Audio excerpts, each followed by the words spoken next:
Jeff Size with the maroon Mustang. Jeff Size with the maroon Mustang is in search of a 26 spline Tremec input shaft spline tool, the alignment tool. If you have one, please see Jeff as soon as you can.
Good morning and welcome to day 4 of Hot Rod Drag Week 2025 presented by Gear Vendors Overdrives. I'm KJ Jones, and you see that I am KJ Jones without David Freiberger or Brian Loans, who you would figure would be here carrying the play-by-play and bringing you all the action throughout the day, et cetera, et cetera. It's one of these things that we will call a wild week on the track, in our SUV, and actually in life. If you follow ESPN and First Take, you know that Molly Quorum just walked off the job this week, and now Stephen A. Smith is doing his thing by himself looking for a host.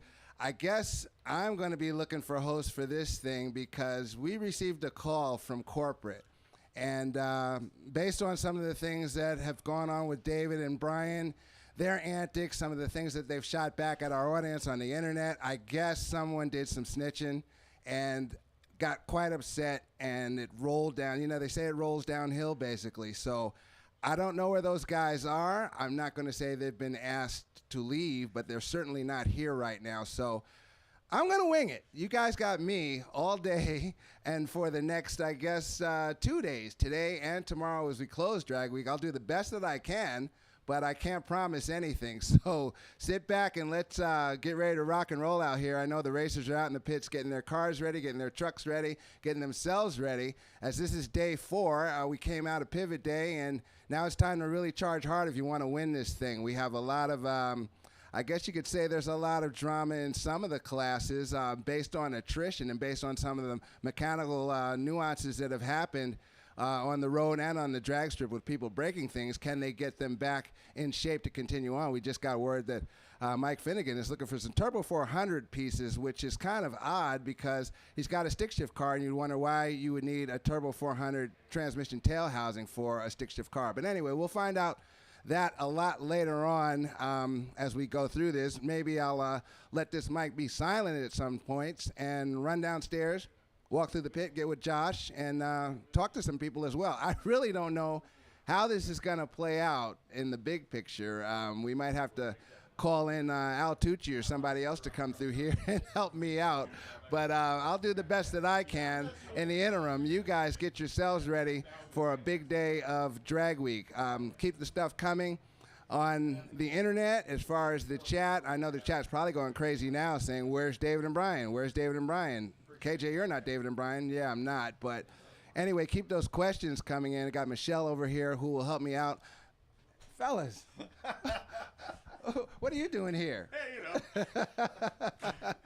Thanks for that. Listen, that was awesome. I had it, man. You guys really, you killed that. It was awesome. That was really, really well played. Anyway, welcome back, guys. David Armitraud's looking for a wheel. 4 3/4 bolt pattern, 15-inch diameter. See him. He's got the green Nova. David Armitraud needs a wheel. That was great. Okay. We're back. Chef's kiss. Perfectly delivered. I like the delivered. It was something like, something was said yesterday. A call came down from on high. Yeah, They man. said to the audience. Yes, exactly. Clown. Expect more of that today, by the way. Yeah. Well, my guys are back. You see that. I'm going to pass the mic to Brian. Stay tuned for a great day at Drag Week. That's you don't have to say that. But anyway, here's Brian. Here's David. I'm going to hang out until I have to go downstairs, but let's rock and roll. Hey, Let's do it to it. Here's the thing, though. Some people were thrilled at the announcement. They're Yes. like, KJ, yeah, let's get down. Yeah, let's Thank get you so down. much. I appreciate Yeah, it was really good. And we watched. We know who was thrilled. We watched the Yeah. comments. We know. We know. Well, not only Mom, that, but I Mom, think thanks. people are That one really hurt. genuinely digging the Yeah. pit interviews, too. Yeah. I think they're talking about how that's next level. It's brought up the broadcast quite a bit. And so we appreciate everything you've done wearing out the shoe leather out there. My pleasure. So we have sent out some parts calls. Mike Finnegan, we think we got him hooked up with parts. We have some, again, David Armitraud needs that 15-inch wheel, 4 3/4 bolt pattern. Find him with the green Nova. We have a guy in need of a clutch alignment tool. You would just talk to somebody that Jeff Sias, right? They're looking for an alignment tool. So there are some racers in need this morning. But, man, what a sort of toss-up in some of the classes yesterday and things Yes. we're going to see today. This is going to be the make or break for a lot of people. And I think the break is, that's the heavy part of it. Yes, and we talked about Rick Steinke, still your guy leading the street race small block power adder category with his continuing a blistering 10.0 average. With Randy Seward falling out yesterday, he's in full command of that thing. He just needs to keep it tight today and tomorrow. He's protecting his space. Yeah. That's basically it. And actually, he's protecting his space, and the second place racer is protecting his space. I mean, it can go either way on the second and third more than the first and second, but it's all about protection now. Again, they made their move. Now it's all about preservation to get to Friday and keep your podium spot. Yeah, Schwartz and Acton are within, I think Schwartz and Acton are both somewhere with a 52 average, which is behind Steinke, but between the two of them, to KJ's point, they're really tight to each other. Ned Dunphy's in the pits over there making his adjustments. In fact, got a full night's sleep last night, as best we heard. The guy was in bed by 9:30, which is a rarity for an unlimited class competitor, and he is still pacing to be the quickest average of all time if he can finish the week. And apparently his room was not broken into. No, All three of us had this crazy, decent-looking hotel that all had Jimmy jammed, what do you call it? All 3 rooms had been forcibly entered at one point. That was the good way of saying it. Yes. Kicking the door, waving the 4-4, man. So the competitors are coming in. So the reason we have an 8:45 start, and we're going to start opening lanes up here for various A and B group cars here in a few minutes. But the reason we have that start is it rained here for the last 2 days, and including up until into last night. So Chad, Anthony, Halsey, all these guys have been here since like 4 o'clock this morning working on the racetrack, which does look beautiful. These guys said it was basically as bare as the water box when they got here.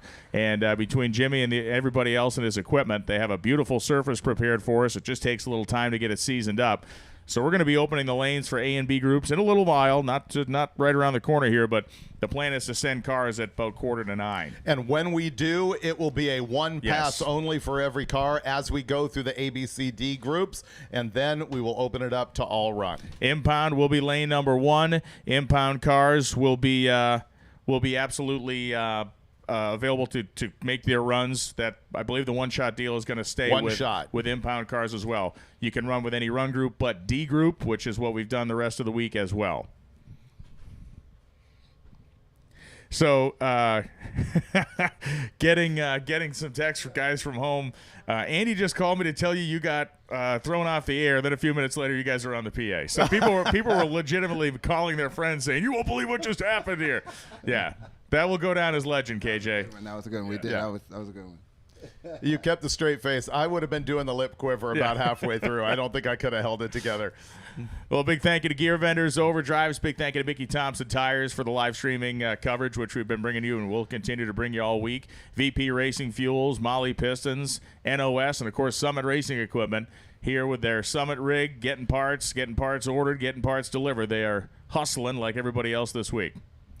You know, we were here at Cecil County in 2019 with Yes. Drag Week. That was the last time I set foot in the place, and Hot Rod Magazine. And that was the day we saw, I think, the worst accident that we had had up to that point. Yeah, the Escoda. As our friends from Sweden were out here running that car, the Ascona. Remember how they always nagged us to pronounce it the right way? And it got upside down at about, 100 feet out. Yeah, it was kissed the wall, turned over, and skid along on its roof. And it was kind of a gentle enough hit that those guys actually kind of considered trying to fix it and get it down the road, but they were unable to do that.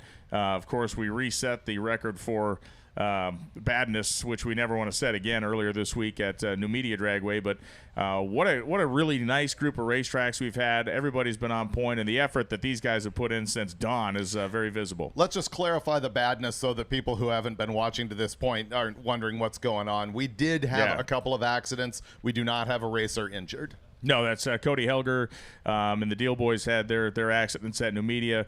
Not a reflection on the racetrack. Racetrack was perfect. It just things happen on the racetrack, and that's it. But you've likely seen the video if you've been following them through the course of the week. Yeah, and as to your point about the racetracks, they have been awesome. And my first visit to New Media Dragway, very impressed. You know, I want to go back actually, just to go, sit through a bracket session or something like that. But here at Cecil, this is also my first time visiting this track, and Drag Week participants have one of their own dressing the track right now. If you look out there at the sprayer, they're spraying the glue, and the gentleman on Anthony, he's a Drag Week participant. He's in the Rabbit. Yes, he's running the Rabbit, which we talked to him. He blew up the transaxle in the thing, so he's got one that's basically made out of paper mache in it right now. He said that he hobbled 25 miles at 5 or 10 miles an hour in that thing last night, and then he was out here at 4 a.m. to prep this track for you. And you can see the glue being fire hosed down. Look, this is for those of you that have never been to Cecil County Dragway, it's a killer facility. You can see Jim Halsey's got his collection of John Deere tractors out there with flat drags and rotators. This surface is well manicured. Of course, Halsey, a 4-time pro modified world champion, a hardcore racer, runs this place very well with Chad as his right-hand man. I've been down here. This is my second visit this year, but truly love the place and love the way they operate it. Well, I'll be back, actually. I'm going to be back on Saturday. I'm going to shout out Bridge Wars. Bridge Wars on Saturday here at Cecil County Dragway. It's grudge racing. Basically, it's grudge racing. I think there are a couple of shootouts involved with it, but I'm going to come back and check that out before I head back west. Nice. I think we've got some pre-records on interviews you did yesterday that we haven't aired yet. Is that right? That's correct. Whenever they're ready to go, let them go. Who did you talk to? I forget. I forget. I don't blame you at all. Well, I don't know what day it is. Here or what comes my name KJ Potpourri from the pits. from yesterday.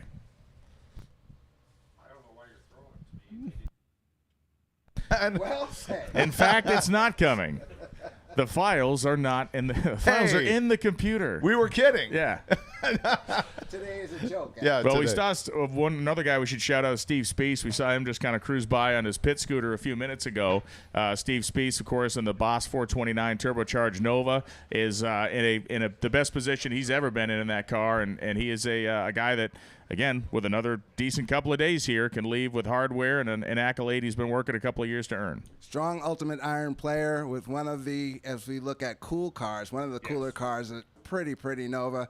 Big shotgun Ford underneath the hood of it, twin turbos, and it's truly a badass. But I believe he did get a guitar last year. I think he earned one. Okay.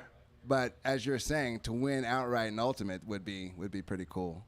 Yeah, he's gonna be hanging in there, and it's just great to see that car. That it's like everybody else. You come out with new iron, it's going to give you fits, but they've worked hard to sort it out over the last couple of seasons. And Brian Goldstone made it. He and Brian Robbins made it to their hotel. They said about 1 o'clock in the morning, which again sounds brutal, and it is brutal. But in terms of this competition, they'll at least be able to get some sleep. So for a first-year entry, that Corvette that Goldstone's with, I don't think it's done what it will ultimately do, but the fact they've made it this deep in their first year in an unlimited car is very impressive. Yeah, that would not be your norm. Actually, overall, our attrition this year is amazingly low. Yeah, it's shockingly low to the point where it's interesting where, we get a few days in, especially this deep into it, we're figuring with 400 cars. We thought, at least myself personally, thought we'd be down to about 330 or 340, but it seems we're way closer to 400 still. I think, amazing. Yeah. And I've got Michelle printing out the results, so we'll be able to count that up and give you some facts here in a moment. To that point, it'll be interesting to watch who's going to be one and done out of here. Yeah. Again, we're in everyone who can be. Well, seriously, but who will those people be? Who will those racers be? Yesterday, we saw quite a bit of people that hung around for that all-run period. But today, as we get closer to the close of this thing, your numbers are finalizing. You understand what I'm saying? Your numbers are finalizing, so it could be like, let's just make this one. It's good enough. Let's move on, just to get in front of the clock, basically. Well, when we make the rule on just one shot per session, that really can change things up for people quite a bit, especially if they've got long drives and they have struggles on the drive and they can't leave until later because they have to run the all-run session. It gets tough. Brian Goldstone and Brian Robbins just pulled into the Corvette into the impound area. And look, to your point, KJ, this is where you make a decision on, okay, if I'm not going to be a podium finisher, and maybe this isn't my personal best, but all I have to do is make it to one last track to finish this event, maybe that changes strategically. It's like, okay, I'm gonna accept my success at this drag week will be finishing this drag week, versus resetting my own personal record. So yeah, you're right. It's going to be interesting to see how people adjust their take. And Dunphy, in particular, in the Blue Viper, he's now on pace to set the record for overall average in the history of drag week. But does he chase that here today, or does he take the wiser move and decide I'm just going to finish and attempt to win?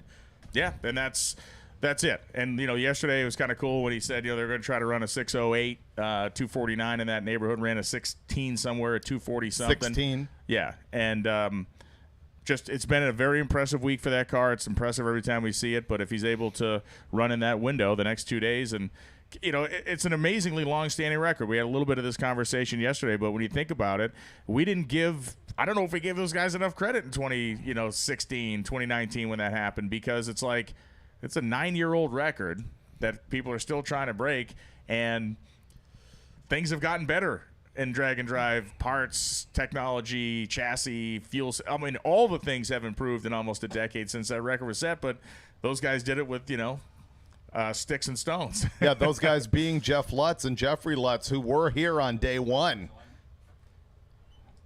What'd you get? Clutch alignment tool has arrived. 26 blind Tremec clutch alignment tool is here in the tower. So Jeff Sias, come see us in the tower. We have your 26 blind Tremec alignment tool. Come get it. From Seth. Maybe you can have him. And they will return. Yeah, we'll have them return it to the tower here. when done, and we will handle that.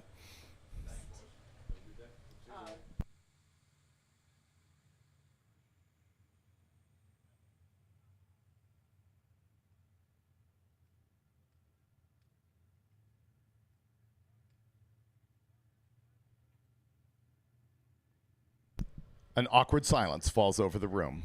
We got Loans here just booking his ride to the airport, basically. You know, could have done that at home. Yeah, Brian will be ducking out on his way to Charlotte later on today. You will be stuck with KJ and I tomorrow, and that's no joke. That is actual truth. Right now, I think we're going to go to a couple of commercial spots, and we'll be right back.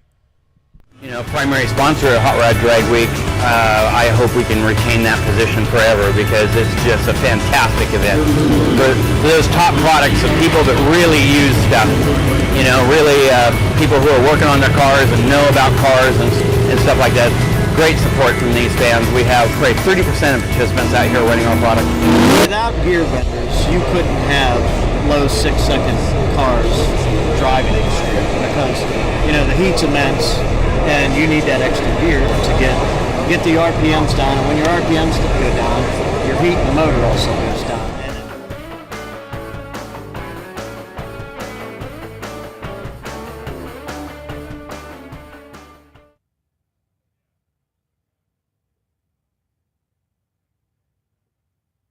Take control of your engine with Terminator X Bluetooth module. Compatible with iOS and Android smartphones, this plug-and-play module connects wirelessly with Terminator X and Terminator X Max. With the Terminator X Bluetooth module, you'll have real-time monitoring and adjustments at your fingertips. Customize your live dash display, including vehicle speed via your phone's GPS. The built-in Terminator X EFI wizard makes tuning a breeze. Get yours today at Holley.com and take control.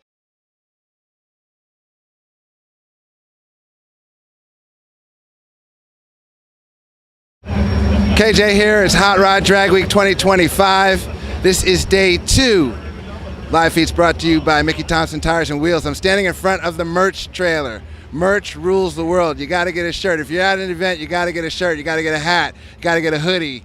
All kinds of stuff. License plates, whatever. It's all at this trailer right here that is traveling throughout the entire Drag Week tour, and this is the Drag Week tour here. It's on the map. Right now we're at Numidia Dragway, going to be making a move to Maple Grove, then down to Cecil County Dragway, and then back to Maryland International Raceway, where this whole circus started on Sunday. So anyway, this is the map. This is the merch trailer here. Sadly, you cannot get this merchandise online. You got to be here to get it. So if you're watching this on the live feed, get to your buddy who's here and tell him to hit the merch trailer and buy yourself a shirt. Josh is going to pan across the different styles and what's available. And if you got some folks here, or if you're sitting here watching me in the stands on your phone or something like that, get over to the merch trailer and pick up some of your Hot Rod Drag Week 2025 gear.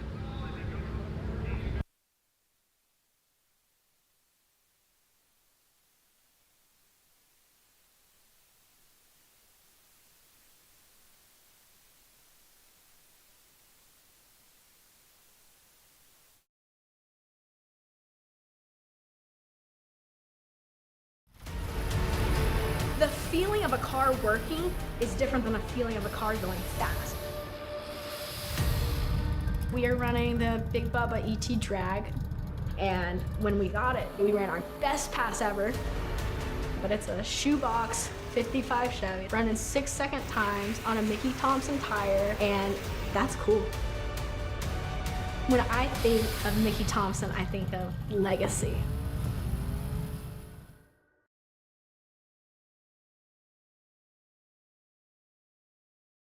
What does it mean to be built with Summit?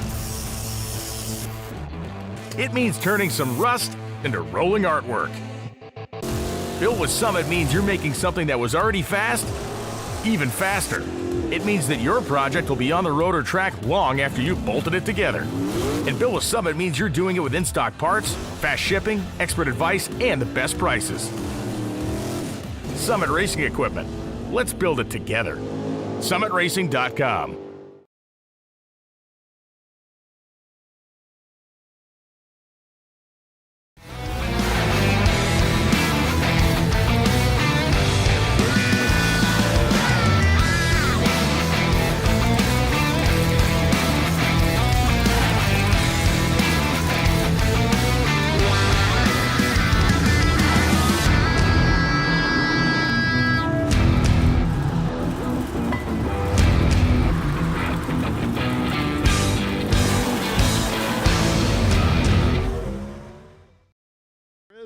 50 cars out that we know of right so now. 50. Yeah, which is still Still not low. much. Still low. Yeah, very. Starting with more than 450 out is still, many, many percentage points beneath where we usually are. And a lot of the vehicles that are out, actually the largest by class, is Street Machine Eliminator. Yeah. People think it's no big deal to show up here with a 12-second car, 13-second car. Stuff still breaks. Stuff still breaks. Yep. Yeah, absolutely. This is a torture test. As you'll see today, a lot of people think, I've got this locked up, but as cliche as it is, this thing is absolutely not over till it's over. Yeah, the bottom can fall out for anybody, even the most prepared people. And we've seen it happen. Last day, you think you've got it nailed, and your garbage breaks, and it's all over.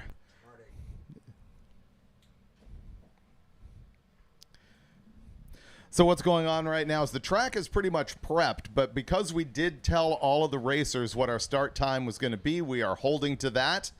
That is sort of the new mandate here, is that when announcements are made, you stick with that time. And as we go throughout the day, you will hear updates on what we'll be doing as far as our closing time. Once again, when we call your group to lanes, it is going to be a one-hit only until we get to the all-run session. Yes, and Impound cars, lane 1. Impound cars will be one hit as well. You can run with any run group but D group. And let's say this, while it's a little bit quiet out in the pits, we have a serious problem with people misbehaving out on the street and in parking lots of businesses, and that has created a problem for us. You really need to be cool. We don't need to see trailer burnouts, private or public property out there.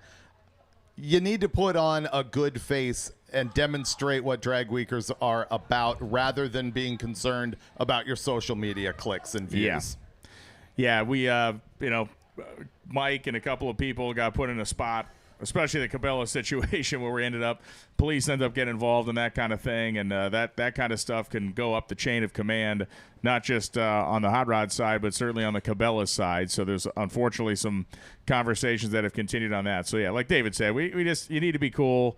You need to be respectful of, again, public and private property, and, we get it. Everybody's out there having a blast, and, who's to say that trailer burnouts aren't cool? They are, in fact, cool, but not in somebody's parking lot of their business. And especially when we have sought permission to be there. Yeah. And then, it's like it's a turd in a punch bowl. It is. Yeah, that's pretty much it. So cut it out. Or we'll make you drink the punch. Call from corporate, okay? Yeah.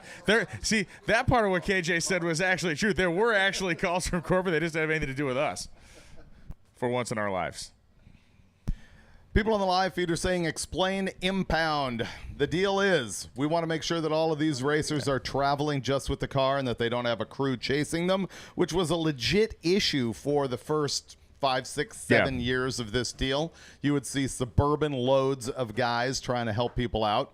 And to weed that out, we started with Impound, and it's the top 3 cars in any class that are quicker than 850 automatically have to go to Impound, because those are the fastest ones and most likely to have a crew. And then we also have discretionary Impound, and Keith Turk honestly uses that as kind of a perk. Like, hey, guess what, 14-second guy? You're going to Impound today. And the benefit of that is that there is a lane for the Impound cars where they can pull out and run when they are ready, rather than when their group is called. If anybody is more curious about that, they can go back to day 1, the YouTube video for day 1, and I spent some time with Keith, and he gave the detailed explanation of what's going on. So go back to day 1 on YouTube and check that out. All right, perfect. Yeah, big thanks to everybody that's been tuning in to the Mickey Thompson-sponsored live streaming coverage this week. It is not even joking around. It's been record-breaking in terms of the audience. We've seen about 100,000 views per day on the live streaming coverage, which is the largest that it has been ever that we're aware of. And what's really interesting is that the trend has changed in that David and I have done this long enough and kind of watched the trend long enough that it's like, okay, Monday always hits like a freight train, and then it kind of tails off Tuesday, Wednesday. Then we see a ramp up Thursday, Friday. It has just been on the gas since the jump. Yeah, and as much as we throw a lot of shade at the audience, we really appreciate all of you watching and sharing. And probably the best thing is when we have high school shop teachers who have this rolling in front of the entire class all day long. Hey, look, that is super cool. We kid because we love. This is how it goes. It's when we're not talking about you is when you got to be worried. When we're busting your chops, you're all good. Real quick. Shout out Jim Douglas. I'll be down in a second, buddy. He's got eyes on you. We should describe the other part of Impound, which is that when you do trailer burnouts on the street, the officers arrive and they will actually take your car away from you. The weird part, and we can't help you at that point. There's no Keith Turk, sweet Diet talk Coke in there. Yeah. A lot of racers here, of course, getting themselves prepped up for the day. And as we talked about, the strategy for anybody that is in contention is to send one out of the park here in the first run and then pack it up and head back to MIR, the final drive day of the event. Thought about Impound. Going back to Impound really quick. Do you know if Keith has ever had to penalize anyone for an Impound infraction? There's been drama over that, I will say. But part of the deal is you're only allowed to have the driver and passengers work on the vehicle in there unless you get permission. And a lot of the drama has come around that permission and the people who have actually been involved touching the car. I don't recall actual nitty-gritty on that, but I'm sure the internet remembers forever. Yeah. The biggest, and it happened the smallest running of the event, the biggest controversy that ever really happened at this event was in 2005 when a guy got caught loading his car into a trailer in the middle of the night behind a shopping center, and it was 1320 video that captured that. Those guys are here this week. Kyle Loftus, I don't think Kyle himself is here, but he's got the whole crew out here shooting video and covering the event. But that was when Kyle was just a one-man band back then, and for some reason, he kind of got a little suspicious of this one particular racer and just followed the guy. And the guy didn't know Kyle from a hole in the wall. Nobody did. He was just a kid with a video camera. And Kyle sat across the parking lot when a truck pulled behind a shopping center. And next thing you know, the door comes down. And he came into US 131. He said, I got some video you guys probably want to get a look at. Because at that point, 05, nobody's running around with an iPhone or anything. And we all stood there in the rain and watched this. And right as you were going to go down and disqualify the guy walked up and said, I quit. No. The way it went down is I think Turk actually went and said, you're DQ'd. And the guy said, I was going to quit. Yeah. You can't fire me, I quit. You can't fire me, I quit. So it was never really officially, and that turned into a whole nother thing. And there was like a protest, because somebody's going to have to file a protest to make it actually an official thing, and somebody put up whatever was $100. We all signed it. I don't know whatever happened to the $100 bill, but everybody that was in the room, I remember signing that $100 bill. But yeah, that was really like the most that I can think of, other than just buzzing on the internet. The actual like, oh man, someone's caught red-handed, like legit busting the rules, doing the only thing you can't do. Right. Yeah. I was looking at the chat. You know who's in there? Rich Guido.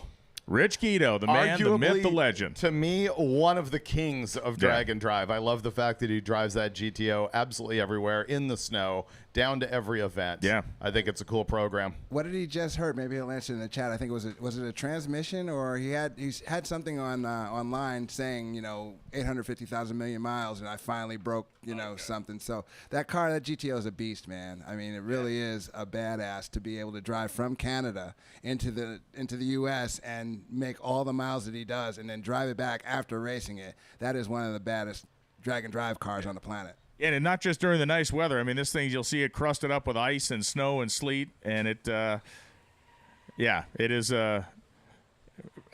for pure mileage-wise, the only guy that can probably hold a candle to him is Randy Seward. I agree. Randy Seward, of course, has been coast to coast a couple of times, and every event that you can think of for Hot Rod, our drag weeks, and I think some other drag and drive. So, yeah, he's definitely got the miles locked as well. So we are going to be opening the staging lanes here any minute once Lonnie Grimm sends us the note.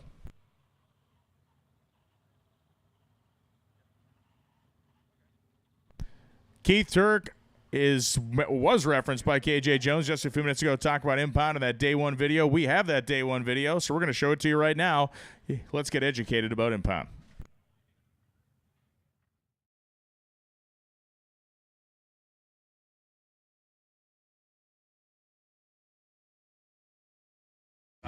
KJ in the pits. Well, not in the pits. I'm in Impound at Hot Rod Drag Week 2025. This live feed is being brought to you by Mickey Thompson Tires and Wheels. The race director is with me, Keith Turk.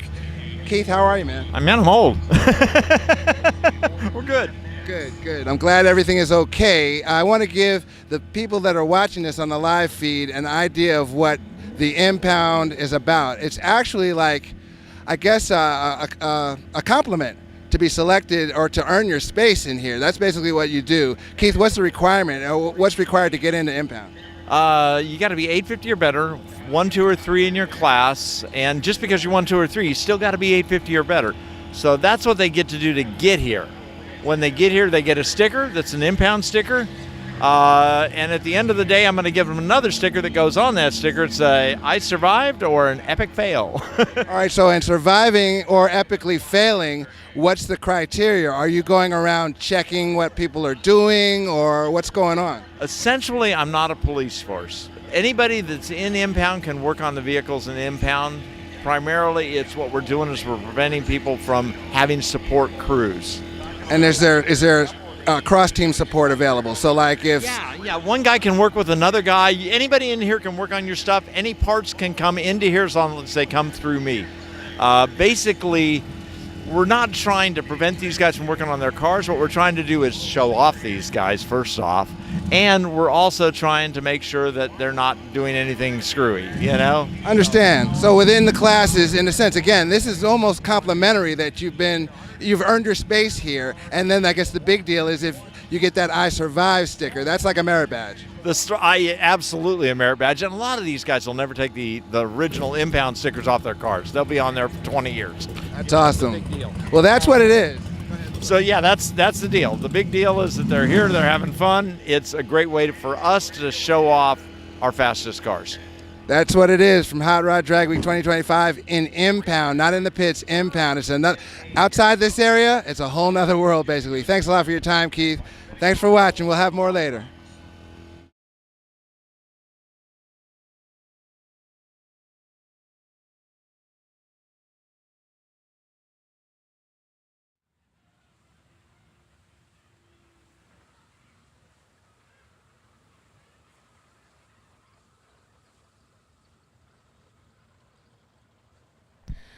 Time slip turn-in today will be at the Hot Rod Bus. Tanya and team are set up over there. The Hot Rod Bus will be your location for time slip turn-in today.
So the staging lanes have been opened up. It is 8:46 a.m. Race cars will be heading down the drag strip here in just a couple of minutes. Staging lanes are open. Jimmy and the boys have been working on this racetrack since long before the sun came up this morning, and it is going to be fast here at Cecil County Dragway. Hot Rod Drag Week, Day 4. Huge day for all these competitors when they get their clean shot and are able to drive out the gate, take one last deep breath, and make the final drive back to the MIR area to conclude the event tomorrow. A couple more trips back and forth on the tractors will put the finishing touches on this. And again, the starter here, Anthony, is the guy who's been racing the VR6 powered Volkswagen Rabbit, and he is in the second flat drag tractor right behind Jim Halsey.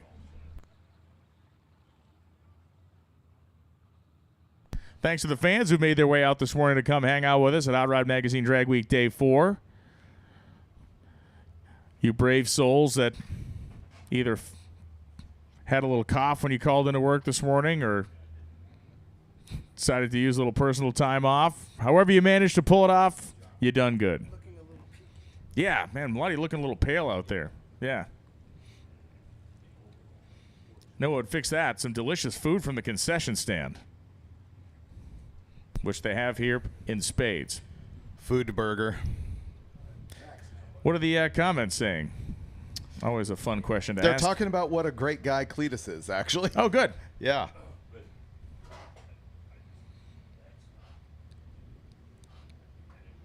I always ask, why doesn't Cletus come to drag week?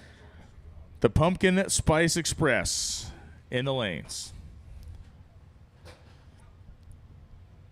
That dude right now is so stacked up with stuff with the ARCA car and everything else he's got going on. They just reopened Bradenton Motorsports Park after a huge round of upgrades, paving, entrance road redone, all kinds. Redid all the bathrooms at the drag strip. They really did take their, the midsummer break there. It's obviously a miserable existence in that swampy area in the middle of the summer. It's way too hot to go racing, so they used that break to really upgrade the facility. So a lot of money invested into the racetrack.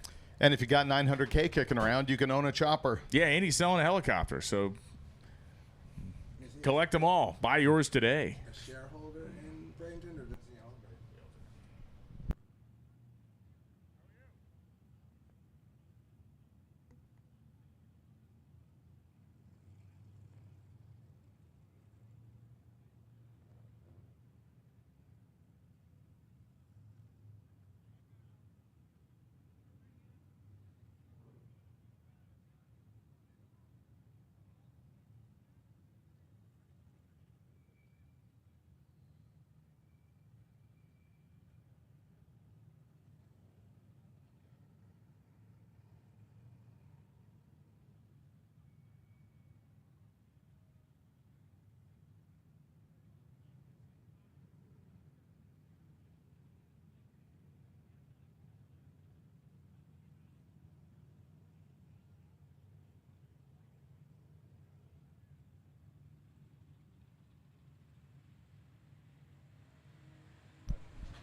The live feed's already going. You saw Lonnie Grimm just walk by the camera. He's the guy who was calling the shots on lane choices and start times and groups and such. You can see Mark Cicino right up front of the line here.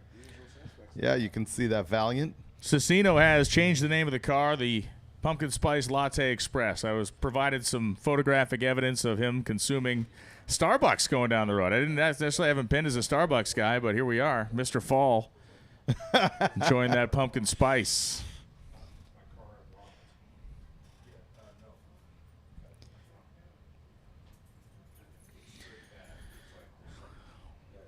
Great history at this racetrack, opened in 1963, and really has been a door slammer-centric type of place. They run everything here over the years, but the Superstock Nationals and a lot of the racing that took place, tons of match racing between stockers and super stockers back in the day down here. It was a kind of a central hub. Man, look at the swept line Dodge it just pulled in. That is a good-looking truck. Yeah, I think of this place as those Superstock Nationals as being sort of the core of the origins of funny car with all the altered wheelbase cars that were showing up out here.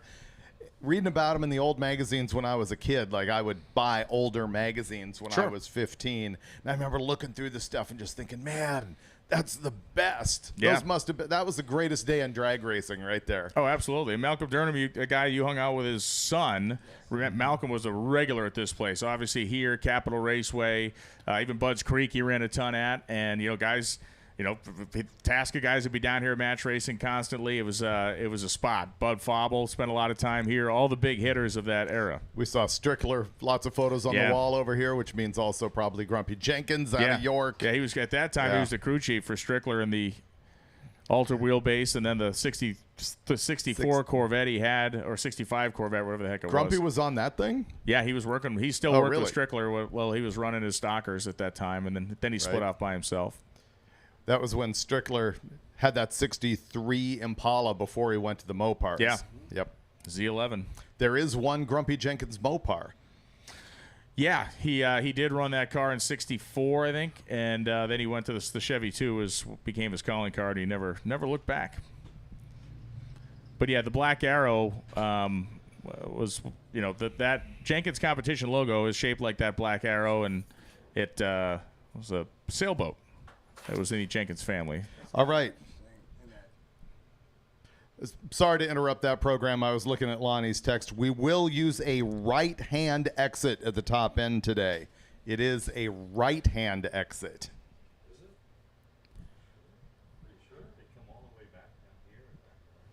So Mike Barbara Leonardo's 55 Chevy 210 is needing a little HP tuner's help. It's a stock LS computer. If anybody out there has the ability to throw a tune on this thing, they could use your help. That is Mike Barbalenardo's 55 Chevy, the bright red car. It's a 210 car.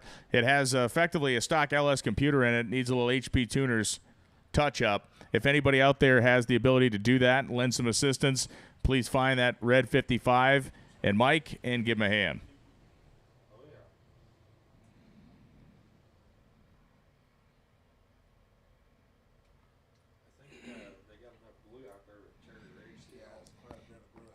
So because we're making that right-hand top-end exit, it means you're going to be driving up effectively behind the timing tower, crossing over behind the lane. So that means we need people to maintain their speed. We need people to be cautious.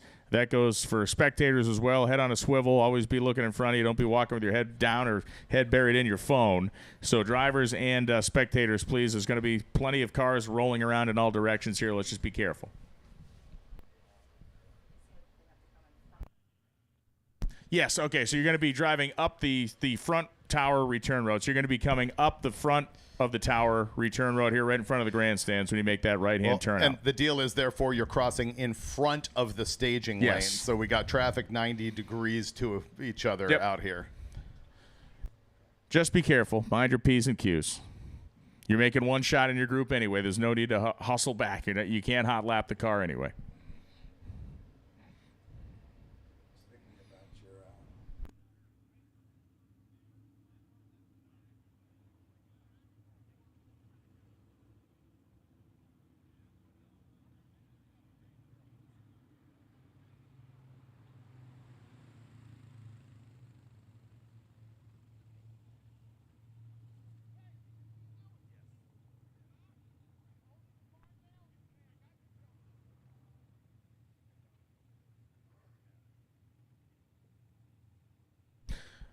All right, we are inside, I believe, less than 5 minutes away, maybe sooner than that, sending our cars down the racetrack here this morning. Track sprayed, glued, ready to go. Shining like a diamond out there.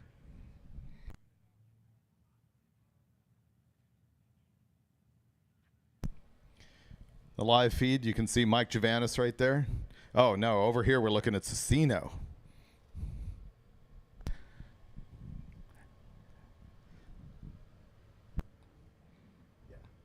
Desperate to make the run, get the helmet off, and taste again that delicious pumpkin spice latte.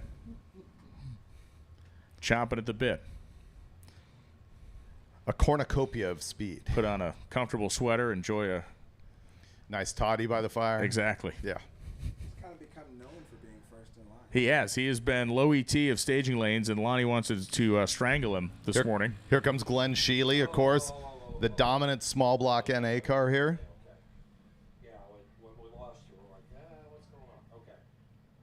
There's Javanis right there. And Glassbrook right behind him.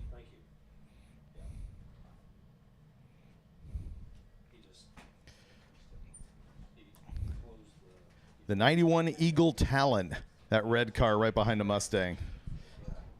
Leading his class. That one's in modified power adder. Leading his class by a ton, too, I believe. Let's see. Well, by a tenth. Yeah, which at this point in the game becomes a ton. Yeah. Yeah, day 1, that's not bad. Day 4, you got to really pull something off if you're in the number 2 place to overcome a tenth.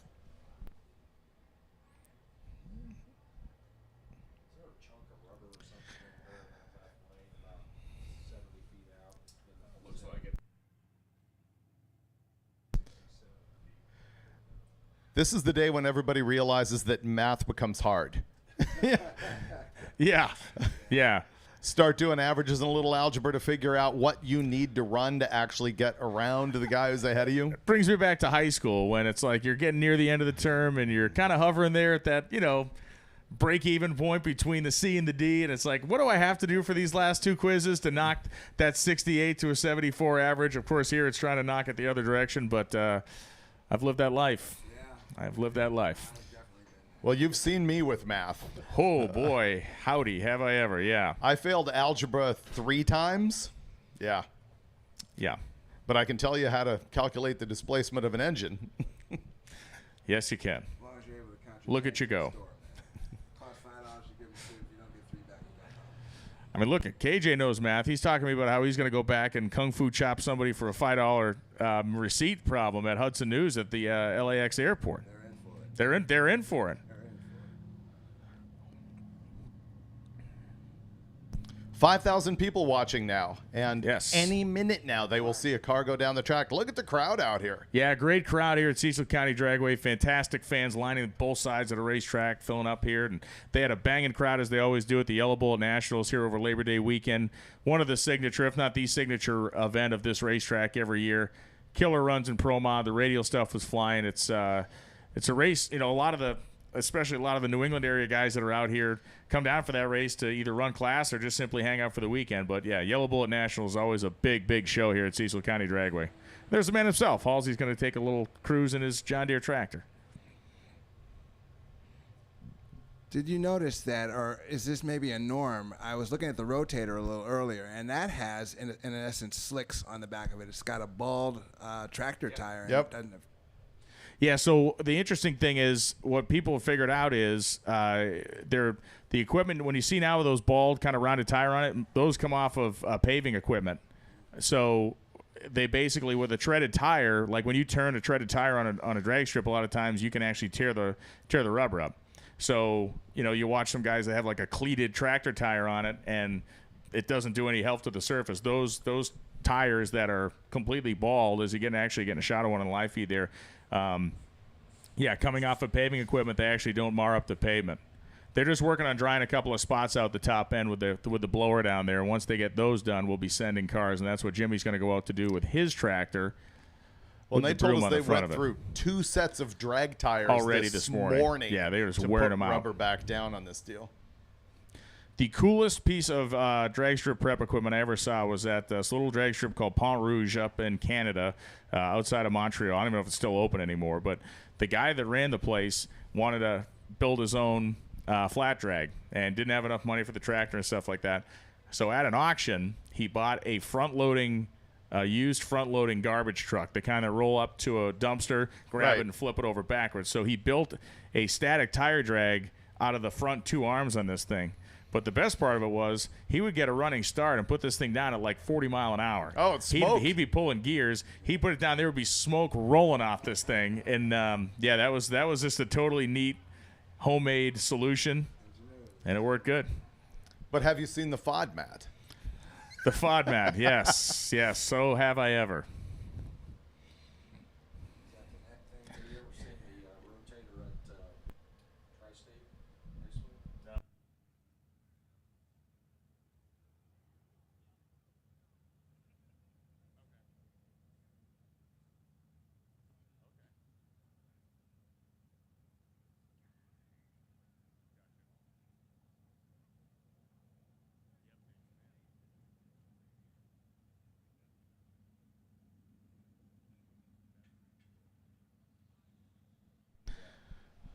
neat to see the evolution of the equipment. Of course, they have it all here at Cecil County. And again, the top end of the racetrack takes a little bit longer to dry typically because it doesn't have the like sealant on it that the rubber layer does, more porous asphalt. But we're close. We got the whole army on it down there. Big thanks to them again for being here at 4-something this morning, getting ready to prep this racetrack.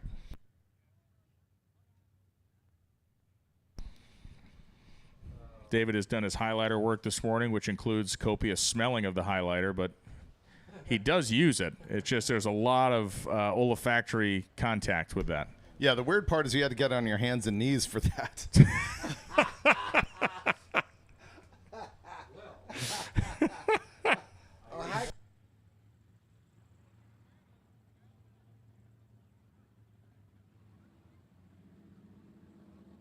All right, KJ Jones is going to deploy to the pits, bring us the inside news and views that he has been doing so well to capture this week.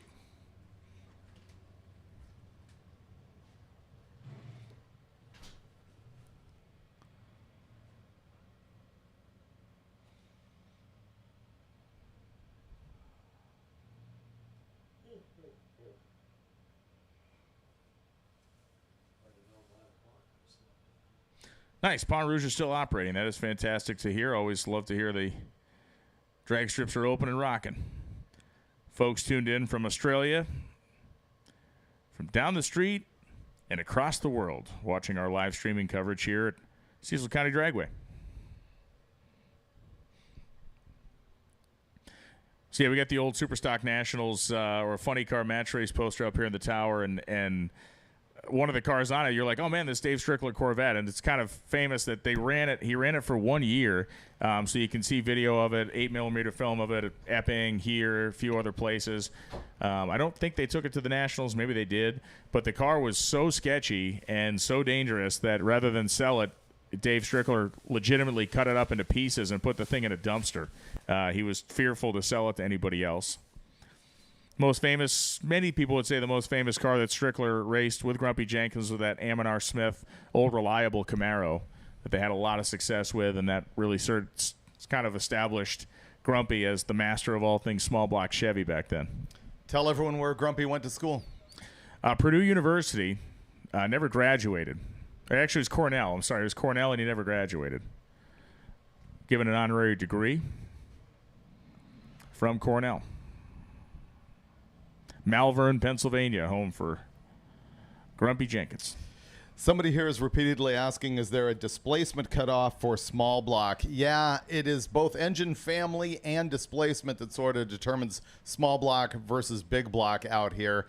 It is 427 cubic inches, and is that right? It might have a little window for overbore on that. Might be 430. Yeah. But it's in the rules that you can find on hotrod.com. Just Google it, and they'll come right up. But the other thing is, if your engine family is a 426 Hemi or a big block Chevy, then it runs in the big block class regardless of displacement. So in other words, a 396 Chevy doesn't run in small block even though it's below the cubic inch limit.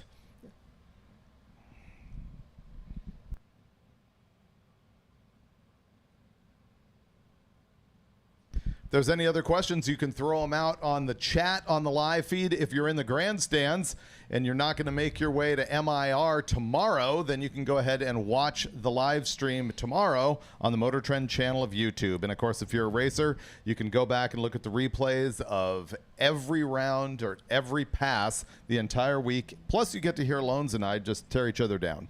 And if you're in the stands, you can tell your friends that could not make it today to the drag strip that they can and should be tuned in to watch the action. They can have it running in the background at the office or at the shop. And again, if you are just tuning in, a couple of pesky damp spots there in the shutdown area.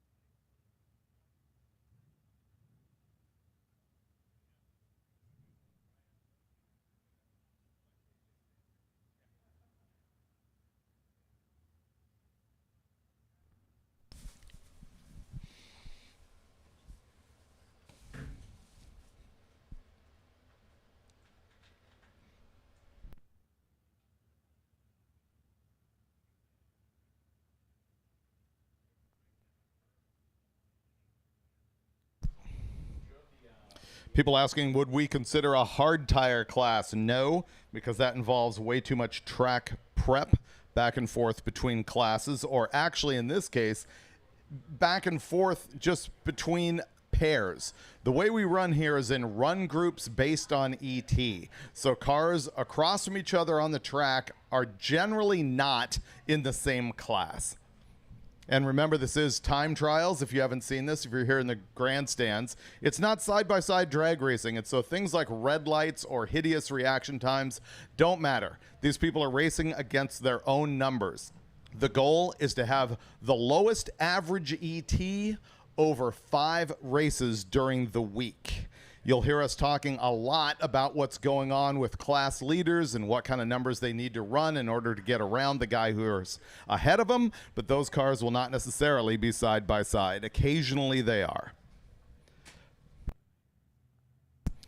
People asking, what engine is in the silver early Corvette that is a leading small block NA? It is an LS-based engine with canted valve cylinder heads on it.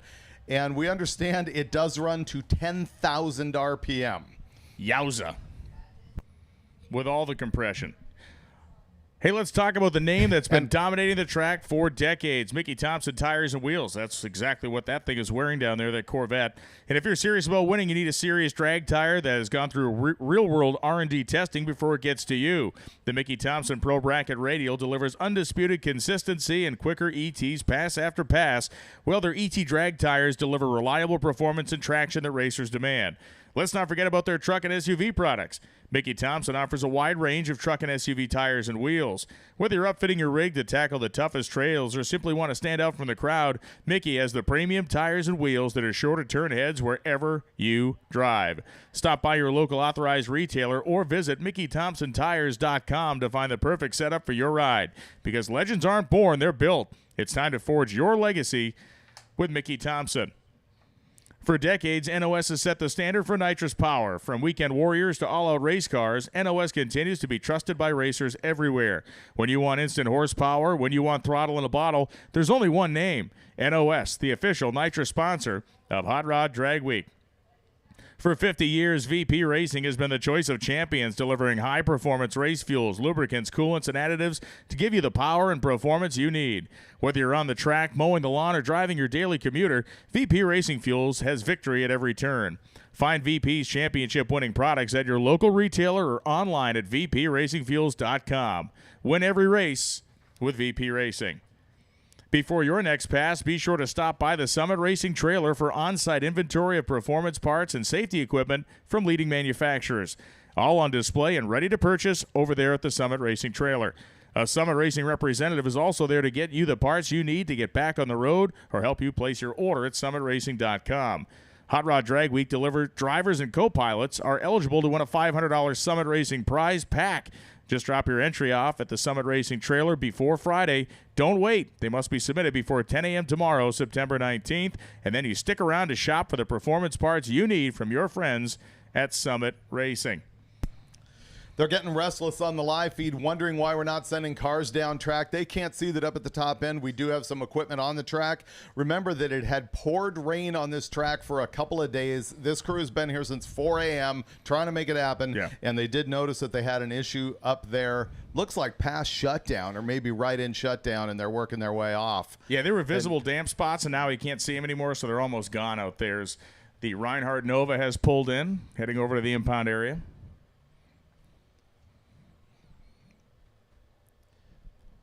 Couple of neat stops yesterday, of course. The American Speed Center Speed Shop, Eastwood hosting a stop.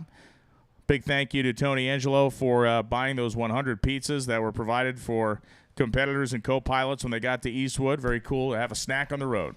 And, of course, Mickey Thompson, treed Tony on that, delivering the pizzas at the party on the very first tech day.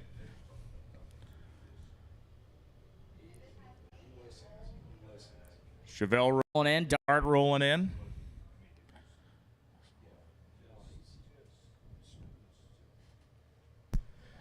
People are asking, what is a canted valve head? Ooh, Basically, that's good, yeah. Yeah, it's like a big block Chevy or A semi-Hemi. Or a Cleveland. Yeah. Yeah, it's something that's a semi-Hemi. Yeah. Yeah. It's where the valve angle of the intake and exhaust is not the same. One of them is canted away from the other one. It's why they nicknamed the nickname for the big block Chevy when it came out was the Porcupine V8, because if you look down at the valve, you look down at the valve springs, they're kind of like quills in that way, pointing off in different directions. And so there's a lot of aftermarket heads for other engines that take that style. Like you can take a big block Mopar that has inline valves all at the same angle, and you can buy a canted valve cylinder head for it. And you can do that for a Mopar, an Oldsmobile, a Buick, LS, and it basically just turns them into a big block Chevy. It's kind of what it comes down to, except for different bore spacing, obviously, different displacements. How about the fact that what they do. there is not a single engine that I can think of, all the way to the Oldsmobile, that somebody hasn't built a Hemi-style head for? Hemi or semi-Hemi, yeah, absolutely. Arius years ago came out with the Hemi LS heads. Oh, you're talking actual Hemi conversion. Actual Hemi conversions. But the Arden conversion to a flathead Ford was a Hemi style head.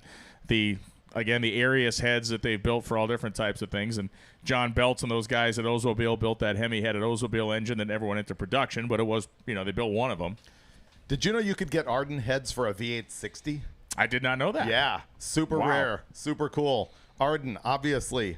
Arcus Duntov, yes, the same guy who was the father of the Corvette in the earlier days, was making speed parts for Ford flathead engines. However, at the time, they were not necessarily for hot rods. They were designed, the Arden cylinder head conversion for flatheads were designed for English garbage trucks. They were designed for garbage trucks that did not have enough horsepower to effectively bolt these heads on, make the engine a lot more efficient and make more power, but they were not intended for hot rodders at first, but of course hot rodders found them. But yeah, they were initially designed for garbage trucks in England. And still reproduced today. They're very expensive, but you can get them from Ferguson, I think, is still making them.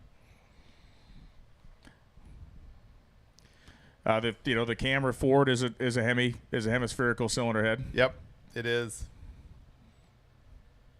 Isn't it Boss 429? I believe it is, yeah. Arguably, the new Hemi is a Hemi cylinder head. Yeah, pent roof, or some would say more of a pent roof style, but yeah, that debate rages on.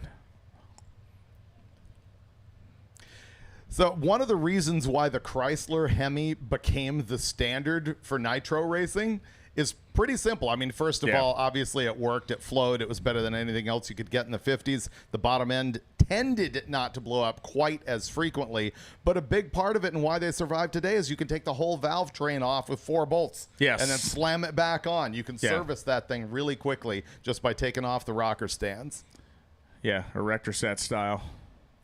Meanwhile, when you're Connie out there in 1960, what would it be? 68 he was running the cameras? 67 and 68. Yeah. The first guy to ever, Pete Robinson was first, and Connie had one about the same time. Robinson and Connie, both were running those engines, and Robinson won the NHRA finals in 66. That was the first big camera win. Well, and Ed Pink was cranking them out at the time. Snake ran one. Yep. In that Shelby dragster. But the problem with them was servicing that garbage in between rounds was a nightmare. Well, yeah, and honestly, back then there shouldn't be any service. Even back then, there really wasn't service between rounds. Not between rounds, right. But yeah, if you needed to fix it quickly to make a repair, you were in deep trouble. It was not nearly as user-friendly as the Hemis. And at that point, too, in 67, still most guys were running 392 stuff. The 426 had just started to filter its way in. And I think... Didn't they figure out, I think Connie put Chrysler rod bearings, crankshafts with Chrysler journals in the Camry Ford. Yeah, he claims, I think he takes credit for that adjustment to the bottom end by going to the different bearings and stuff like that. Yeah. It's interesting. A connector rod, too. I think they ran actually a Chrysler, a Hemi rod in the thing. Right. That's what I thought it was not mains, but rods. Yeah, rods, but, talk about minutia going back 60 years.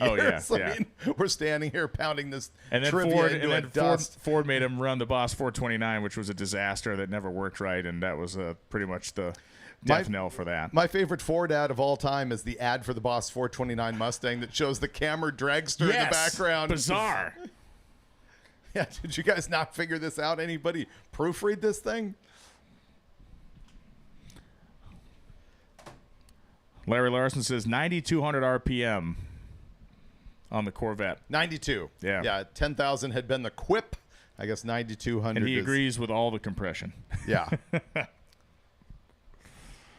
Apparently there is no chamber on that cylinder head. Yeah, that's weird too, yeah. You could lay a straight edge across it.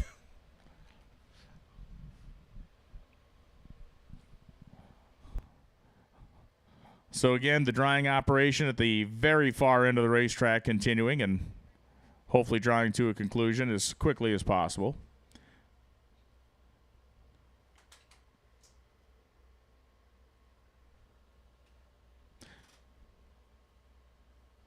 And if you'd like to learn more about Connie Coletta and the Camera engine, you can check out me on YouTube as I've explored his run that he went on in '67, where he just dominated the sport of drag racing for a while with that setup. A lot of people don't know as well that Connie bought his first airplane from Ted Hallebrand of Hallebrand Wheels. And it was also in that time frame, and it's funny when you talk to him like, oh, you loved airplanes and stuff as a kid? No. He had a friend that had a small plane that was flying parts for Ford, and the guy was making good money, and he got a phone call and got a meeting and said, I want to do that too, and that's how Coletta Air started. And he bought the plane with the money he won drag racing. That's the other thing people get backwards is Connie Coletta didn't start drag racing because he had airplanes. Connie Coletta had airplanes because he drag raced. Back in the days where it actually was a get-rich-quick program. It could be. It could have been. It was still a go broke real fast for everybody, but for a very small percentage of guys, they did well. And those guys, you still know their names. And yeah. all the rest of them, you've never heard of. Yeah. People on here, shockingly to me, even though I think it makes a lot of sense, are asking, who's Connie? Yeah, Connie Coletta, of course. Yep. But we it's a one-name guy. But Coletta Air, if you've ever flown anywhere in the country, landed at an airport, chances are you've probably seen a giant 747 or 37 that says Coletta Air down the side. He is the largest single fleet of jumbo jets that are privately owned in the world.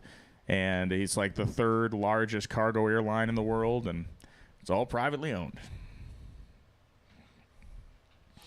Employs something like 5,000 people globally, 1,000 mechanics in one location in Escoda, Minnesota. And you've been there. You flew with Doug, right? I flew with Doug, yeah. Doug, Doug Coletta, his nephew, is 2023 Top Fuel World Champion, one of the best Top Fuel racers of all time. And Doug operates his own multiple airlines, also now is a large hand in running the business in Ypsilanti, Michigan of Coletta Air. But yeah, I got to fly with Doug to the Las Vegas race after spending a day with him at the business. And on the DL, did he hand you the wheel or? Yeah, I sat left seat in this. I mean, it was a big plane we flew out there, and it was a full-on stand-up and walk-around size airplane we were on. And yeah, I got to actually fly the thing. I sat in the left chair and got to. Allegedly. I got video. It was on television, video proof, photo proof. We got it. I think I've got the FAA on speed dial here. Let's. Yeah. The only thing that wasn't approved was the amount of Crisco they needed to get me to fit in the chair. Let's go to Michigan. Yes, I apologize. This guy's asking repeatedly. I guess the way to get our attention, just cut and paste the same question about 300 times in a row. Uh-oh, I just gave these people a hack that will ruin our chat room. But the guy's asking, are Pontiacs and AMCs big blocks or small blocks? Those are going to be broken down by displacement, not by engine family. Because there's one, especially if it's Pontiac. There's one engine family. Yep.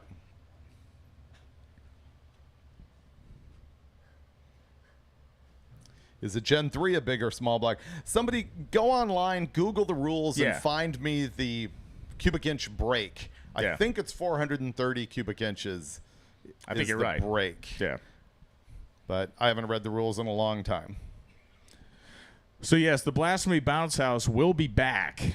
Michael's looking for some parts. We got him. We believe we got him the parts, looking for some transmission pieces that he needed to make repairs at the hotel. So he will be here at some point today. Judging by the pace of what's going on with him, probably not until the all-run session later on. This guy goes, spoiler alert, the chat room is already ruined.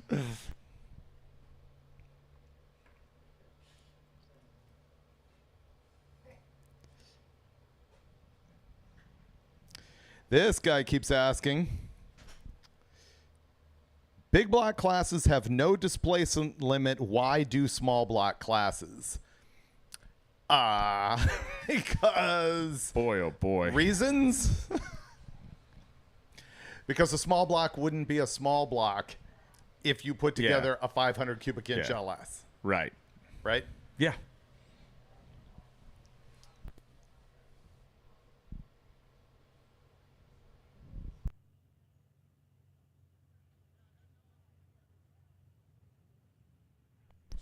Jason Russo asking if Mark Cicino is broken out yet. No, but he will be in first in line to do it. He's consistently been close, but too quick for his own good in the morning. So we'll find out if this drying program is going to aid his effort by warming the thing up a little bit.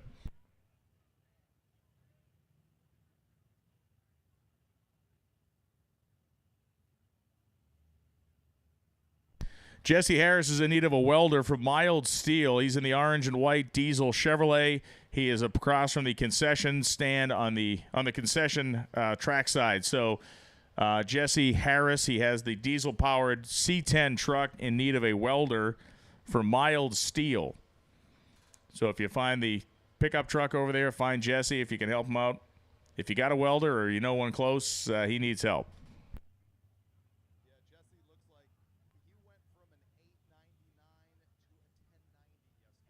Tough stuff.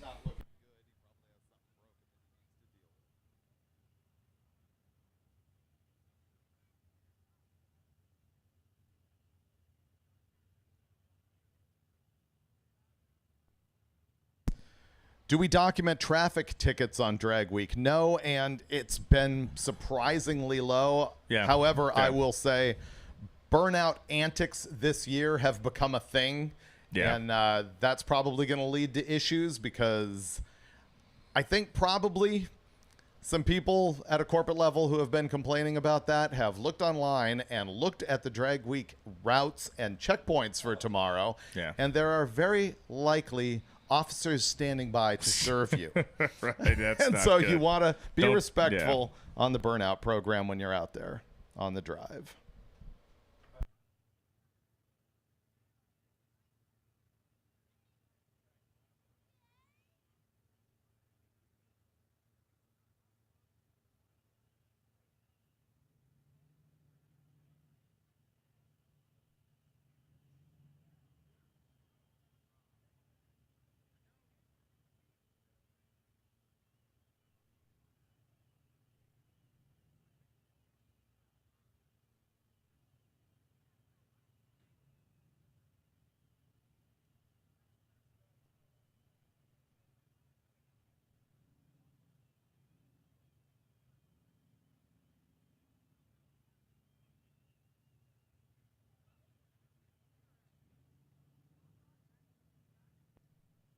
Paul Stevens asking when you get more Dorkomotive podcasts. Well, I've been posting 3 a month for the last 3 months, so you clearly have not been following along. In comes the S10 or the S15 Blazer on our live streaming coverage as we're looking right now. Rolling in the gate with the mud tires on it. It will be on 4 slicks, and it will be, what did it run? An 11s yesterday? Yeah, I think so. It did go 1188 or so. Supercharged LS combination. We had a great interview KJ did with him about that truck. It's got the double transfer cases. Does more rock crawling and mud bogging than drag racing, but it can go. It pulled the front wheels did. up too. Yeah, it's an LSA.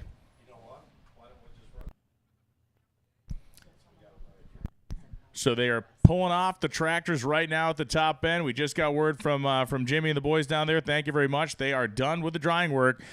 Anybody in the staging lanes, in cars, helmets on, ready to go. In cars, helmets on, ready to go. As you see the procession of John Deeres off the top end, that means we will be clear to fire off the day here. Day 4, Drag Week officially getting ready to kick off. I've got a question here about how we establish the ladder for the stick shift shootout that's going to come tomorrow, and the answer is we don't. It's Random basically draw. random pairings or people who pull up next to each other in the lanes. It is any car with a stick shift that's out here can join that deal. It's a little bit impromptu. It was invented really by the participants who wanted to do it, and you will see that at MIR tomorrow, the stick shift showdown, in addition to the street machine eliminator bracket race that we will describe to you in more detail later on in the day. And I think that stick shift deal is probably going to be a 64-car field this time. Yeah, you're going to have your hands full on that one, which is it's a good thing. So many people punching the clutch this Pedal. week. Yeah. It's fantastic.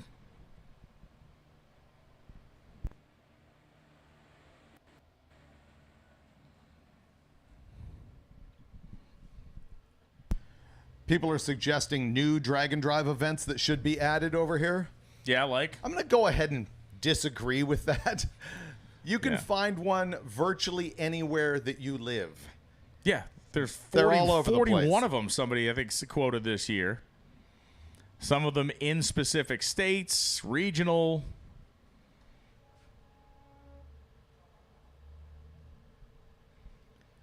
And guess what? If you want to do this, you can also grab one of your buddies and find 2 drag strips near you and make your own little drag weekend out of it.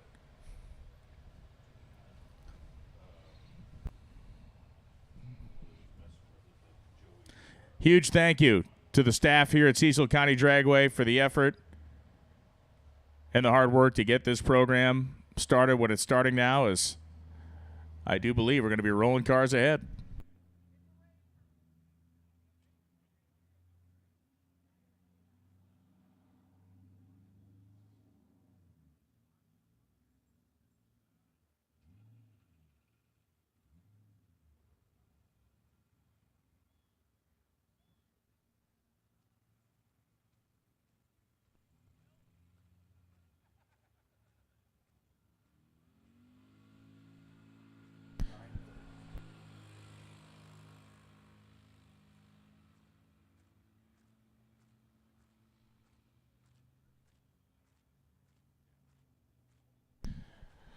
So we are waiting to hear some motors fire up and see some stuff move ahead. Or maybe Lonnie can give us heads up on the program at the moment.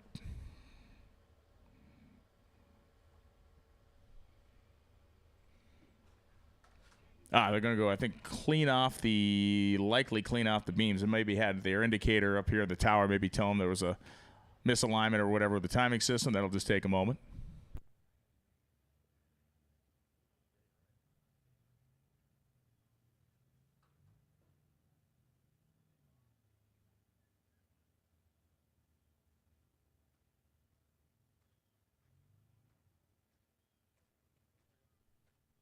We saw the S15 roll in the gate a moment ago. For those of you watching on the live feed, if you did not see this interview yesterday, it's a great one. KJ caught up with him, and now you're going to watch it. KJ Jones here in the pits, Hot Rod Drag Week 2025. Live feed is brought to you by Mickey Thompson Tires and Wheels. I got Ryan with me right now, and Ryan and his crew has been riding around in probably one of the more unique vehicles that we've seen on Drag Week. It's a 1994 GMC Jimmy, not an S10 Tahoe, not an S10 minivan, I'm sorry, SUV. It is it's a Jimmy, a GMC Jimmy, and it's an S15.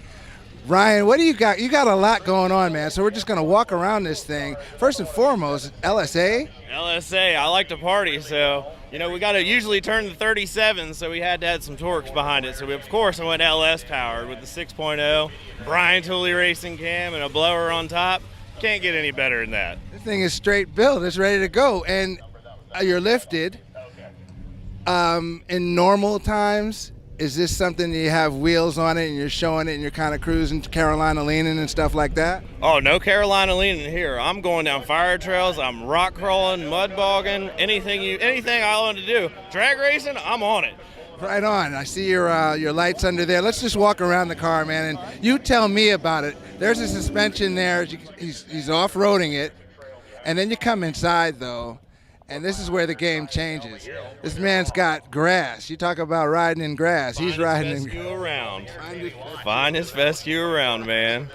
And up there in your console, homemade wood console. Yeah, I couldn't TIG weld at the time, so I used what skills I had. So I used my carpenter skills, which I'm not a carpenter either, but we can see it work decently. That's clearly getting it figured out. Oh, yeah. Everybody thinks I got a Linko, too, because of the shifter. So yeah, that's for transfer cases. I have 2 transfer cases stacked in front of each other, so a 203 and a 205, so I can control them independently of each other for when I go rock crawling. So I can put them both in low and just idle up rocks when I need to. And what's the deal then on the drag strip? You're sure you got experience with it. off-road. How many times do you go drag racing? Hey, we got race cars. The S15 is cool and all, but race cars on the drag strip, far, far cooler than that.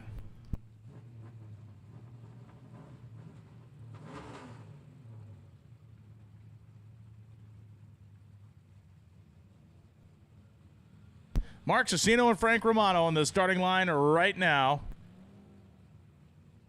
Romano driving the 1955 Chevrolet in silver, stick shifted. You're going to love the way this thing sounds. It is naturally aspirated and wound very, very tightly. And Cicino, the 1986 Pontiac Grand Prix, trying to run 850. He's run 849 and change a bunch. See what he can do here this morning. And Cicino goes ripping past the 8th mile. He goes through 8:53, 162, so he didn't break out this time. 9:72 at 130 miles an hour for Frank Romano. Oh, man, that's his... Nope, I thought it was his quickest. He has been 9:69.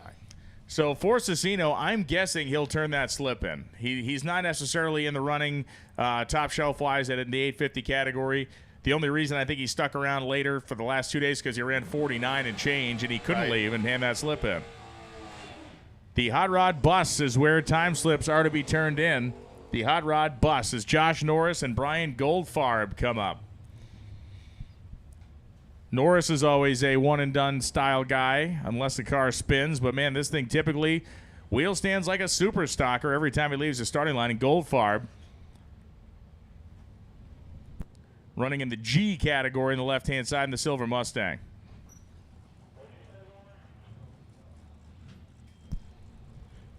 Norris in the red Nova is actually third in all motor small block.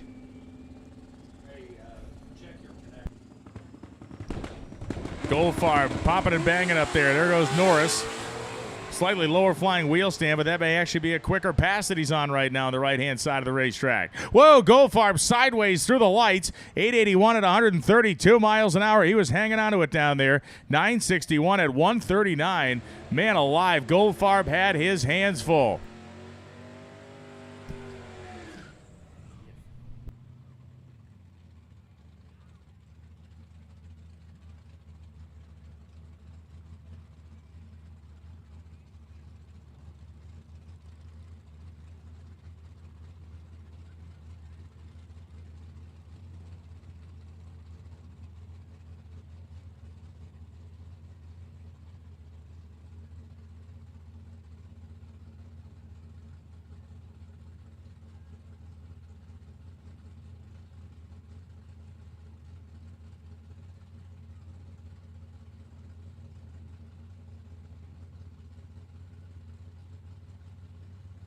Corey Pant and Rovick coming up on the left-hand side. Rovick in a big Oldsmobile, the 67 Cutlass. Oh, look at the trunk on the Duster. Oh, man, the Duster trunk has left the chat. And Rovick way sideways down there past the 1,000-foot mark. The Oldsmobile 943 at 128. That's a nitrous 560 in that thing. Corey Pant goes 1050 at 93 while shedding the trunk lid.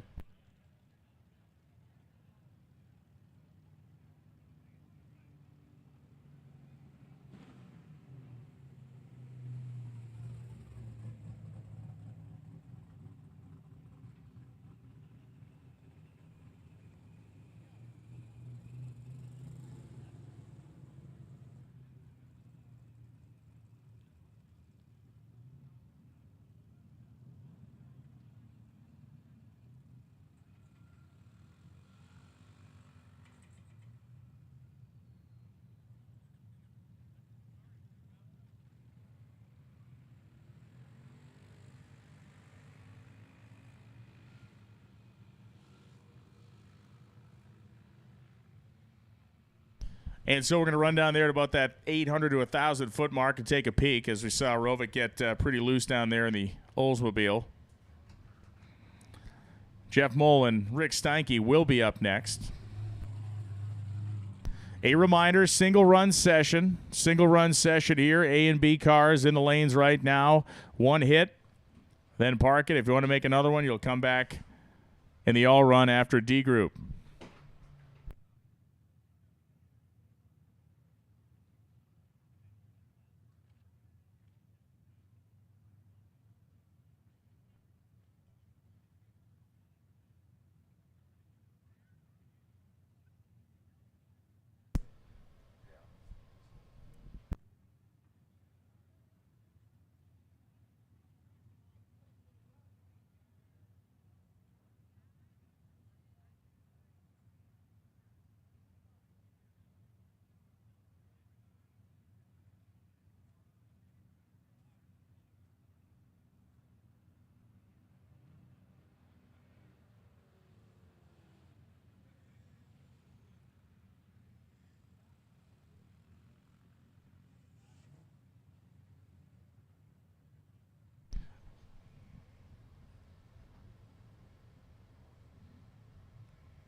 Equipment pulled off the racetrack, but I do believe he may be sending a tractor or something else down there to the left side. See Rick Steinke backing his car up. Jeff Maul going to be standing pat for a moment as well. Mike Javanis, Jeff Oppenheim in line, as is Glenn Sheely.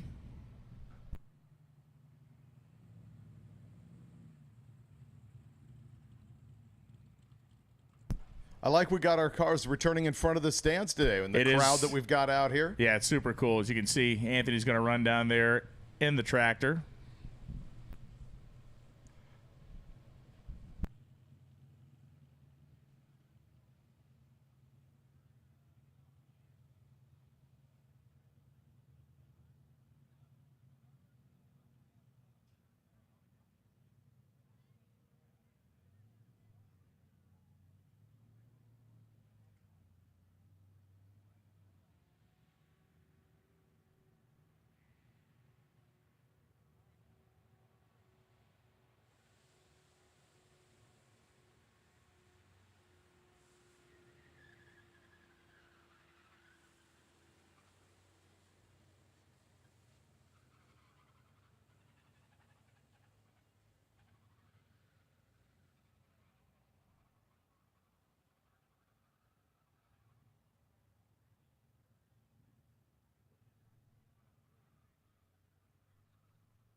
So a couple of trips down that left-hand side, specifically on that 8th mile to 1,000-foot area is what you're looking at.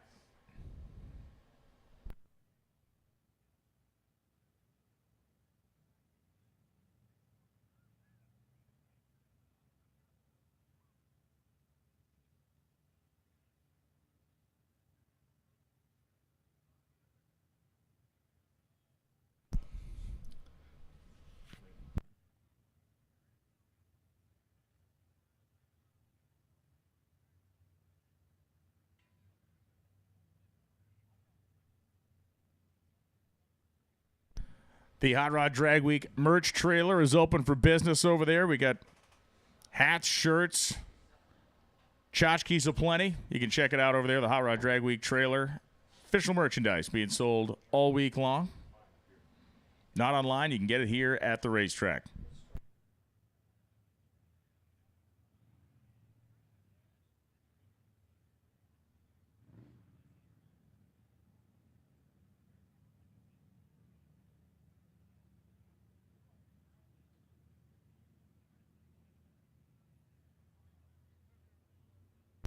It's a pro move when people are saying, you guys need to get out there and dry the track as they are watching the tractors out there on the track. It goes back to the volume's too loud. The sound is great. Back-to-back comments that we get in the thing. It's magical. The live feed, Snot La Sala, same color, same Mustang. Everything else different.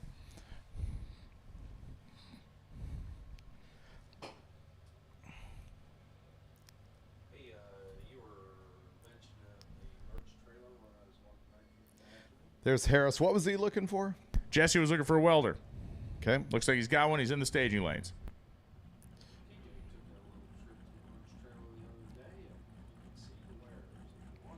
And speaking of the merch trailer, KJ was over there and gave us a full tour of its accoutrement. Let's watch. KJ here. It's Hot Rod Drag Week 2025. This is day 2. Live feeds brought to you by Mickey Thompson Tires and Wheels. I'm standing in front of the merch trailer. Merch rules the world. You got to get a shirt. If you're at an event, you got to get a shirt. You got to get a hat. You got to get a hoodie. All kinds of stuff. License plates, whatever. It's all at this trailer right here that is traveling throughout the entire Drag Week tour. And this is the Drag Week tour here. It's on the map. Right now we're at Numidia Dragway. Going to be making a move to Maple Grove, then down to Cecil County Dragway, and then back to Maryland International Raceway, where this whole circus started on Sunday. So anyway, this is the map. This is the merch trailer here. Sadly, you cannot get this merchandise online. You got to be here to get it. So if you're watching this on the live feed, get to your buddy who's here and tell him to hit the merch trailer and buy yourself a shirt. Josh is going to pan across the different styles and what's available. And if you got some folks here, or if you're sitting here watching me in the stands on your phone or something like that, get over to the merch trailer and pick up some of your Hot Rod Drag Week 2025 gear.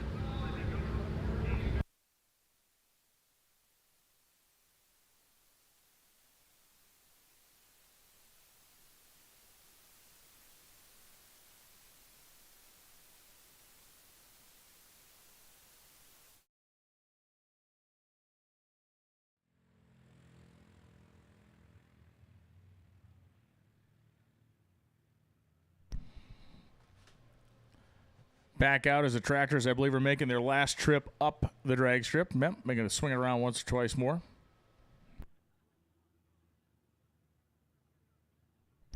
And again, this area has been rained on pretty constantly. For those of you who live here, you know that. Just talking to the folks in the live feed, but it's been rained on pretty constantly for the last couple of days. So moisture always a battle to fight, especially after something like that.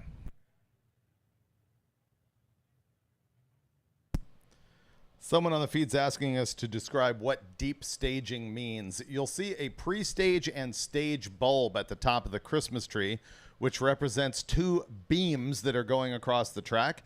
And to be fully staged, you have to have the pre-stage lit and then light the stage bulb. But then deep staging means to roll far enough forward to unlight the pre-stage bulb. And you don't want to do that at Drag Week because you get a performance disadvantage by deep staging because you don't get that little run at the track, as we see Mike Finnegan with Blasphemy pulling into the pits over here. Yeah, and the idea of a normal drag race, the idea of deep staging is you effectively shorten the racetrack up, you shorten your rollout up, you can have a better reaction time per se. But in a situation like this, when we're simply going for raw performance, you're not running head-to-head with anybody. You want your car staged as thinly as possible so you can get a full run. You can get a whole run through the beams, basically, at the starting line. Your rollout, maximize that so you can have a running start effectively at the tree. And the taller your tire, the more rollout you have. Yeah. Like, the taller your tire, the more of a head start you get on the track of rolling before the beams or before the timer starts. And also, if you are new enough to be asking that question, I'll also point out to you that reaction time has nothing to do with ET. Correct. You will see cars out here, and the guys are cutting reaction times that are approaching 1 second. That does not affect the elapsed time on the drag strip.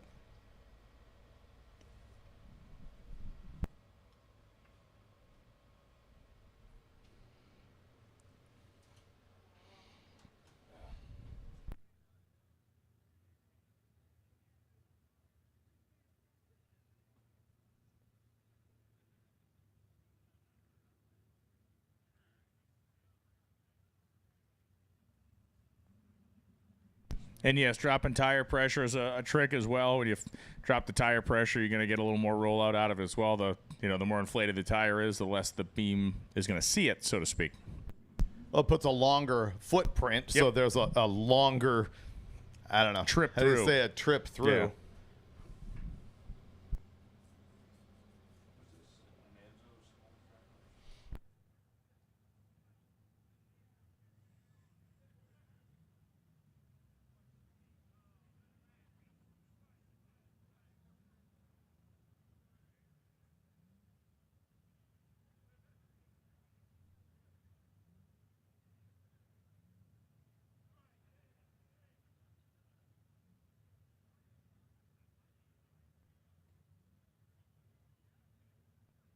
So Jesse Harris still needs the welder. It's a trailer repair they have to effect down there. So again, if you have a welder, access to a welder, Jesse, who's in line with the truck, everything's good with the truck. It is the trailer that needs to be repaired, which Jeff Zayas had the trailer break off the back of his car yesterday while towing. So it is, the adventure of Drag Week is certainly not simply limited just to the drag strip. It is all the stuff that happens on the road, the potholes, the chuck holes, the deer trying to run in front of your car as you're cruising down a country lane, all that type of stuff.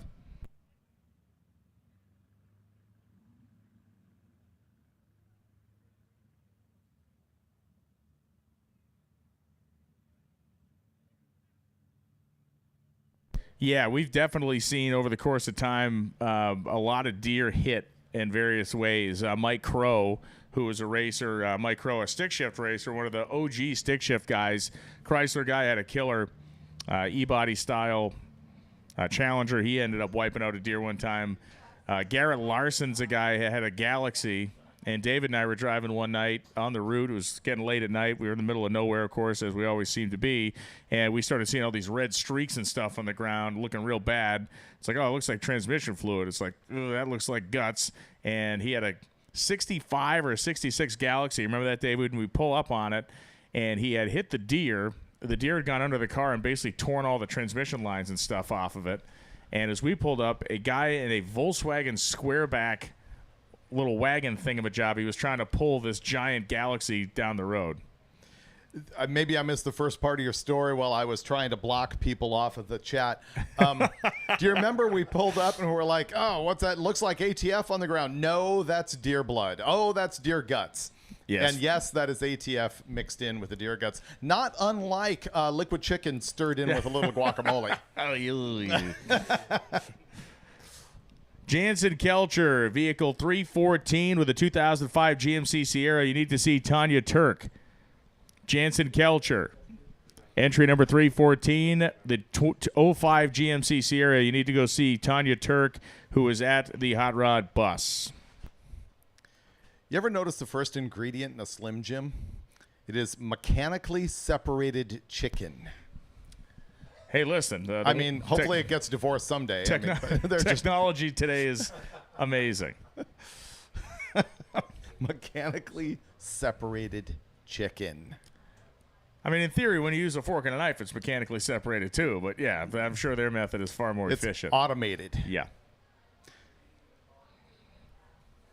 I recently schooled myself on the guy who invented the mechanical peanut sheller. Yeah, we have some of the most boring conversations in the world, but that one even grabbed a new gear for me. Yeah.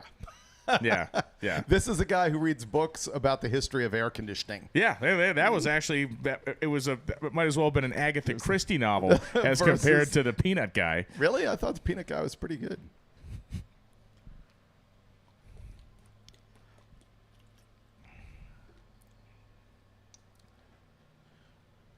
The best thing that could happen to us right now is apparently starting to happen. Some cloud cover would be primo at this moment.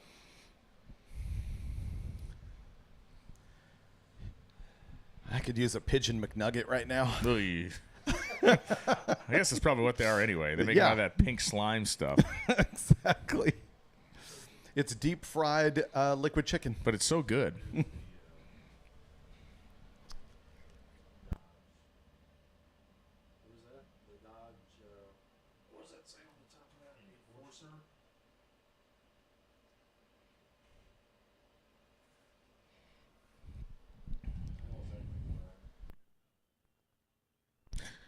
Yeah, we got to look at Dave Workman's truck on the live stream in the staging lanes. That is the D&J Enforcer Cummins diesel engine that powers that thing. Had been having a really banging week until yesterday. Struggled on the starting line to get traction early. That truck just makes all the power. It is a very, very fast rig.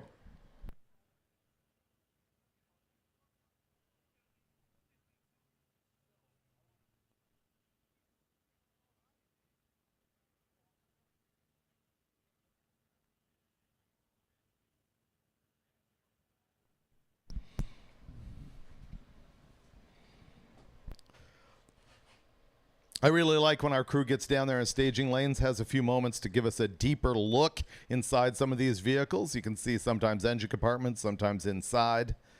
It's one of the payoffs of the live feed. Of course, if you're here in person, you can walk around and sort of bother anybody working on their car. You might get a little bit of race face, but most people are pretty friendly and welcoming and happy to answer questions about what it takes to join one of these deals. I think there's a lot of spectators who are here sort of on a pre-run, on a recon mission of what do I do to make this happen myself?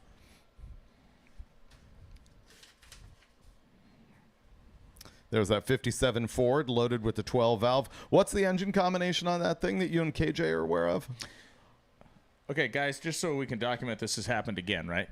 Okay, so I looked over to my right here because you just said this. I mean, not even the words are still floating out of the speakers. I think. And I am literally studying other things that are more entertaining than you in the chat room. It is uncanny, absolutely uncanny. And look, KJ was befell by the same thing in the car yesterday after we had a conversation or something, and he all of a sudden pops his head up and says, "Oh, what about this thing?" And it's like, bro, we just literally spent 10 minutes on. What's going on here? I just thank you to Jay and thank you to Warren. I just wanted to make sure. Tuned out to make sure.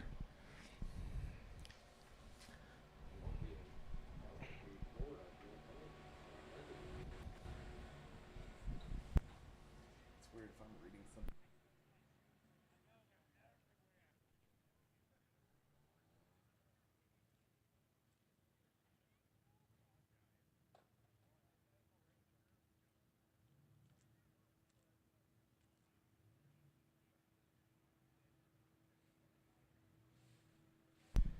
as Brian scans the chat to confirm to himself that it is more educational, informative. No, I was just looking and entertaining than his own word. It's like a psych ward in there.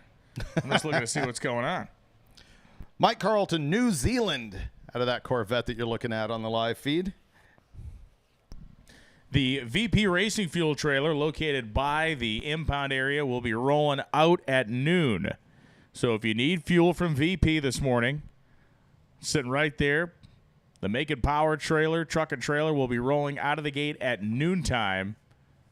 They also have the VP Racing Fuels display with fuel jugs, all kinds of stuff over there in the Sprinter van. And we are back at action here. Again, thank you to the hard work of the staff.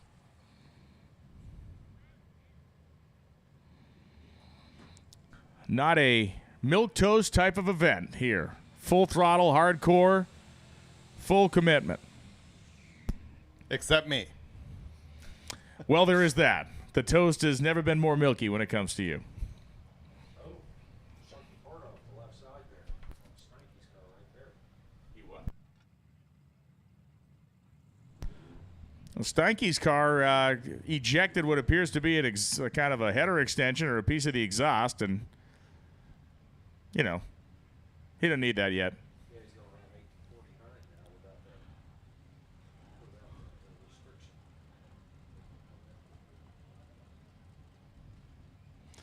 Jim Halsey with a switch in hand. Steinke, who has made a lot of runs at this place. Jeff Maul, the 1967 four-door Nova.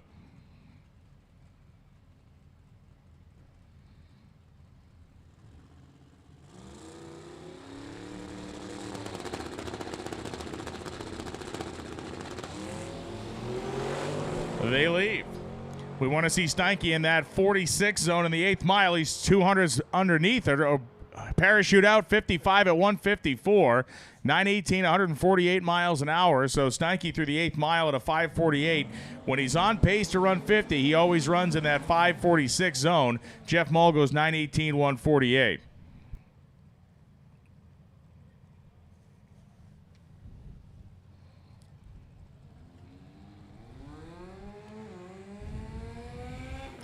Mike Javanis rolling up right now on the right-hand side in his Mustang. Scott Glassbrook, the 91 Eagle Talon, which sounds all the world to have, a 4G63 Mitsubishi engine in it, as it would have from the factory.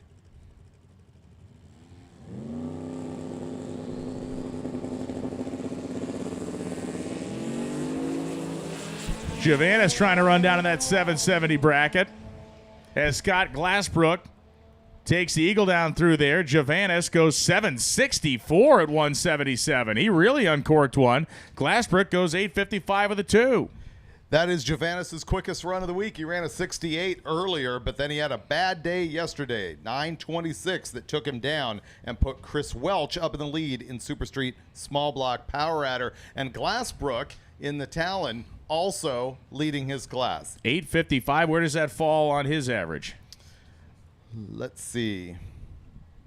Glassbrook, he ran a 46, a 42, and a 34, so he has slowed down as well. Slowed down a little. Is he, and now he's got about a tenth of a second lead, you said, in his category, right? So he may actually want to wick that up a little bit. That is correct. Ooh, here comes Sheely and Jeff Oppenheim. Sheely's silver Corvette, of course, the car that we've been looking at, that if he finishes the week will break the record for small block, naturally aspirated, that has been held by Tab Scott for so long. Tab Scott now right behind him in class with a very impressive car. It's that silver Camaro. Couple of just monster carburetors on top of that LS-style engine for Sheely. Larry Larson built car. Larry informing us it's a 9,200 RPM engine. No trailer for this thing either. That's the cool part. Throwing down old school.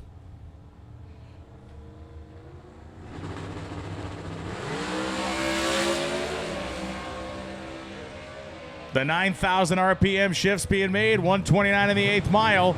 And Sheely will go 836 at 159 miles an hour. Signed, sealed, delivered, pal. All you got to do is make a drive and basically stage the car tomorrow, and you're going to have that thing locked up. Oppenheim goes 898.2 at 150 miles an hour. But Glenn Sheely continues to put on a clinic out here.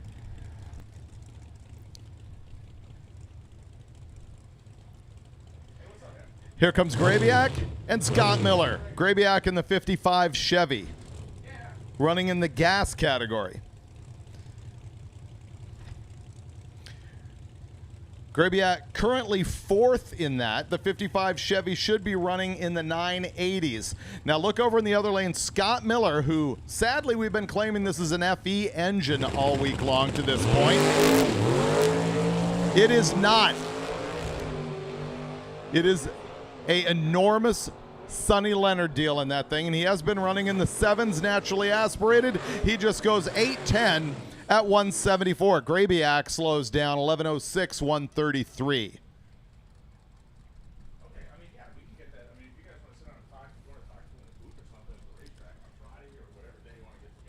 Next pair, Phil Tobin in the Corvette and Kyle Raposa in the Mustang.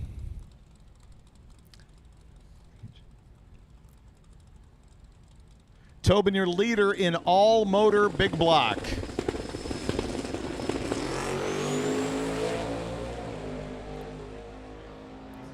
This Corvette should be running in the 840s and 50s.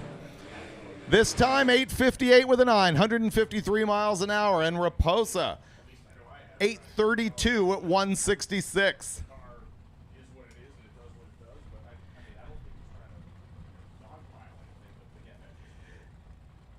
David Burke, 3rd in class.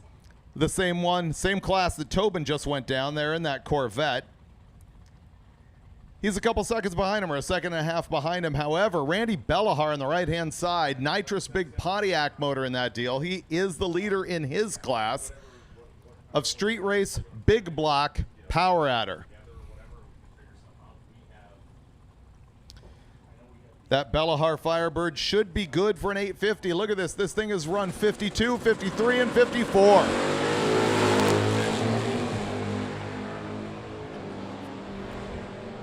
He's going to do it again. 540 to the 8th, 128 miles an hour. And look at that, 846 with a 4, 159 miles an hour for Bellahar. The problem with that is the car does not have a tech legal chassis to go quicker than 850. He will not be able to hand in that time slip. He will be back to run the thing a little bit slower again.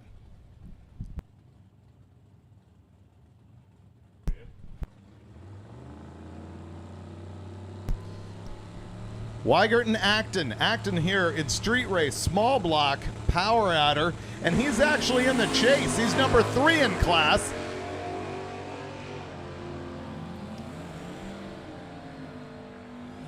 And Acton, 851 with a 2, 159 miles an hour. Very similar to what he's been running all week. If he hangs on to that, he can probably hang his number 3 spot. Greg Weigert on the left-hand side, 976, 137. That is the first time Acton has come out with a nice kind of representative run, and I have a feeling that he will be able to take that and take it down and hand the slip in and move on. He's had a bunch of late afternoons here this week. Paul Bigelow and Mitch Kaufman. Kaufman, the wheel-standing Sanford & Son pickup truck. That little Ranger. And trouble for Paul Bigelow as he pulls off the drag strip. The Ranger goes 854 at 156 miles an hour. His quickest pass of the week. Fantastic. Bigelow unfortunately suffers breakage, and he is going to come to a stop before the 330-foot block.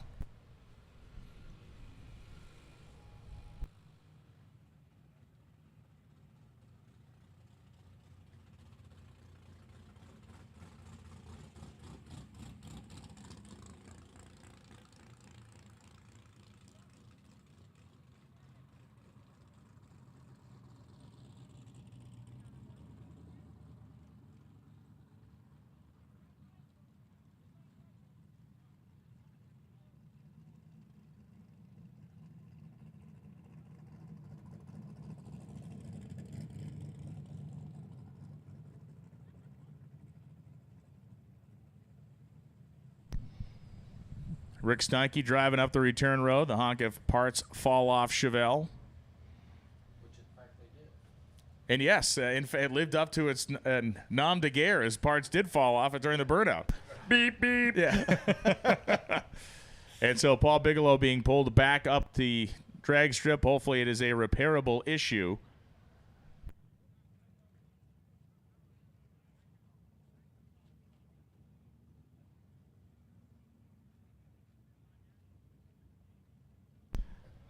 Do we have a little fender bender out here? Nothing to see here, folks. Moose outside should have told you. Wally World's closed.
If you've got the welder for Jesse Harris, he is here. He is across from the concessions track side, across from concessions.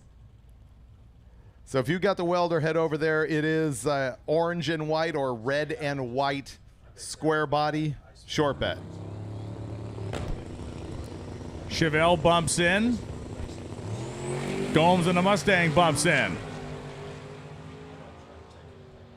And Mark in the Chevelle is hustling.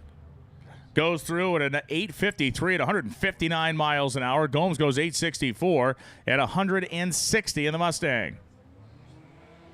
Ron Rhodes coming up right now. Rhodes, the silver Camaro, a gorgeous piece. Everybody that's looked at it says just how pristine and nice this car is.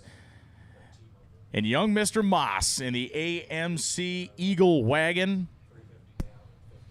Turbo inline 6 for the AMC.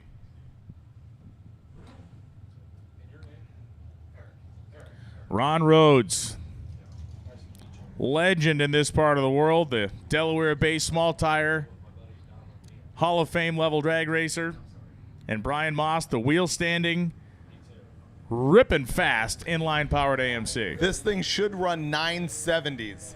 The inline 6 turbo in the AMC. Leaf sprung wagon leaves, popping the front wheels up. Moss goes across the 8th mile. Moss goes across 1,000 feet, 971, 137 miles an hour in the wagon. Nothing better. 954 for Rhodes at 141, and he was waiting on Moss to show up. You know, we call that an AMC Eagle, which is a little bit like calling a Camaro a General Motors Chevrolet. You know, Eagle was actually a division. That's the model. That is the model? Yeah. Yeah, that's a model. The Eagle was the four-wheel drive wagon. The Concorde was the two-wheel drive wagon of that car. There are Eagle cars, right? But that is an AMC. The model name is Eagle. And it changed earlier or changed later? Okay.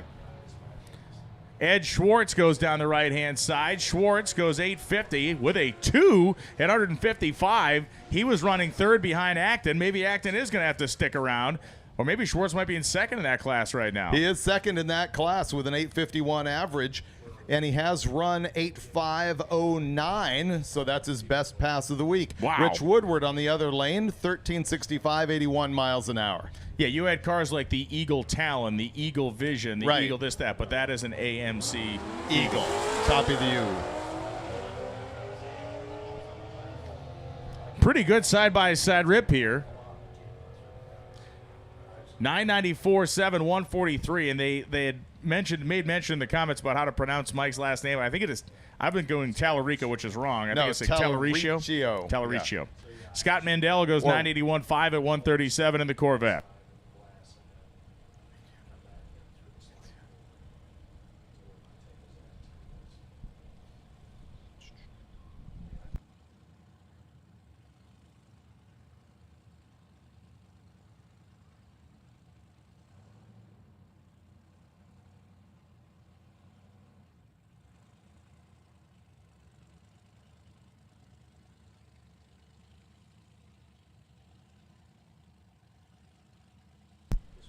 The next pair is going to be Wayne Baker and Anthony Cruciata. Now, Cruciata's got the 95 Mustang. He is currently 4th in Street Race Small Block Power Adder, another one of those cars looking for 850s. Wayne Baker is leading our gas category. He is in A gas.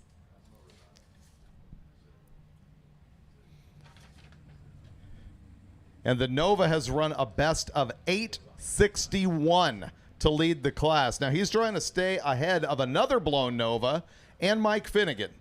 So he's got to run deep in the 8s one more time. We have a welder for Jesse right in front of the VP trailer, next to the VP trailer. So Jesse Harris, I know you can hear this in the staging lanes, right in front of and or next to the VP racing trailer. There is a welder available to make that fix you need made, which I believe is a trailer fix. Okay, it is at the car next to the VP trailer. No, it's at the gold 4-door Nova. Nice. Yeah. Jeff Moles.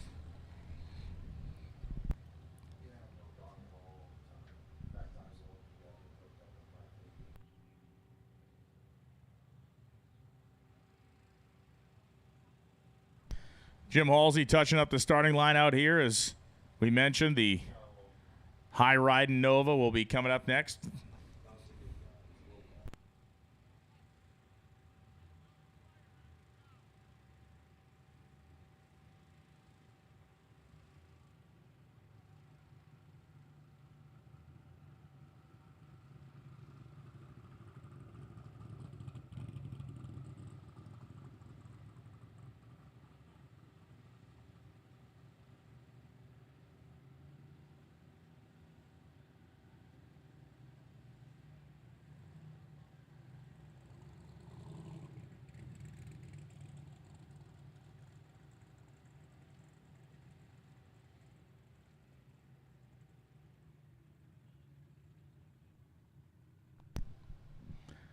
Traction compound drying up, tacking up, and engines being fired up.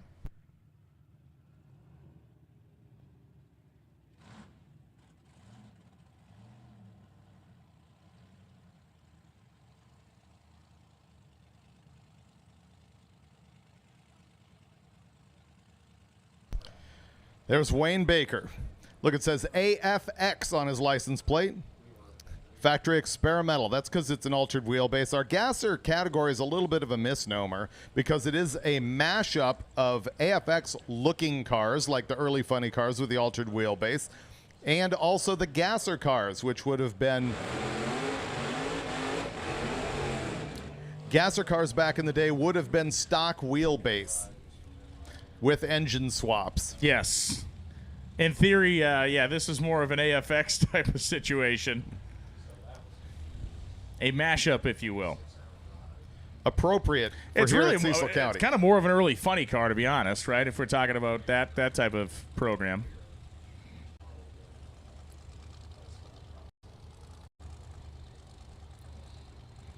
EFI blower shop supercharged big block Chevy in that thing.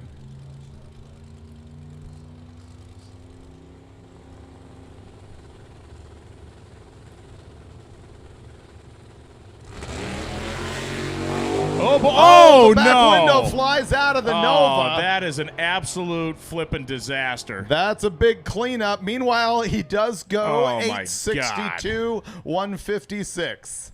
We're going to be here a while. Cruciata, 851 man. with a 3 at 161. Baker, bro. It has the grandstands empty. Well, it's been a fun week here, David. Yeah. I mean, that thing is in 64.8 trillion pieces that are now all stuck to the racetrack that have to be basically hand scraped off. A great time to grab yourself something to eat or drink. Great time to start War and Peace. Maybe Cruise around rebuild the your pits. engine. Yeah, rebuild the engine, or frankly, cast a block. Machine the block. Yes. And start constructing an engine. Brutal. Oh, that is a bleeding nightmare.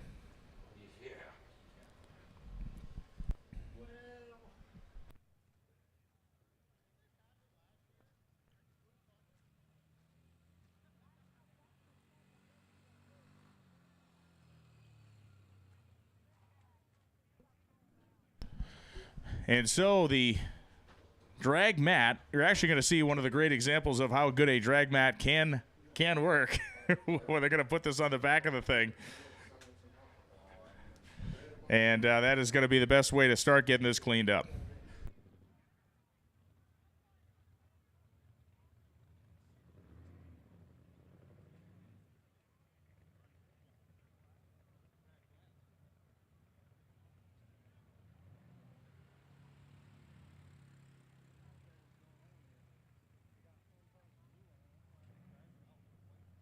So we have a couple of cars that need to be moved. They're parked down the end of the grandstands on the tower side. It's Maryland plate. It's a Ford Focus. Maryland plate 6FB 3468. And again, we need these vehicles moved, please. And a trifecta of motorcycles. Looks like a, let's see. So it is Maryland plate 44613. Maryland plate 529Y89. And Maryland plate 958Y16. So if you're parked at the end of the grandstands, again, that blue Ford Focus, the 3 motorcycles, and a Cobalt SS 3EZ2946. We have a production trailer that needs to get parked down there, so if you could please move those vehicles, the 3 cars and or 2 cars and 3 motorcycles, please, at the end of the grandstands. Just relocate them. Thank you.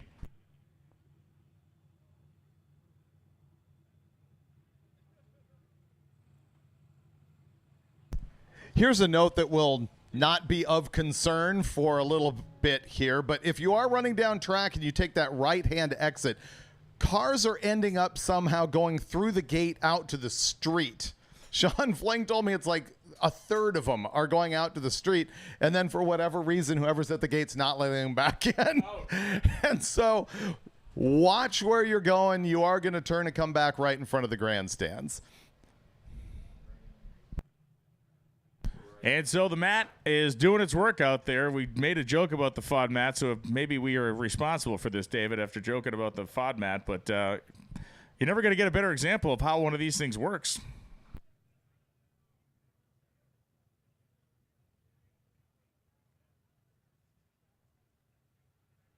And it is doing actually a heck of a job.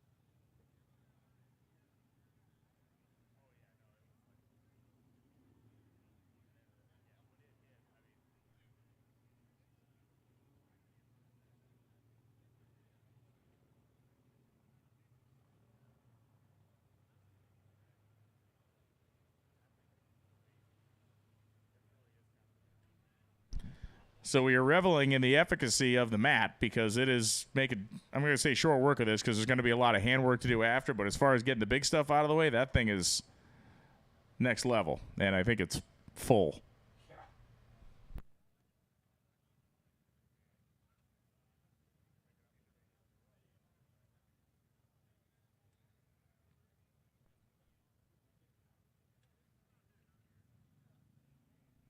Yeah, as we have the camera kind of fixed on the work that the mat is doing, it's actually oddly satisfying to watch them pick up the glass. You take all that and melt it all down, maybe take it out to the local glass blower and make yourself a little something. Yeah, some trinkets. Yeah, you can make trinkets. You can make little mini Jim Halseys out of it.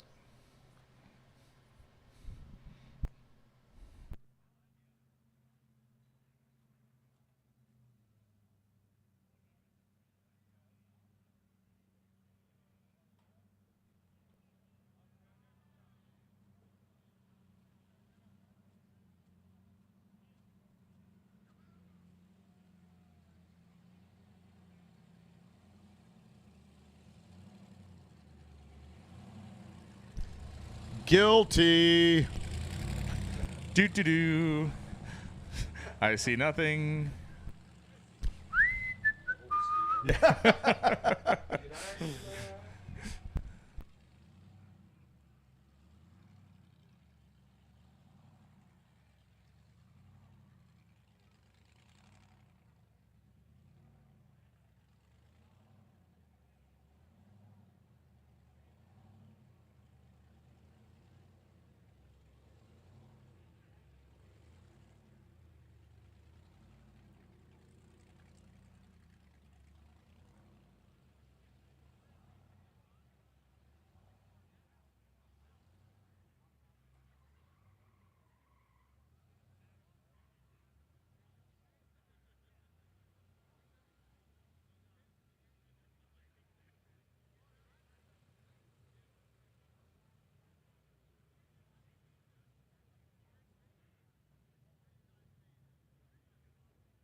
And we are back here in the timing tower at Cecil County Dragway. And listen, we heard Rod Savory was here, but Rod, we were going to put you on anyway. You didn't have to go out there and chuck the back glass out of that thing. But man, what a cool deal! What a cool deal to have Rod here. And again, a pioneering guy when it comes to street legal drag cars that run sixes. You're kind of the guy. Oh, thanks. Well, we were just talking out in the pits about David here coming up with the rules, the first set of rules. And, you know, I can't still to this day believe how close those rules were because I was naturally aspirated. We had like Steve Johnson, nitrous. We had Dempsey, what was his name? With the, I can't think of the twin turbo car. But anyway, we were all within a tenth of each other. Oh, Gene Deputy. Gene Deputy. Yeah. Yeah, so we were all within a tenth of each other. That was pretty good. Yeah. To come out with the rules, the first hit like that. And he's talking about the early days, like 1992 in Memphis for the very first Hot Rod Magazine. Yeah, the very first fastest one. street car shootout. I was number one qualifier. Steve Johnson was number two. He was not 100th. He was 1,000 slower than me. Yeah. And I said, if you didn't have that Rolex watch on, you'd have been number one qualifier. Yeah. That's how close it was. And, of course, Rod has a long history. I mean, you had street machines like your Camaro that were in Hot Rod Magazine well before you started racing. Yeah, 1980, I started out. I had a 32 blown Ford right that was tubbed. Didn't even have big street tires. Then I had to run McCreary dirt track tires. Oh, yeah. Yeah, they had tread on them, but they weren't DOT. That was in the 70s. And then in 1980, I did my Camaro, which you remember. I still have it. I know. Yeah. And wasn't that your first car? You bought it new? I bought it new. I graduated from high school in 1969. I drove it to my prom. And 6 years ago, my wife and I drove it to my 50th class reunion. How cool. Yeah. How very, very cool. I don't think too many people can say that. But then the Corvette was a 53, wasn't it? Yeah, it was a real one, too. Yeah. That's on my back here. There it is. Yeah, Brian Robbins and I were just talking about that because I hadn't seen Brian since, I guess, 98, I guess it was, when we both ran Outlaw Street. And he had a really nice show quality Corvette. It was him and his dad, blown injected car. And then I was naturally aspirated with the Sonny's motor. But I ended up being world champion, but only by 20 points. Yeah. Which was one pass down the track. That's how close it was. Man, we had good times back then on the road, didn't we? Yeah. It was like this, but I don't know. You could tell that it was the grassroots of it. Well, along those lines, you told me the story when we did our interview a couple years ago and I did that whole history deal, but I want people to hear the street sign story from that 92 event. Oh, yeah. So we were having trouble with the 57. Yeah, that was the 57 and 92. And I thought it was something to do with the air flow in the carburetor. So I made this air pan for my hood. And I couldn't find any sheet metal, so I shouldn't say this, but I stole a stop sign. The statute of limitations is probably, you know. Yeah, I'm going to be arrested as soon as I leave here. Yeah. But yeah, I actually stole a stop sign, took the hood and the sign up in my room, and because I'm a sheet metal guy, that's what I've been doing for 54 years. And I made a hood pan. Unfortunately, that wasn't the problem. Man. So what happened to the Corvettes? Well, my 57, which one I'm just talking about now, is actually at a shop, Legacy Innovations in New York.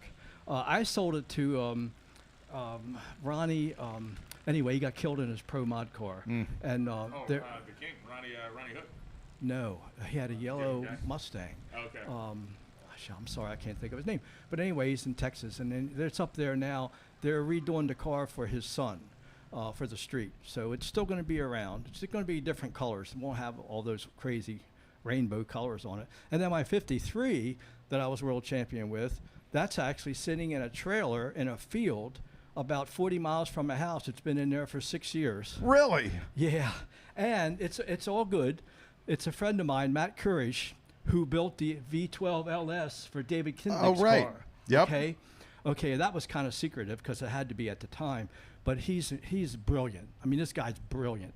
And he's building a V12 for the 53 with 4 turbochargers. Oh, wow. Okay. And I'm going to drive it in 2 years. Oh, wow. But I'll be 76 years old. But you don't have an age limit, right? Right. You want to bring it on Drag Week? Yeah. Oh, wow. Yeah. That would How be amazing amazing would that be? Yeah, so I know I have to register about a year in advance to get in.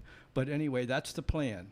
And it'll have to run unlimited class because it's a full cage chassis. But anyway, it should run in the 6s. And the main reason we're doing this is he wants to start selling those V12s in this country, and he wants to prove the longevity of the motor. Yes, Australian guy, right? Yeah, he's in Sydney right now. He's coming over next year. So what better proof than to do Drag Week? especially if it'll run in the 6s. I mean, that car ran 60 foots naturally aspirated with street tires. And I'm telling you, the street tires in the 90s weren't nothing like they are today. Yeah. But it ran 60 foots then. It hurts me a little bit that you're not going naturally aspirated with it again. Well, I mean, me too, but this is his deal, and he bought the car from me, and he asked me if I'd drive it, if he did this. I said, man, I'm all in. If I'm still alive in 2 years. Yeah. Are you still buying green bananas? Yeah. It's great to have you out here, and one of the first things you said when you walked in was like, look at the crowd, and it's fantastic, right? I'm really happy to see that this sport hasn't faded like a lot of sports have. Hold on, I gotta go over here. Okay, and to see this crowd, and I think it's just getting bigger. I mean, it is. Well, there's so many of these events now. This whole drag and drive thing has exploded. Of course, Hot Rod Magazine only does one drag week, but there's 40 or 45 others in 3 different continents. So, yes, it's absolutely growing. Yeah, I think it's fantastic that this has carried on all these years, because it's been 33 years since I did this. Let me just jump in here for a second, guys. If you're along the fence line on the pit side, we ask you to take a couple of steps back because the brooms are going to come by. We don't want anybody getting hit with any pieces of glass. So if you're along the fence line just for a minute, when the tractors are out here running, they're going to be brooming this out of the way. We do not want anybody to catch any pieces of safety glass. So please take a couple of steps away from the fence here for the next couple of minutes while the tractors do their work. So, do you guys remember my Pro Street 99 Firebird? Yes. I had that after my 53. I wanted to try something different. The problem with the 53 was, and I was telling my buddies on the way here, I ran naturally aspirated. That was cool. But I had to have good air. And the competition was so close, within hundreds. And I could make a good pass first round of qualifying, but when it got hot, the car would just fall off, and there was nothing I could do. There was nothing I could do to it. Even though we were world champion, we kind of had some luck with us to do that. So I wanted to try something different, and I saw the turbo cars, even though there wasn't many out there, that the air didn't affect as much. So we built that twin turbo car, and I had a used Kenny Duttweiler motor. Oh, wow. And I was just talking about Kenny, and we were saying, and he would like this now because he's still around, right? Yeah. He's still building engines, I think. But anyway, He is. I used to call him after qualifying, and I said, man, Kenny, we're #1 qualifier. I said, Musey and Christian and Moran and all those guys are freaking blowing, their heads are blowing off. And he goes, you know why? He goes, those nitrous guys thinks this turbo stuff is black magic voodoo. Yeah. And that's really the truth. They couldn't figure out. I had a 388 cubic inch motor with 76 millimeter turbos at 2,800 pounds. Wow. Yeah, that's a couple of big, and even by modern standards, that's a couple of big turbos on a little motor like that too. Yeah, we ran. It was 2,800 pounds. It was a Rick Jones carbon fiber car with a steel roof. It was an IHRA legal pro stock car that belonged to Angelo Alessi. Oh, Alessi. And and they're 100 pounds lighter than an NHRA pro stock, even though they got mountain motors. But with that little small block in there and my little ass, it only weighed 2,250, and I had to weigh 2,800 pounds. We put 600 pounds of lead in that car, and my only regret is I never ran it with the weight out. I think I could have got it in the 5s. If it didn't fly, yeah. You know why? Because I had a match race with Pat Musey at Englishtown. He put one of his pro mod motors in, and we took 100 pounds out. Just 100 pounds. Should have been a tenth, right? It went 2.5 tenths quicker. Wow. Kenny said because it's such a small motor. He said that weight is killing that motor. Yeah. And I thought, if I can hook, because that funny car tires on it, if I could hook this thing, I'm pretty sure I could have got it in the 5s. But then again, like my wife said, they're smarter than we are. She said, yeah, you could have crashed it too. Yeah. So.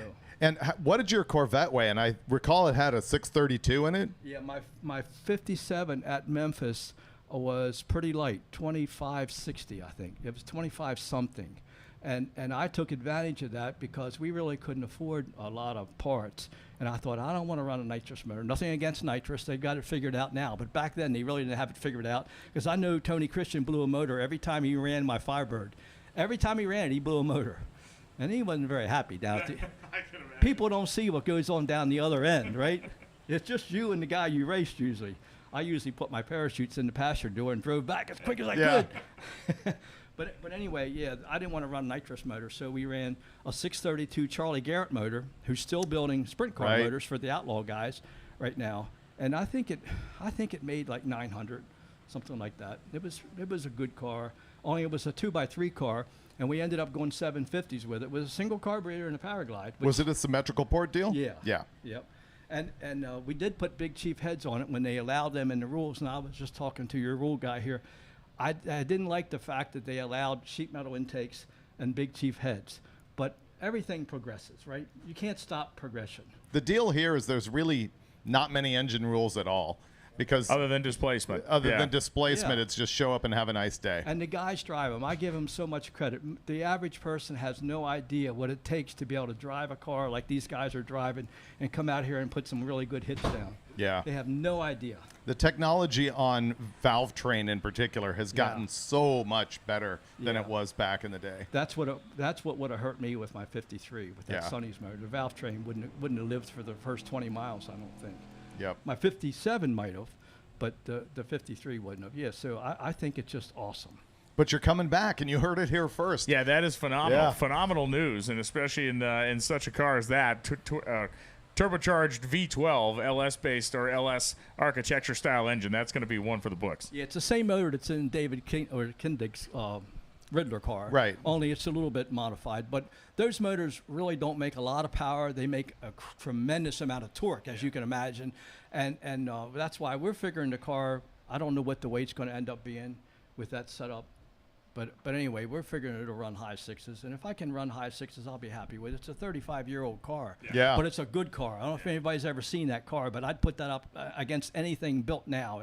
It was a John Little chassis, and that thing worked. I mean, I ran 60 foots with street tires 33 years ago. Yeah.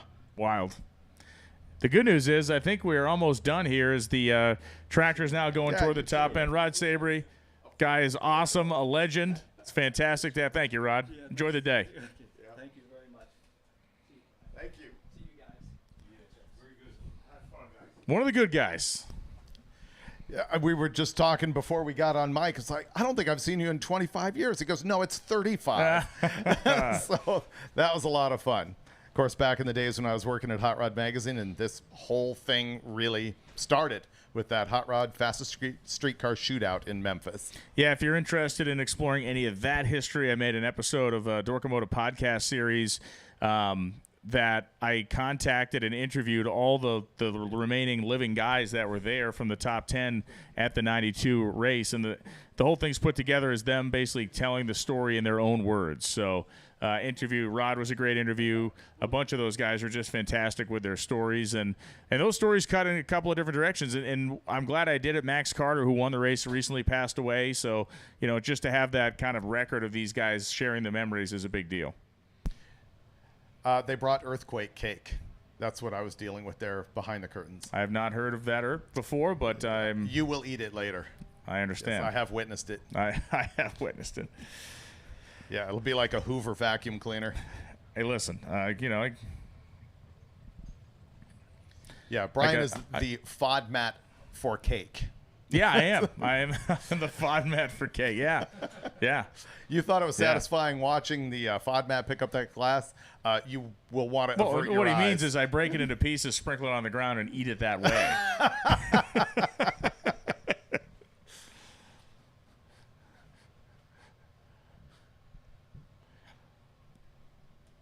So Mike Finnegan is in the staging lanes back there. Again, thanks to the hard work of the staff here and thanks to the patience.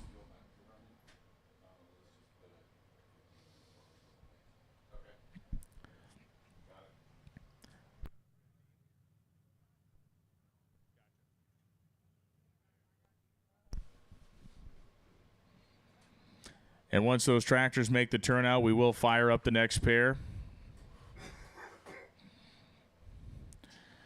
Back glass, there really isn't anything that outranks the mess that a back glass will do. T-tops are one thing, but they are so much smaller. The back glass, when it hits, you get the full Monty. Yeah, third-gen Camaros, fourth-gen Firebirds Camaros. Usually when the T-top exits, goes up and flips around like a leaf in the wind about 100 feet, and then lands like a mortar shell and spreads its mess out across the racetrack.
And the Pro Mouse has made the trip.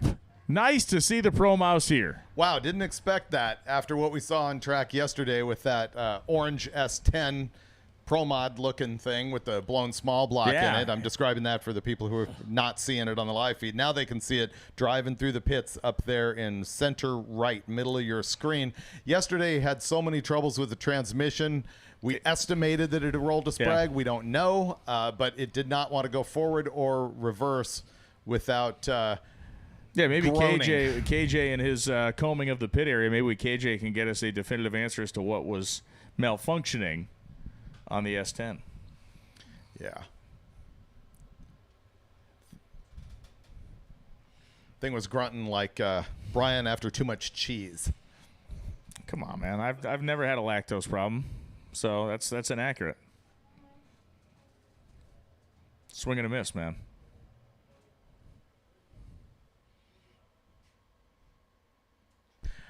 All right, I was going to hold off on answering this until it became relevant with the cars that are on track, but somebody is asking me relentlessly, how is the bump spot determined?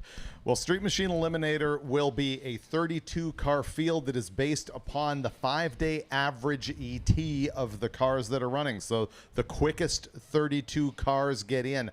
Bump spot means it is the slowest of those 32 cars. It is the 32nd car, and the reason it's called a bump spot is if other cars go quicker, they can, wait for it, bump you out of the field. So that is how that's determined.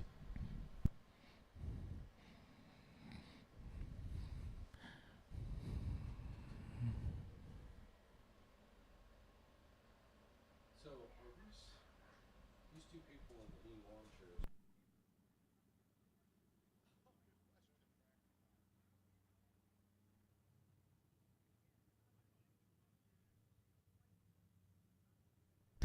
The Blue Viper has not run yet. That question came up. Ned Dunphy is here. Car is over in the pit area, so they are on the property in the impound area.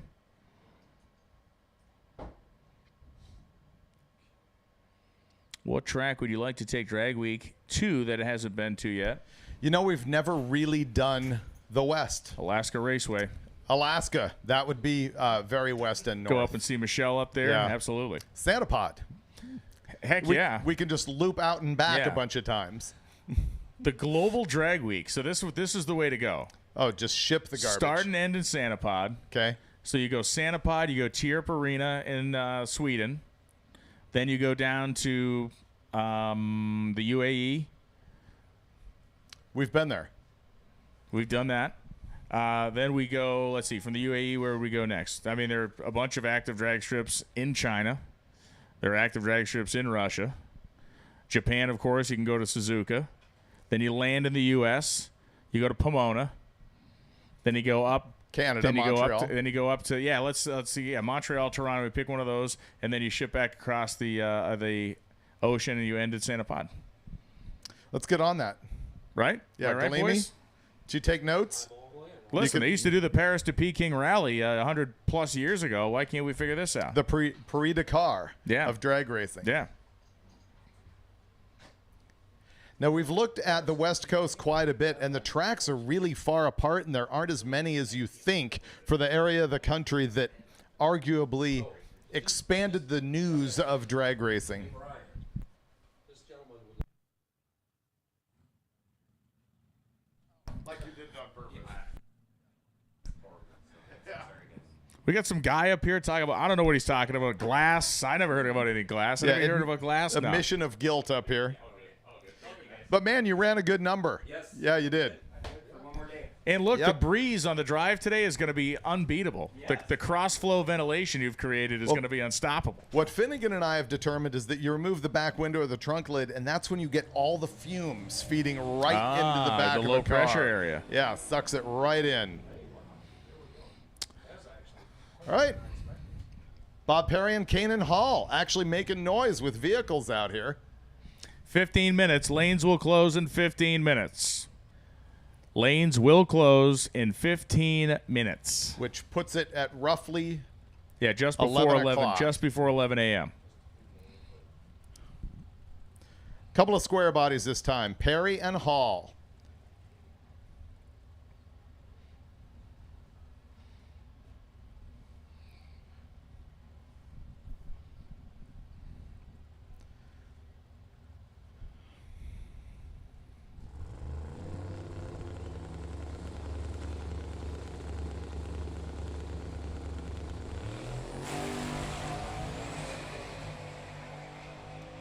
All moving. Here comes Perry on the left-hand side. And Perry throws the shoots out 964 at 148. A 925.5 at 146 for Canaan Hall.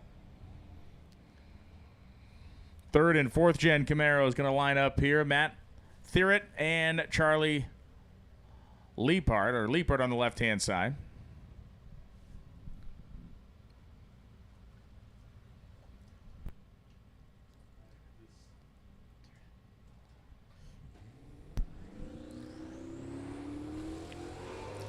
Leaper was a little slow to lead the line. Lackadaisical, I'd say, about the green light. Yeah, 1+ seconds down there. As Leaper takes it through 10-11, 137. Thierrett goes 10-21, 141. You know, we have that rule about not having a reaction time that's over 1 second. Really, that came from the days where people were out there spooling their turbos for 20 minutes before they left. Yeah. And I think that the strategy on boost building has changed so much since then, and the bump box has changed. Gotten exponentially better. Scott Triolo one side. Owen Rogers in the AMC, who's been profiled by KJ Jones on the other. Rogers has had his hands full this week. Various repairs made on that car, as so many people do. Parachute out goes 883, 154.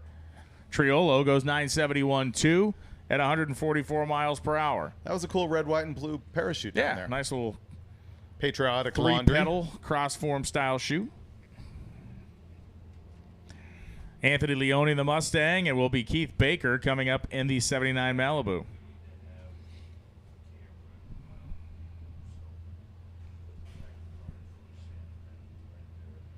Staging lanes will close at less than 15 minutes. Let's call it about 12 minutes now.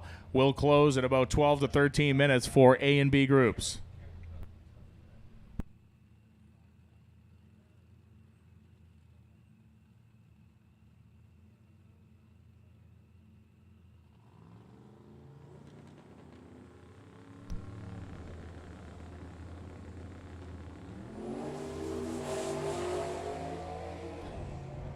Keith Baker, long gone and hard to find.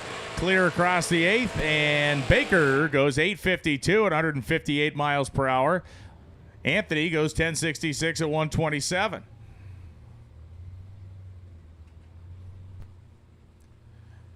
Kyle Moss and Jason Tabscott. Tabscott, number 2 right now in all motor small block.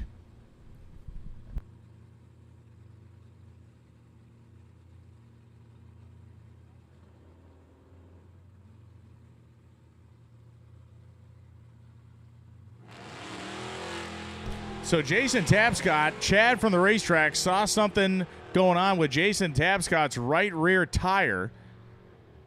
So the Chevelle on the left side of Kyle Moss will go down on its lonesome 1183.7 110, but it was Chad walked up, stopped, and they had to look at the rear tire. So something caught their eye down there.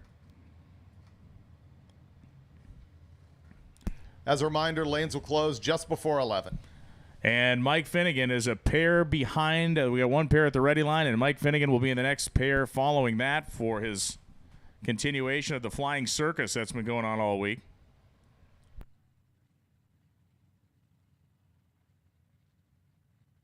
You've cursed Finnegan with bounce house. That's a popular thing in the chat now. Yes, the bounce house landed with the audience.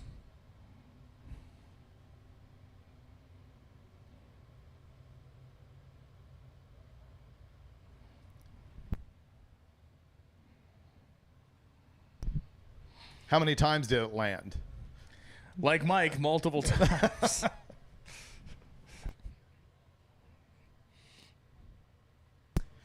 Oh, good. You know, I think they're actually knocking water. What they're doing is they're trying to get water out of the quarter panel down there. You can see them kind of beating on it. So that's what it was. Is Chad stopped it because they saw water coming out of the rockers' quarters. I mean, guys, drove through the night. Obviously, they drove these cars to the racetrack, but nobody was launching them out of the hotel. Maybe they were, but well, that's yeah, a problem. yeah. We've noticed they but, have been. You know, you're not going to be able to get all the water out and have the type of grip you do in a drag strip. So that's why they are working on that over there.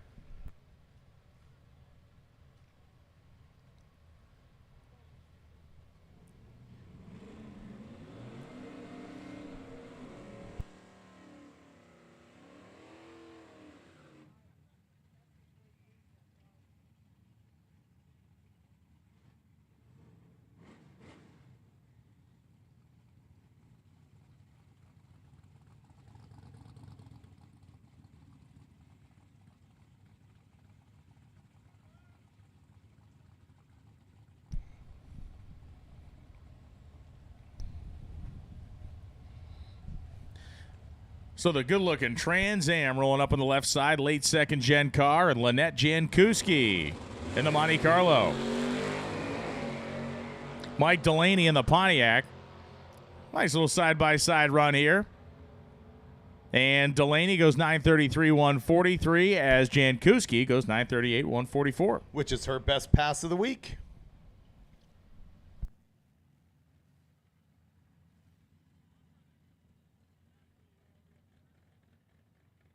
Okay, so Finnegan's just going to stage the car here, and then he's going to make his transmission repairs. It's a smart move in case something happens. He wants to make sure he at least gets to claim he staged the car.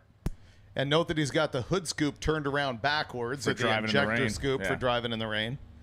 So, yes, he has transmission issues to repair. We believe we found in the parts, so now he's going to go back to work. And we may have a racer in need. We do. A gear set for a GM 8.5-inch 10-bolt.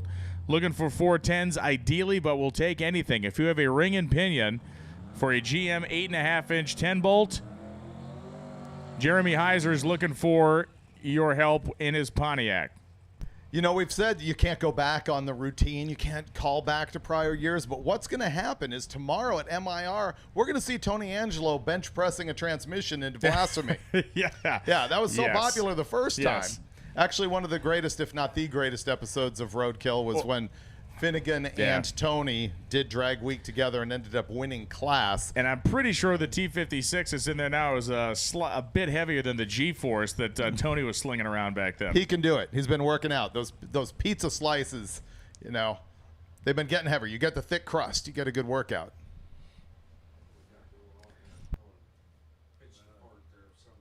We're picking up 56 Chevy pieces off the racetrack. Oh, it's just a wiper blade? He bought the cheapies. He didn't go for the quality blade. Either that now. All right. Maybe it's just a pointer. That is a 6-second 56 Chevy. He is third in the unlimited category, but not necessarily third overall. I'd have to run through and do that math. All right. Let's see if we can find a 6-second number out of the 56.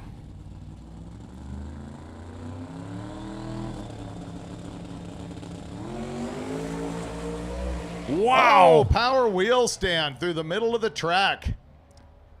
Multiple pedals, breathing on the throttle. Still goes 726 at 185, but a big power wheelie there for the 56. And they will not want to be handing that slip in. Staging lane's going to close in about 5 minutes. Not sure if they'll have time to get it back in here for the morning.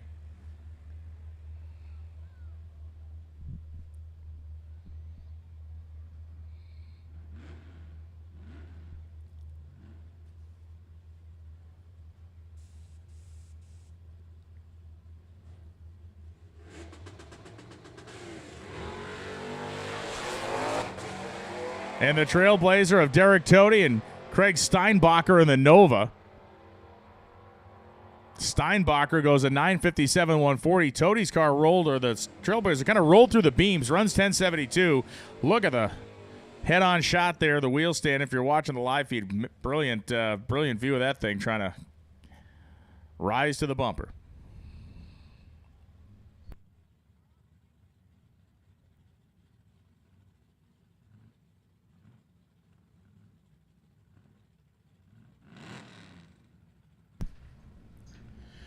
Joe O'Cone in that silver Plymouth Scamp.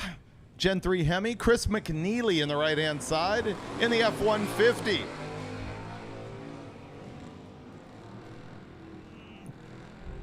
The F-150 is getting down, man. 951 with a 148 miles an hour, and O'Cone at 978 at 137.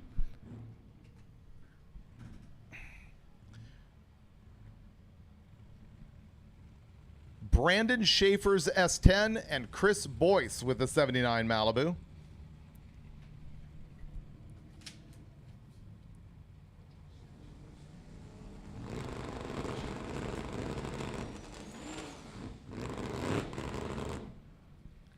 That didn't look good or sound good. Oh, people are pointing underneath it. Think we got parts or fluid on the track here.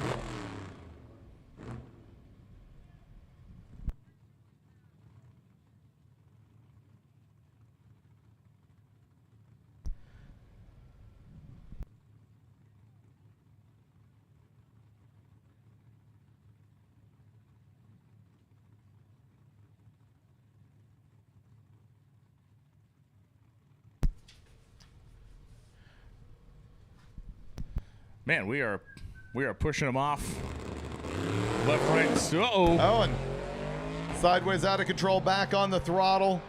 That's going to be Chris Boyce. He's got the Blueprint Engines test vehicle with a blown LS in that deal. Gear start transmission goes 10-14, 140 that time. It is a 9-second car, but you saw what happened on the starting line with him.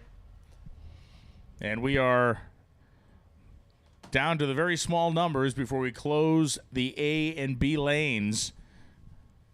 We'll get official word, but it's about 2 minutes or so or less.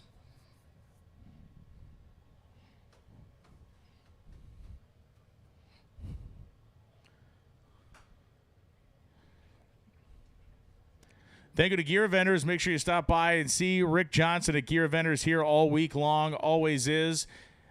Knows product, knows the applications, knows what can kind of benefit your race car, anything, your street machine, street strip car. Gear Vendors is making it happen as Ned Dunphy is rolling to the staging lanes in the Viper. But Rick really does have applications to fit any sort of need, any sort of want you may have. Even in classic cars, classic cars, they have remote mount options. My buddy John's a dealer for him, an installer, and he's done a bunch of those for customers over the course of years that want to put more miles and enjoy their car more. But certainly in this environment of drag and drive, you can have an incredibly stout transmission. Adding a Gear Vendors makes the car way more drivable, way more pleasant to operate, and it's something that so many competitors have benefited by over the years. Rick has never actually played guitar for us. What's with that? No, he's been a guitar player his whole life. But of course, the Gear Vendors guitars have been a part of Drag Week for a decade and a half now, plus. As the Sanford & Son Ranger heads for the gate after another impressive wheel standing performance, that has been the one and done beast of the week, that little truck.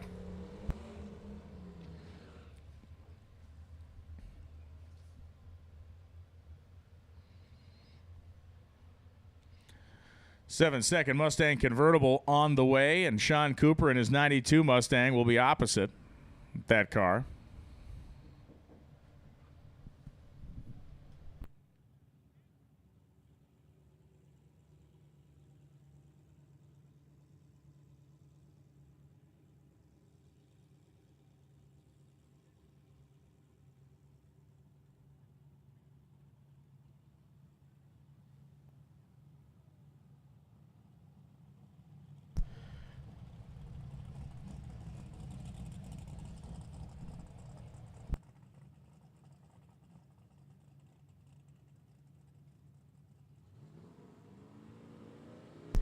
Sean Cooper out here, an 860 car that had one bad day that put him in the 10s. But we should see another 860 here. And no, he was moving along, but he lifted it before the 8th mile, so something giving him an indication to take his foot off the throttle. Goes at 1076 at 82.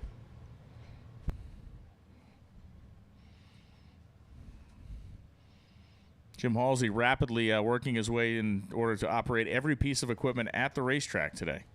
I don't think that's necessarily the definition of a good day or a goal, but he's almost there. Tim Lorenz going down track right here is currently number 3 in street race small block naturally aspirated. It should be a 990 car, and it is 983 with a 435.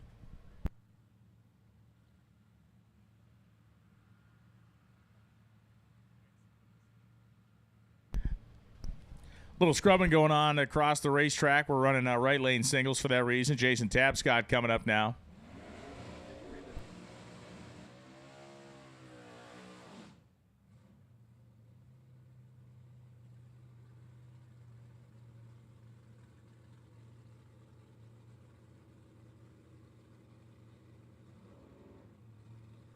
So Chris Welch in the convertible Mustang awaiting his turn. The leader in Super Street Small Block Power Adder, and Jason Tapscott on track. This is the naturally aspirated entry. Number 2 in all motor small block. He's sort of watched Sheely snatch the tablecloth out from under him here this week, but it's still an incredibly impressive car. And Tapscott rips to an 860 at 159 miles an hour. Yes, Sheely has pulled the whole move from That movie when the guy looks over and says, "I am the captain now." Yeah. I am the captain now. Yeah, it was like, see Captain that? Phillips. Thank you, Warren. See those 2/10? I'll take them. I'll be having those now. Yes, I will enjoy those. Now we got Dustin Trance, another player in our street race small block power adder world where you got to run 850 or you're no one. A and B lanes are closed. Staging lanes are closed for A and B group cars. Staging lanes are closed. And Trance has been a superhero as far as the 850 class goes, but has fallen off pace here.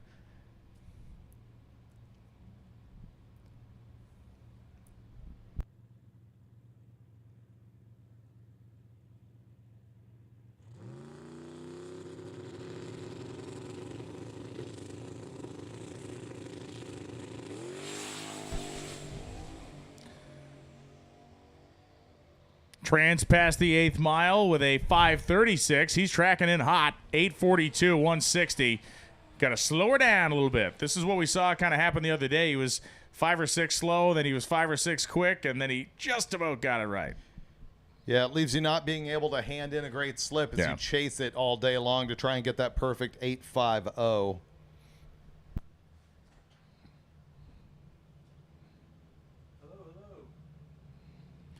Corvette now rolling in the right side. 400 yoke.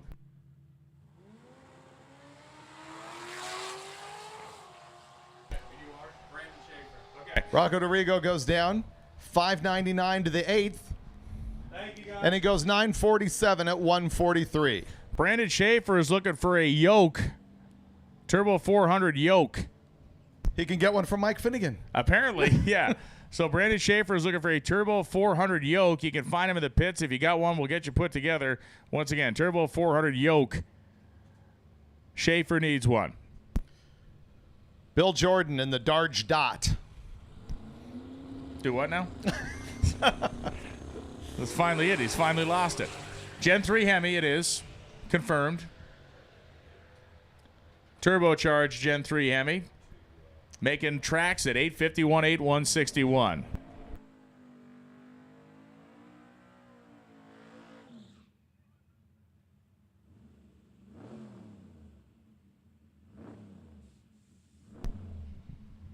Nitrous being purged for Jason to shine. This is a car we have enjoyed watching and have enjoyed watching for years. And been enjoying watching it this week as well. Leaves hard. Runs consistently. Looks mean. Does all the right things.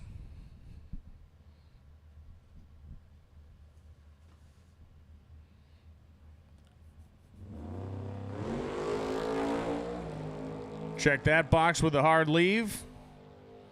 Check another box with a clean run. And the third box with a quick run. 866, 155 miles per hour.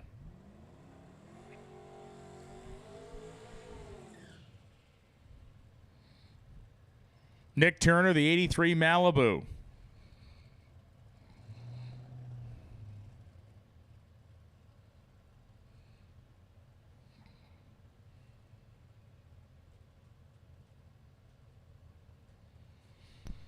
Snuffleupagus. Snuffleupagus. Man alive. Easy for me to say. Yes, it was just a character on a children's show. Children were able to say that.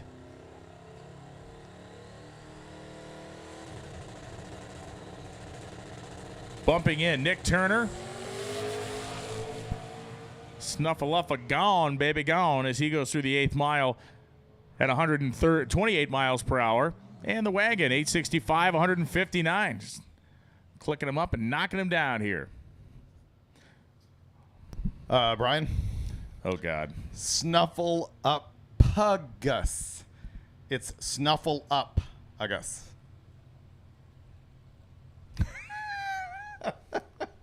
You tell the kids that. Spell it. No. Spell it. I cannot spell, but it's pronounced Snuffleupagus. With an F, snuffle. Look at the spelling. Snuffle Up. See, the gag is Snuffle Up. The P is soft. Bolin goes 987, 136 in the CTSV. Snuffleupagus. What's his first name? Harold. Oh, no, there is one. It's whatever that says. Aloysius. Oh, Aloysius. That's Aloysius Snuffleupagus. I did not Snuffleupagus. know the Snuffleupagus had a first name, and that first name is, in fact, Aloysius. Or Snuffy for short.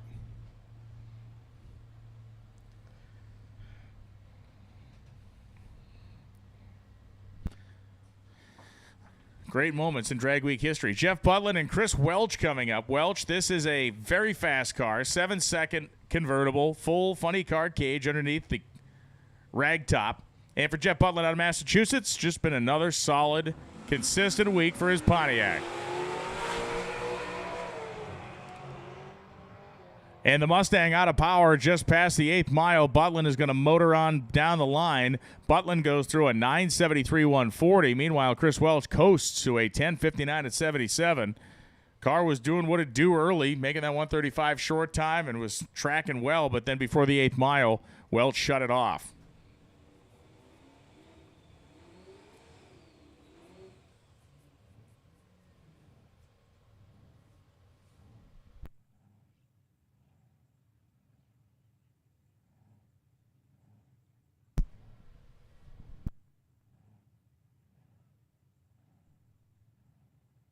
Jody Koyman, Sean Lemire coming up.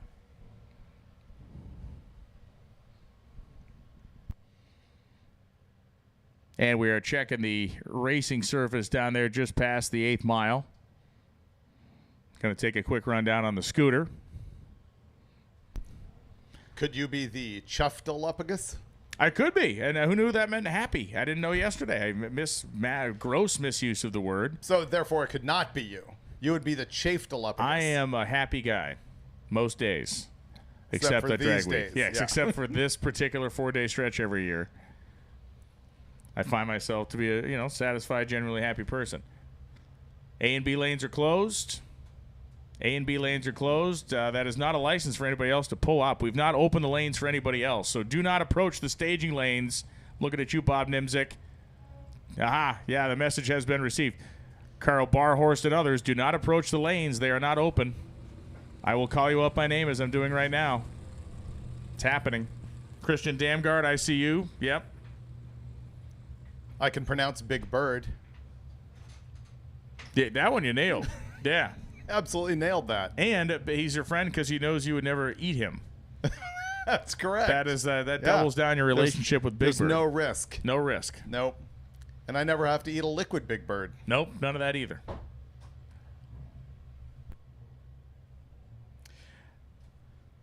You know, my theme song did come out of that same show. It's called I Love Trash. Yes. That was a Oscar the Grouch. Correct. Oscar the Grouch musical. Interlude, yeah. I love trash.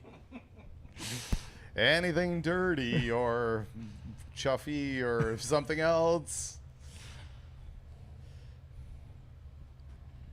All right, so Koyman and Lemire.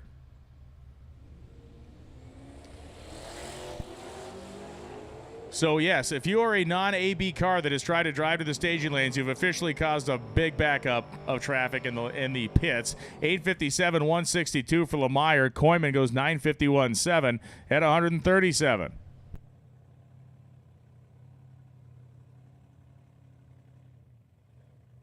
The disorderly conduct gasser coming up on the right side.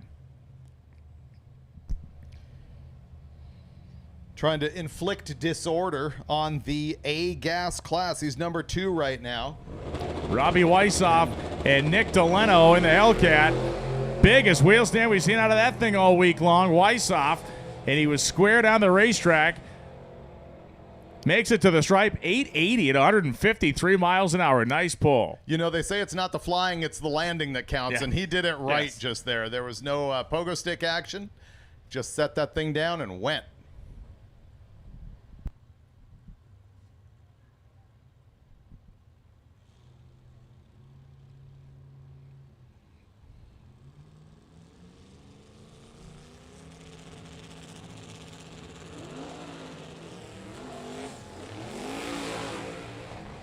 Odd launch for Greg Black. It's like the Motor was like dormant and all of a sudden roared to life. Meanwhile, Jim Tracy on the left side, brake lights on, goes 11 flat at 122 miles an hour. Greg Black goes 984.4 at 127.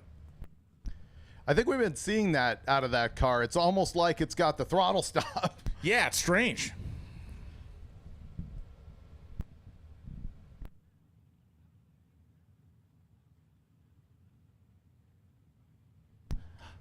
Yes.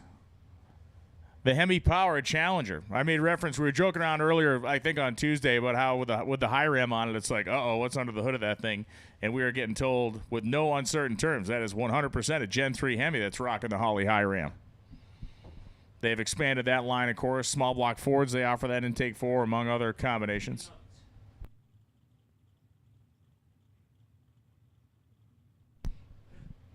And Jim Wyant coming up to 2017 6th-gen Camaro. Little mop job being done. Somebody has delivered Freiburger chicken nuggets. Pigeon nuggets. Oh, with all the sauces, too. I'll eat those. The question is, will he eat one? Will he bite into one?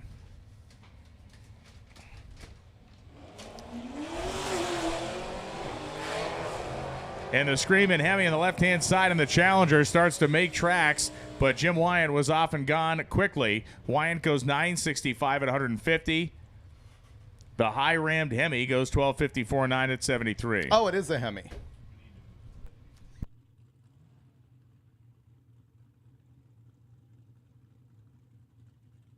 Dan Dinan and Mike Mayone. Mayone in the Mustang. We just saw Brian Goldstone roll in. We just looking at Steve Speece as they are impound cars that are able to roll in. Ooh, boy, Dinan, huge tire spin.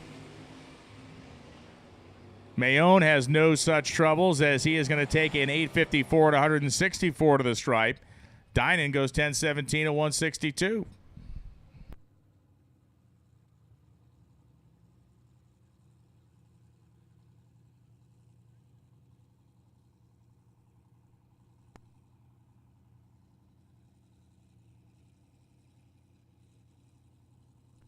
Camera over there on you guys. 20, David. A 20-piece box of nugs. Brian Krakowski, you can smell them now. We've popped them open. The Ranger on the right side is going to catch Krakowski early. 872.4, 158. Krakowski goes 9016. 164. Oh, they're fresh, too. They're fresh. Oh, yeah. Ah. A special trip. Mm-hmm.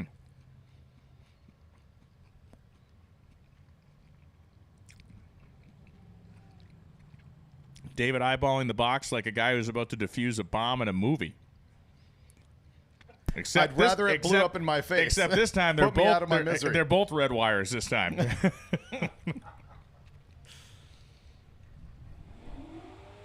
wants to see food murders nuggets.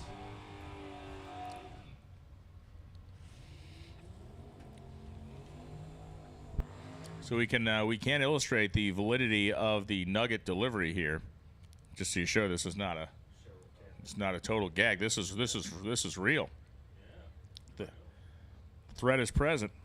So those were alive at one time, is what you're saying? No. These are not anything. These are not. I mean, when it was a full thing, it was alive. Before it got turned into a slurry. Before it was mechanically separated and whipped into. Doug Kistler and Keith Sean. 945 for the Chevelle and the Nova, 1019, 126 as Loans continues to engorge himself on the Nuggets. No, I'm not engorging. I've had 2. That leaves you 18 opportunities to consume 1. As the 34 man, we've seen this car. This car has really kind of come a long way. We've watched it progress. They've been very measured with their progress. Starting to breathe on the car. Nick Cryer driving this thing. We finally saw it run down in the 7s, almost 200 miles an hour yesterday. So we're looking for a 6.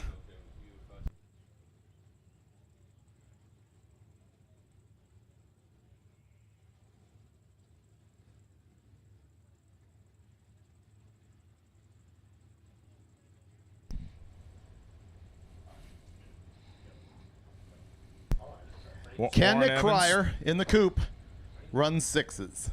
Jay? It's a very low 7 yesterday for his twin-turbo LS in that fiberglass 33 Ford. Mitch Culp's on the other side in the 65 Belvedere.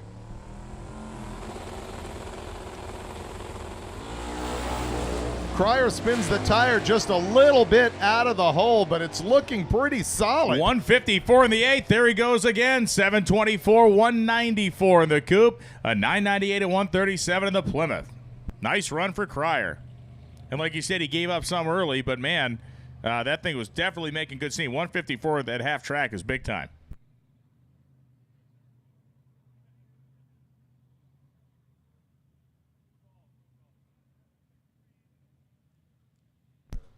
Flat drags on the racetrack. We're going to pay some bills. We'll be right back here on this live streaming coverage presented by Mickey Thompson. You know, primary sponsor of Hot Rod Drag Week. I hope we can retain that position forever because it's just a fantastic event. For those top products of people that really use stuff, you know, really people who are working on their cars and know about cars and stuff like that. Great support from these fans. We have probably 30% of participants out here running our product. Without gear vendors, you couldn't have low 6-second cars driving the street because, you know, the heat's immense and you need that extra gear to get the RPMs down. And when your RPMs go down, your heat in the motor also goes down.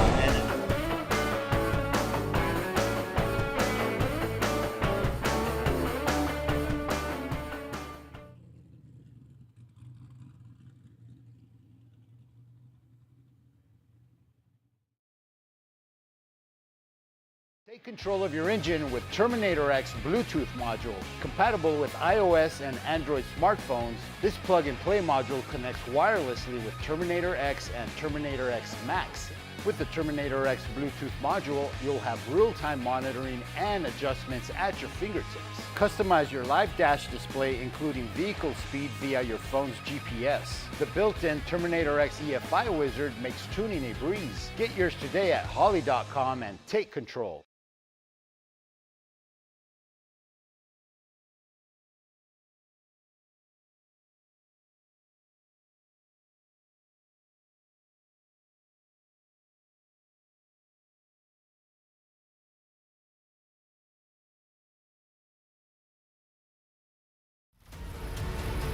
The feeling of a car working is different than a feeling of a car going fast.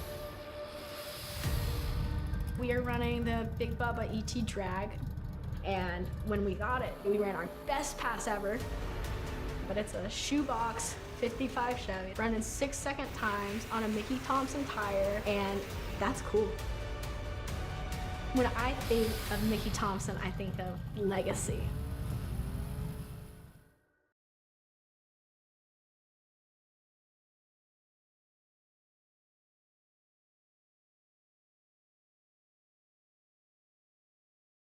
What does it mean to be built with Summit?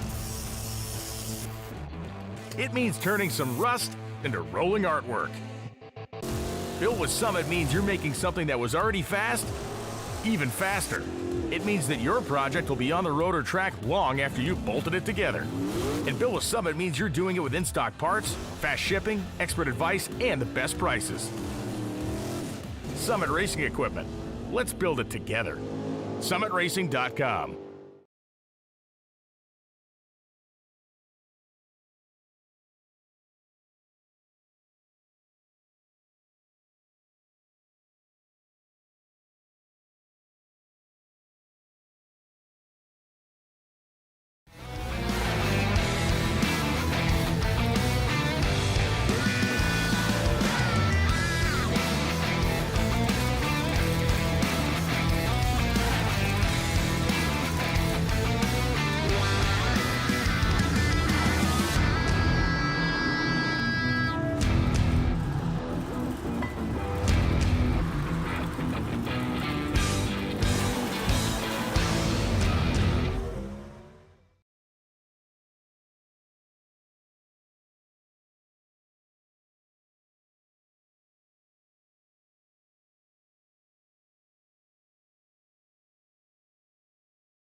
So the track touch-up in progress right now, almost complete. Working the starting line area in the rear of the, or top end of the racetrack. Armentrout, Dunphy, Spieth, as well as Bryant Goldstone await at the ready line.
All right, David Armentrout making his way to the starting line. Armentrout had a bit of a trying afternoon yesterday. They were down to kind of their last opportunity of the afternoon, and I'm not sure they got all that they wanted out of that car yesterday. Paul Powell leading Armentrout forward.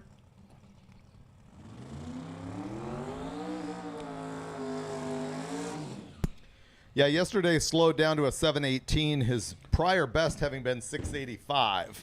They were looking for a wheel this morning, a 15-inch 4 3/4 bolt pattern wheel. Apparently they have been able to acquire that. This car is number 2 in Ultimate Iron. Stock body configuration, full tube chassis car. So Armentrout pre-staged on this first of what could be 4 very, very fast solo runs. Perfect launch. Suspension working brilliantly past the 8th mile and across the finish line, 682.7 at 197 miles an hour. Meaning his quickest pass of the week. Low ET of the week for Armentrout. That is exactly what you want to do this late stage of the game. I cannot imagine they would attempt to run the car again after doing that. Did you see something, a little fog out of the back of the car? It's got some blow-by. Yeah. Either that so or do it was you after all these chicken nuggets. Listen, I've been sharing them with the rest of our esteemed production staff up Great. here. You're all going to be pressurizing the room up here. You have thus far. How would you know? You've never eaten one. Ned Dunphy, our leader overall in the Blue Viper.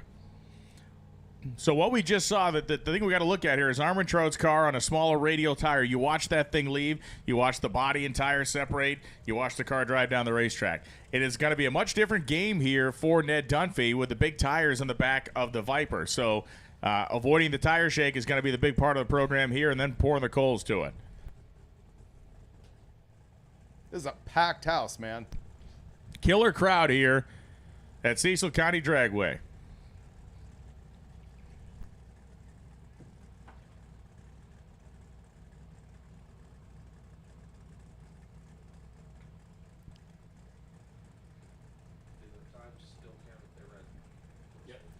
Yes, times still count if they red light. Has no effect.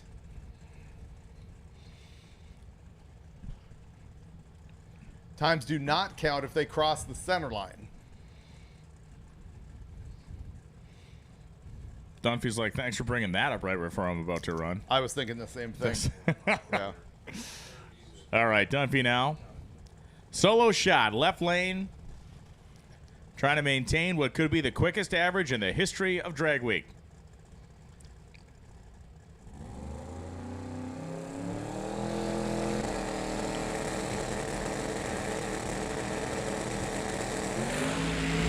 Ooh, man, yep, too much wheel speed. Too much wheel speed. You heard the tire tearing at the racetrack, went into a little bit of shake. He clicked it off immediately, which was the right thing to do. He's going to go back into impound. Brian Goldstone will be coming up next. The tightrope walk is not enough wheel speed, tire shake. The tightrope walk is too much wheel speed. You get that situation, a more spin into shake situation.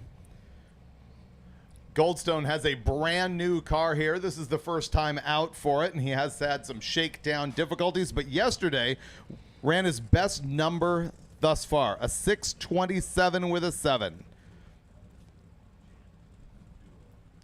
650s and 60s on earlier days of the week put him immediately behind Ned Dunphy in the blue Viper that just went down.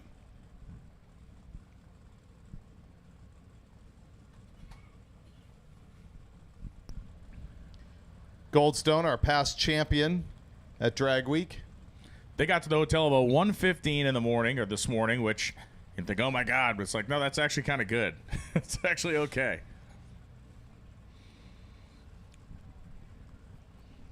Plunked down, got some rest. They rolled in here a little after 8 o'clock this morning.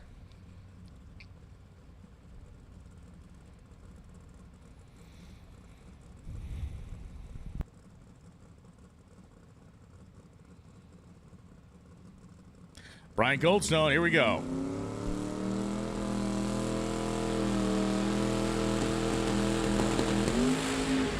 Oh, Goldstone, man, that thing got way sideways very early. I am going to be willing to bet you dollars to donuts some water came out of that thing on the launch. The water that was trapped in various crevices of the body and chassis. When a car turns like that, it is only because of one thing. There's liquid under one of the tires. So I got to believe that water came out of that thing, got under one of the slicks, and that's what pitched it sideways. Yeah, the opposite slick is just going to drive the thing in the direction of the slipping tire. But I don't think he brushed the wall. Nope, didn't hit anything.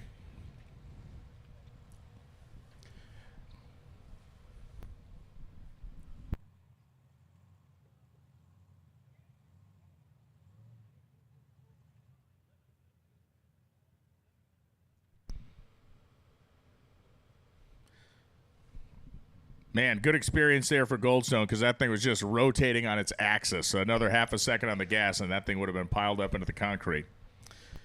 Bad for those racers, but great for the fans because we now know that we're going to see those fast cars come back in the all-run session later on today. Ned in the Viper that's just crossing in front of the grandstands, and, of course, also Goldstone.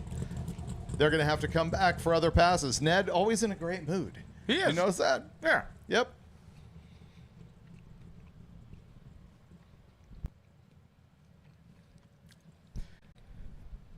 Steve Speece lining up.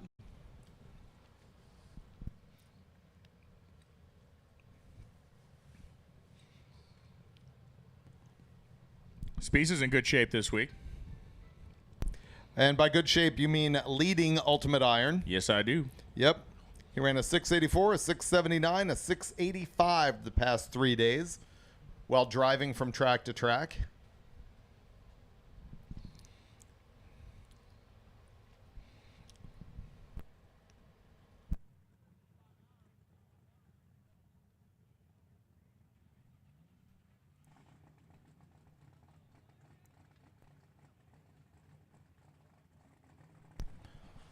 So it will be Speece now. He's going to back it up and roll it through the water one more time before heating the tires on his unique and very fast Nova. The Henry Olay, the Ford-powered Nova. It's got a shotgun motor in this thing.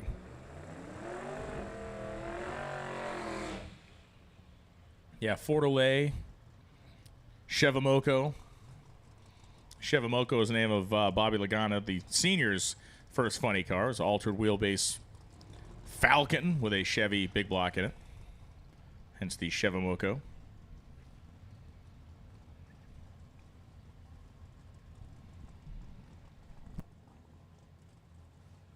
We've seen this car, and it's done the same thing for years, and it's kind of funny whenever we see it on the highway, it's always kind of puffing a little smoke out the right side, and Michael Levy of Hot Rod asked Steve Speece, like, is something wrong with it? He's like, it's always done that. So it's just always done it. And you're always leaking out of the back just a little bit, and I've come to find that it's just normal. It becomes normal. Becomes normal. Just a little bit of fog trailing you all the time. Yes, yeah. Well, you keep yours contained inside, in between your ears. Mine escapes every once in a while.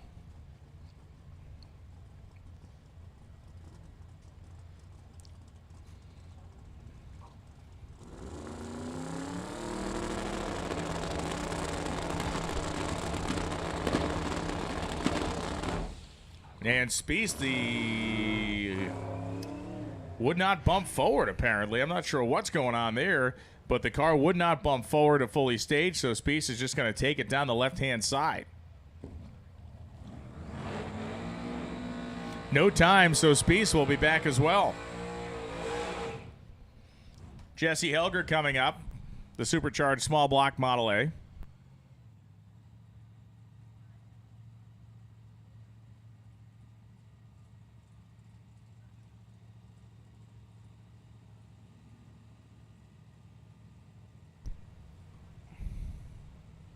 This 30 or 31 Model A should be a 990 car. And the Lucid next to it, let's hope for like a 920. I think we've seen 950. The Lucid does not pull the wheels up, as it is all-wheel drive. The Model A does. I think there's a lot more flair on the Model A side of the track, unless you prefer fast. 923, 149 miles an hour for Gall on the Lucid. Helger goes 10:06 at a $123. Man. Going fast is looking good.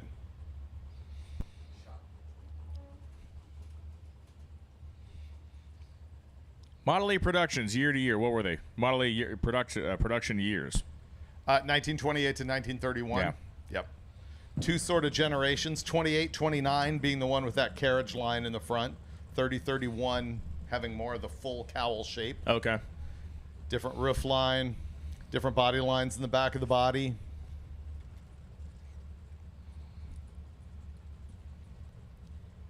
You know, the Henry Ford experimented with a V10 back in the day as well. That one I did not know. Yep.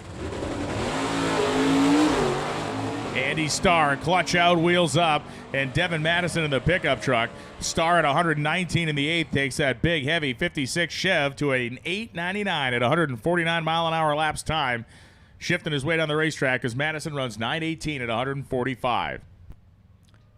Starr went 899, his quickest run of the week. He's been 909. Nice. There's the Lincoln V12. Is that No, there wasn't actually. I can show you the stuff, but it was never a production engine. But they did build prototypes of a V10. Flathead era. Yep. Yeah. Doubling down on the validity of the story, that the one that I read was written by Barney Navarro. Right. So that would be legit. Yeah.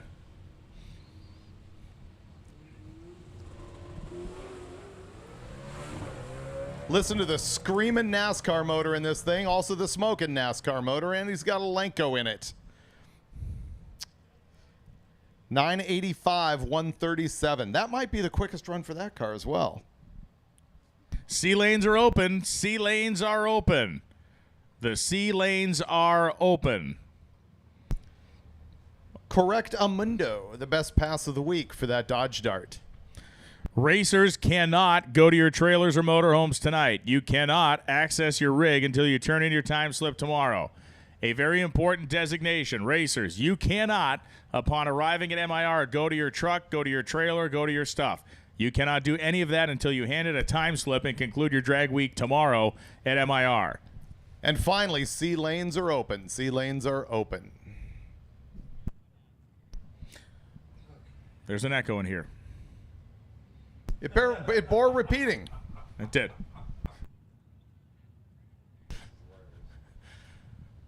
And they are coming in a flood as we'd expected.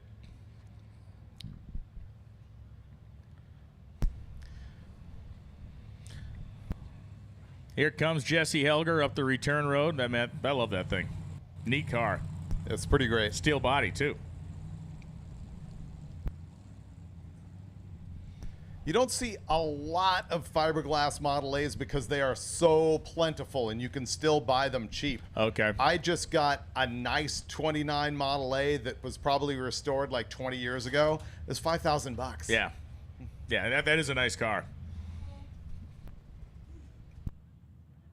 Does Impound only get one run? Yes, even if you're in Impound, we are currently in a one-shot configuration. Later on in the day, in all run, you can make laps. Here comes the sneaky quick Mustang of Dave Straley. Here comes the sneaky quick Mustang of Dave Straley.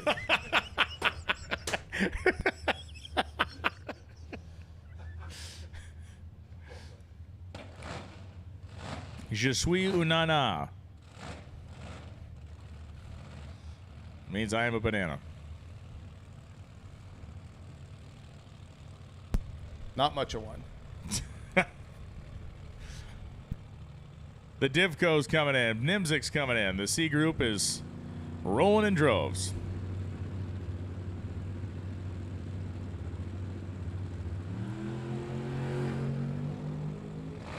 And Dave Straley, 8th mile of 136 on the brakes through the lights. Straley on the binders goes 873 at 117.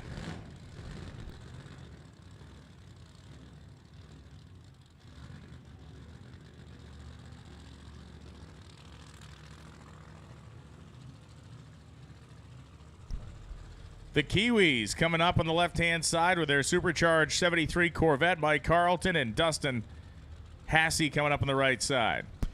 Dustin, one of our original drag weekers. He might not have been at the very, very first one, but he was definitely there in the first, 3, 4, 5 years.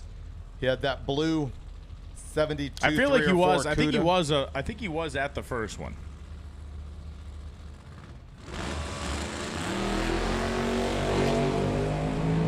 Stick shifted car for Hasse alerts off the starting line. Meanwhile, Mike Carlton will take the Corvette through with an 881 and 159. 1126 at 137 miles an hour.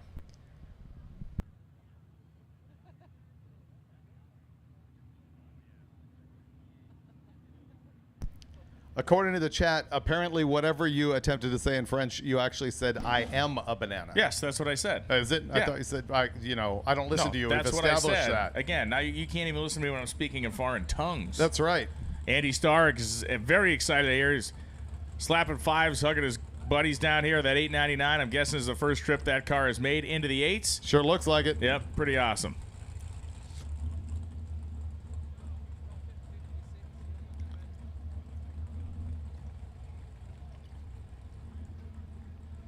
NA Steel 56 Chevy stock dimension car, 8s. Awesome. I think that car's all steel. He went into the 8s for the first time just now. I don't know if you saw the run. 899. He did. Yeah. Then A too, I heard. All steel car.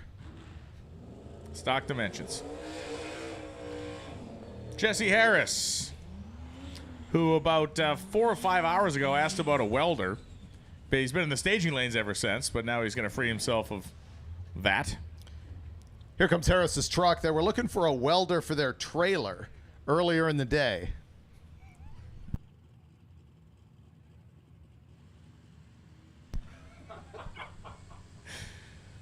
Dustin Safford, left-hand side.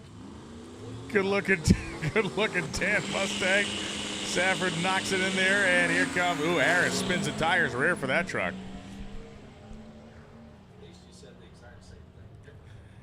And Dustin Safford runs 876.5 at 142. Harris goes 966.5 at 148 after spinning the tires. Safford, 876.5. Harris, 966.5.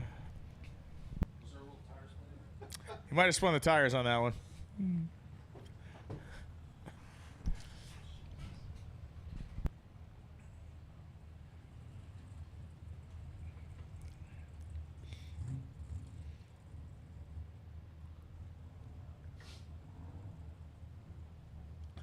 Former Drag Week winner Frank Sapronaro in the pits, cruising around in his wagon.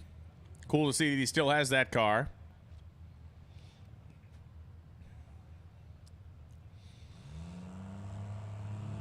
Dave Workman.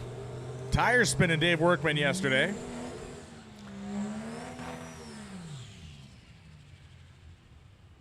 with the Enforcer Cummins engine, and Kenny Sellner coming up with the 2002 Camaro Trick Tuning and Performance on the doors.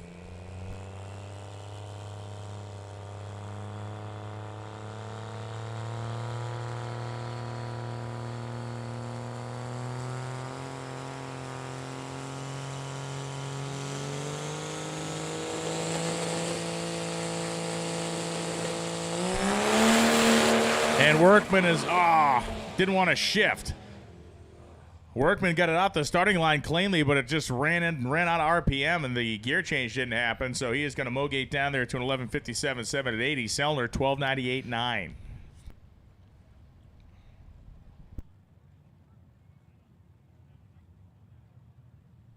And the C-Class cars continue to come out of the pits. It's a sea of them.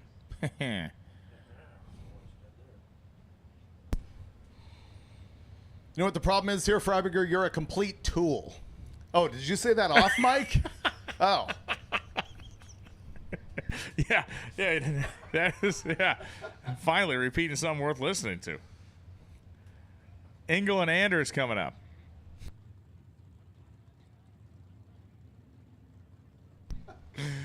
Oh, man.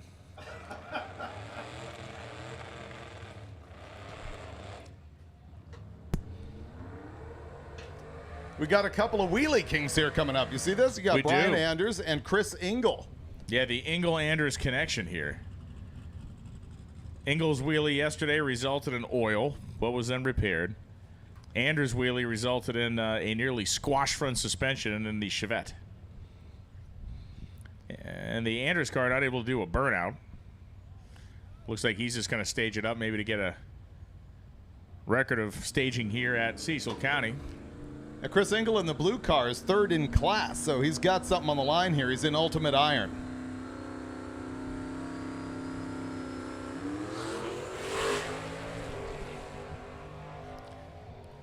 Engel running third in class in Ultimate Iron. I just said that. See, it's annoying, right? 8:34, his quickest pass of the week.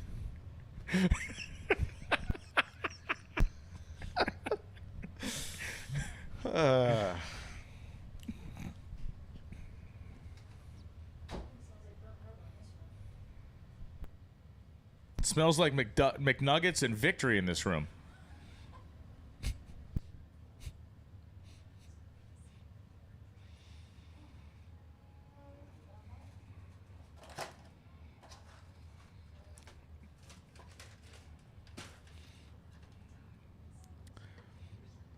I like how they threw a couple of Splendas in the bag with the McNuggets. Like, what kind of serial killer is going to put Splenda on McNuggets?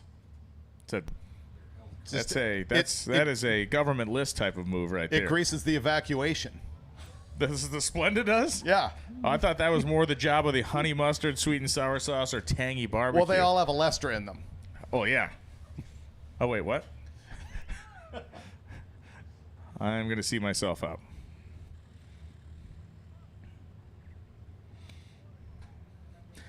This guy making a Lester jokes. Meanwhile, he's ripped down about 10 bags of Lay's so far this week.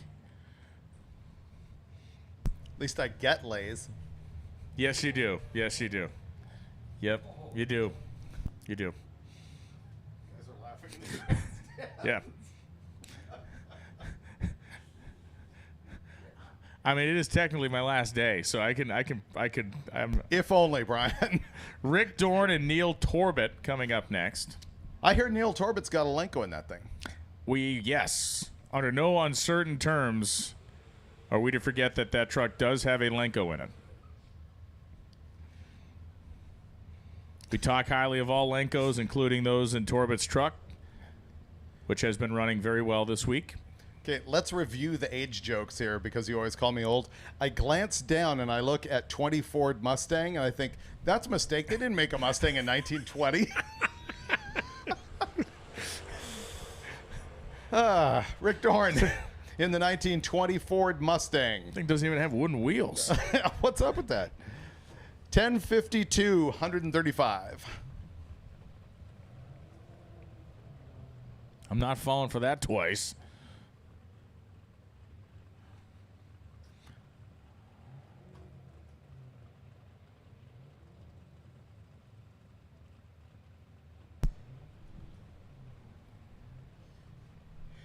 Sitting in the box there, Nick Reinhardt, your leader in Pro Street Power Adder.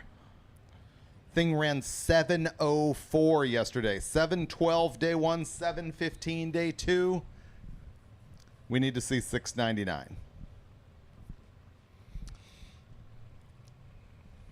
You know, Andy Starr in that 56, he ran in the 8s for the first time. 899. All steel, I heard. It was, NA. Nick Reinhardt. And they ask why we don't do this on the NHRA broadcast. Reinhardt, a former NMCA champion, works at Competition Products.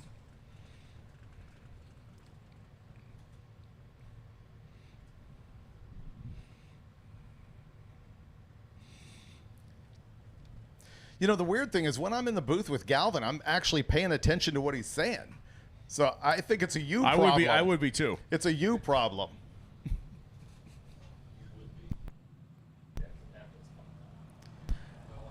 A wave from the Kiwis as they head back to the pits. They're looking for a longer set of wheelie bars, if anybody has one. I think some of the railings from the grandstands we might be able to extend those with.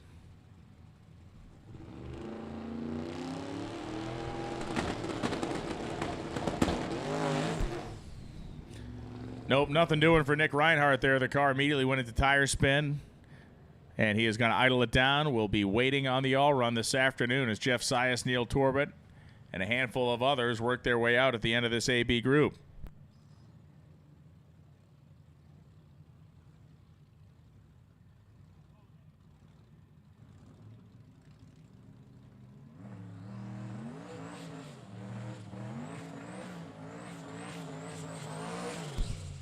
And Neil Torbett, burnout complete, working his way through the throttle.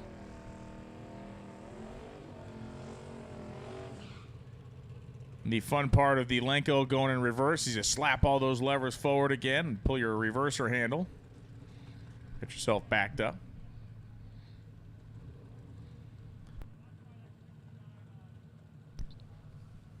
The Dirty Diamond Chevrolet on one side and Torbett 65 Ford F100 on the other.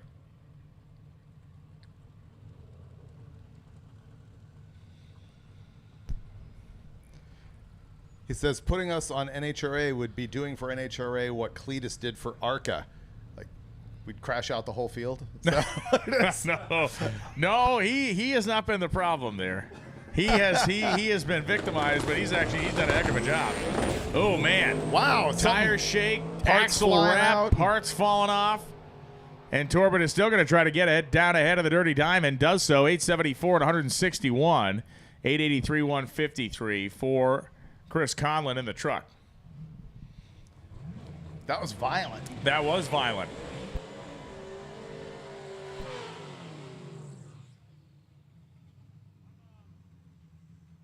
No, the Cletus ARCA program actually is really impressive. No, it's good. Yeah, he's doing a good job driving the thing. He was just at Bristol. Of course, the Daytona sensation that he had there, he got wiped out of that race as... Well, and hence the joke. Oh, yeah. No, the ARCA series is the Wild Wild West out there. As Jeff Sias was looking for a clutch alignment tool earlier, and clearly he has handled that business, trying to make another 150-mile-an-hour pass, and he will do it at 151. 9-10-7, 151 miles an hour for Jeff. Stout. And Matt in the Nova, 10:07, 153. 153. A big speed for a 10-second run. The 184.60 foot time tells a story that it was not moving very well early.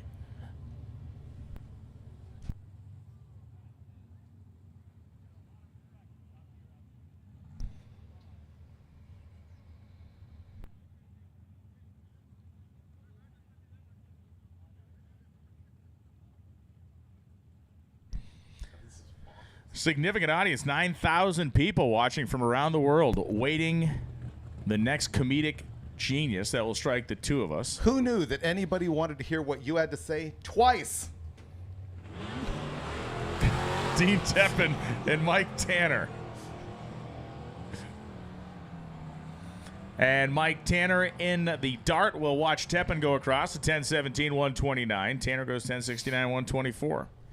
Are you prepared for tomorrow? Are you better prepared for your solo day tomorrow than you have been in years past? I feel like you are. I'm going to have KJ Jones. You are. I'm all set. You just need to encourage KJ not to whisper. You got to make sure he's projecting his voice. You must enunciate the words. Jim Forbes, Rick Callahan.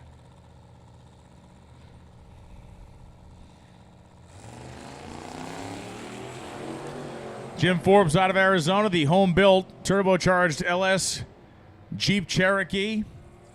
Rick Callahan, the Challenger, goes 1029, 134. Forbes goes 1095, 126. Forbes reminds me of duct tape drags, which reminds me to tell you, completely sold out with the exception of burnout box entries and spectators. Fantastic. Yeah, it's pretty cool. First time I've been sold out this soon, this early.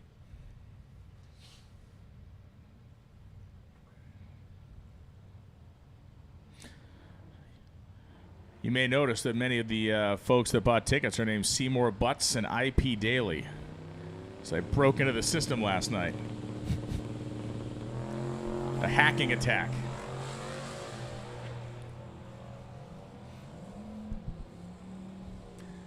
Justin Kinsler, VP side, goes 10-12 with an 8, 135. That thing was jacked up on the side of the road this morning.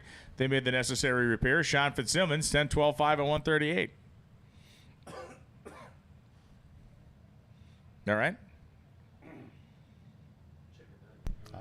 No, David was coughing. You know that moment when you're watching a movie and the grandfather like has a subtle cough at the beginning? You're like, nope, this guy ain't making it to the end. I just experienced that with David. David had a subtle cough, and I thought, oh, do we start playing the violin music now, or what do we do? Look, chicken breath. That's probably the problem. Listen, there's one McNugget left. We need to report that Warren, Jay, and I consumed 19 of the 20 McNuggets. One remains. You're going to refuse to eat it, but let the record show. You had an opportunity. A gift. You were provided a gift by a fan. I regifted it. Yeah, like a Christmas candle.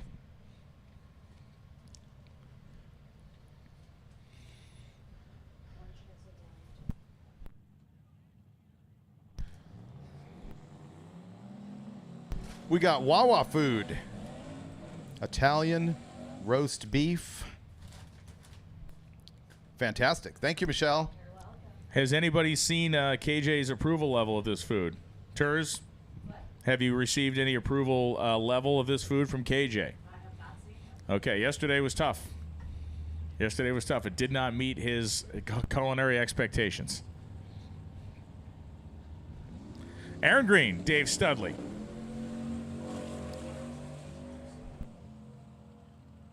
Studley Dave going to leave first. 109 in the 8th. And Dave goes through a 10:07 at 134. Aaron Green's truck, suspended motion or suspended animation here at the starting line, has not moved forward.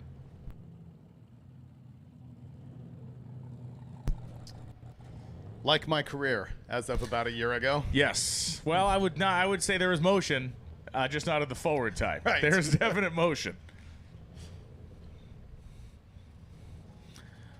Like a fat kid on a slip and slide. Like when you have to swallow the verb.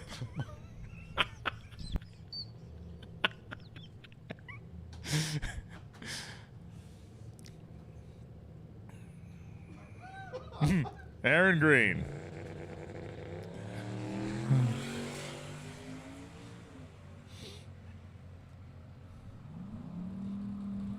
$103 miles an hour.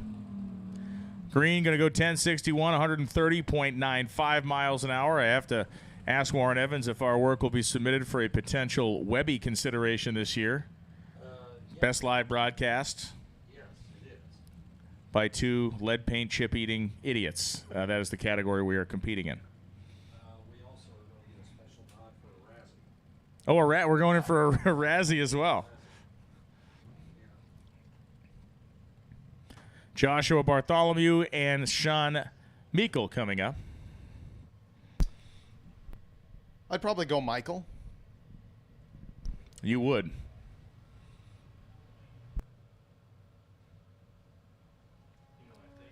Someone suggesting I do a video on the history of the convenience mart.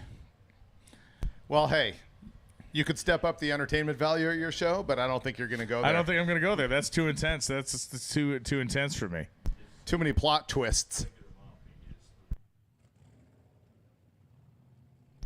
Yeah, so as we see the mopping, and you see the mops out a lot in the starting line, and that is, again, because we got a lot of rainwater that's stuck in quarter panels and rocker panels and in nooks and crannies that is making its way to the racing surface when cars are launching. That's why you see so much work being done with the mops. I am surprised for multiple days straight now, the Danish that I've never not seen at a gas station has eluded your capture now twice, 2 days in a row. Correct. I did have one, but I switched off to the tasty cake this morning. I figured you got to go with the local flavor. You're pandering to the local audience now.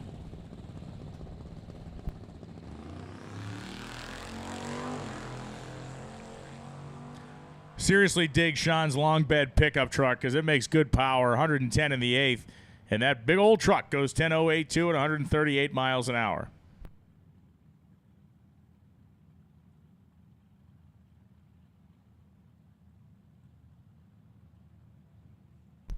Swallowing the verp didn't really land as much as I had hoped. No, it didn't. I mean, I understood.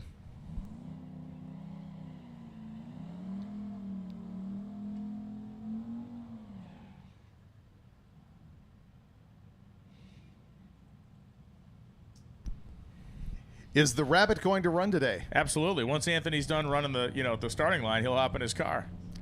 Once he's done pulling it out of a hat? Oh my God. That was unfortunate. I'm going to apologize. I'm going to apologize on behalf of all of us. All of us except Jay Hollinger.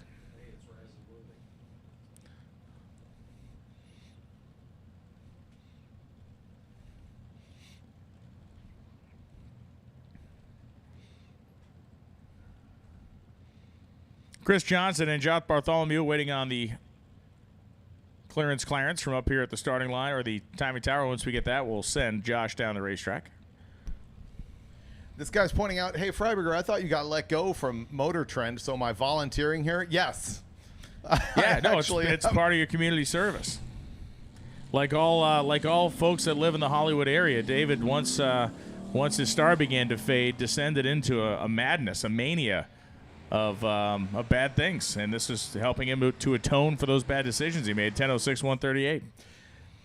I'll give the quick explanation. Actually, there were two MotorTrends. One was the production studio that was owned by Warner Brothers Discovery. The second one is the company currently owned by Hearst that is bringing you this event here today, as well as MotorTrend and Hot Rod Magazine. So it's two separate companies. I was canned off one, but I'm still friendly with the other.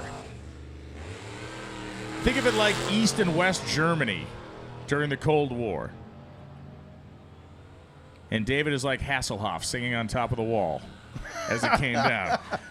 Joe Quinta goes 10-20 with a 6, 135 miles an hour with a jacket that has blinking lights on it. A lot of chest hair. Too tight pants. Yeah. And again, oddly popular for reasons no one can really understand, but hey, everybody's having a good time. Chris Johnson, Joe Ferrer. Johnson's car jumps into the beams. Ferrer's car, nice little golden wheelie coming off the starting line, the 1970 Nova. Hasselhoff. And Ferrer goes 10.018 at 133. Johnson goes 10.48.7, 129.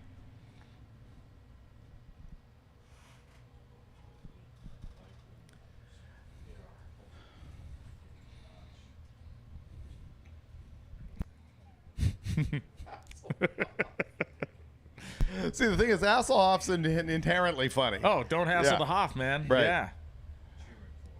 And then if you're a astute Knight Rider fan, you remember the episodes where he would play himself and he would play his evil twin brother Garth. And the only difference is they put a mustache on him.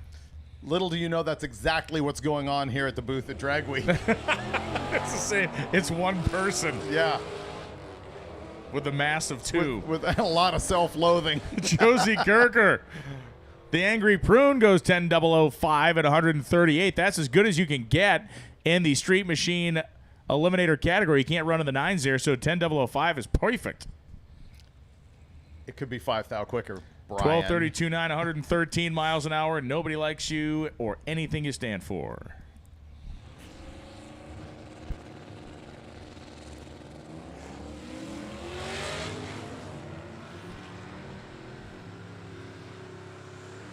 Josh Felix and Joe Maroli.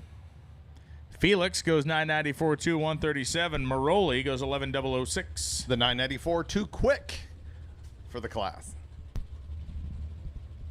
The Plymouth GTX wearing the Sox and Martin tribute look. The boss up there on the front fender. Jake King was the lead mechanic for the Sox and Martin team. Brilliant engine builder that he was. Helped them win a ton of races. Jeff Kranzel is in that GTX. And Mike Matrick on the left side in the Mustang. The big block power GTX was out first, but it seems like the high winding Ford's going to catch him. 10:31.6, 135. Kranzel 10:95, 117. Sox and Martin ran here a ton back in the day. And I think I told you that Herb McCandless told me that Jake King would paint the Hemis Ford blue. Yes. Because he was a Ford guy. Yeah, because he was a Ford guy. That a bunch of those things did have Ford blue engines. Carol Barhorst, the 1974 GTO, and Rob Barhorst in the 23 Charger.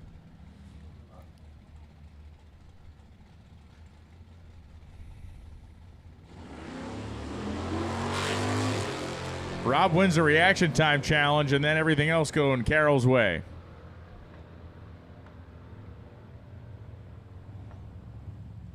$10:38, 128 for Carol as Rob goes 12:41.5.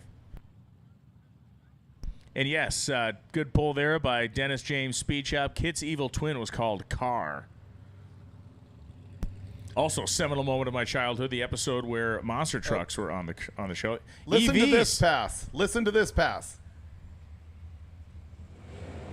Those are both EV converted hot rods. The 40 Chevy, the 68 El Camino, and the El Camino goes 11:10, 118. The 40 Chevy 11:43, Nice. 114. Both home-built EV hot rods, as we talked about over the course of the week. These guys built these things with their own hands using a lot of ingenuity and skills that I do not fully understand on the electrical engineering side, and both of them run low 11s. Jameson Durrett in the El Camino, Paul Mangelsdorf in the 40 Chevy. Riley Grabiak and Tim Grabiak. Pretty cool to have both Grabiaks side by side. Riley has been trying desperately to get back into the Street Machine Eliminator 32-car field. Her car is just on the outside of it, like 33rd. She's going to need to pick up a few hundredths of a second over a series of 1150 runs. Hey, how about you? 10:44 at 126. Her quickest run of the week. That's good. Tim Grabiak goes 10:47, 127. If anybody else slowed down, she might end up tickling her way back into the 32-car field. Right there on the bump spot. And who knows, there may be somebody in there that has breakage or somebody that can't stick around. You never know what's going to happen. Yeah, she's one spot outside the bump.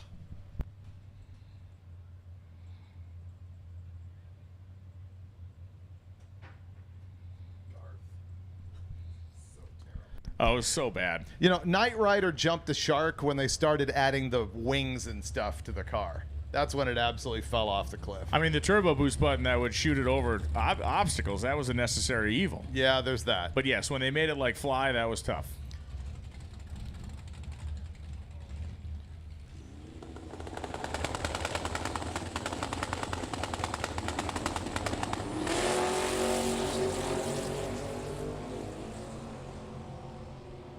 Bob Nimzik and Mark Cryer. Nimzik and his little Nova trying to stay out ahead of the Divco, and the Nova goes down 10:39, 128. Mark Cryer 10:75.7, 124.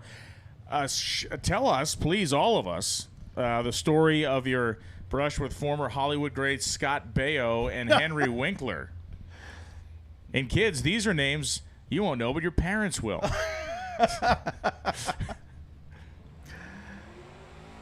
No, really, tell us the story. My father was the car coordinator of a made-for-TV after-school special that was the first thing outside of, I think, a couple of episodes of Happy Days that Winkler had ever directed on his own, and Scott Baio was in it, as was Danny DeVito, and they used my Super Bee in that movie. It was called All the Kids Do It, if you saw it after school way back in the 80s.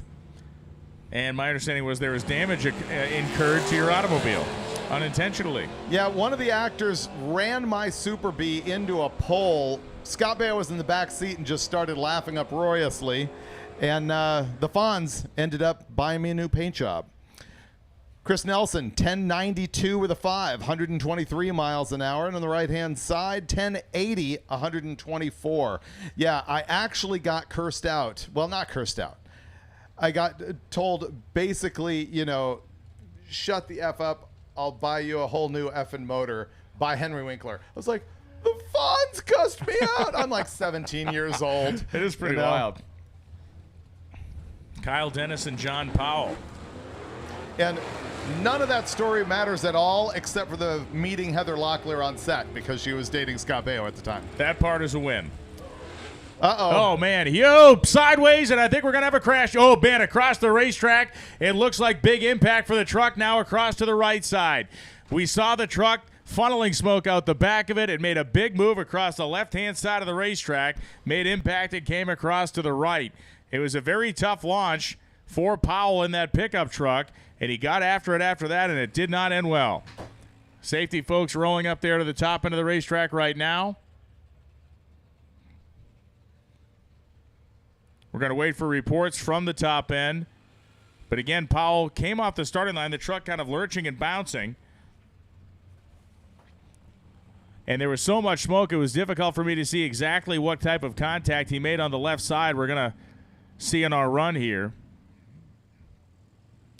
Stick shifting his way through the 8th mile. It's just after the 8th mile that the engine appears to completely let go.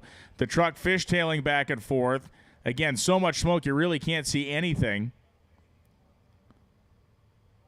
And at that point, there's contact definitely with the right side. Cannot tell if he got into the left side or if it was just an arching kind of moment to the right.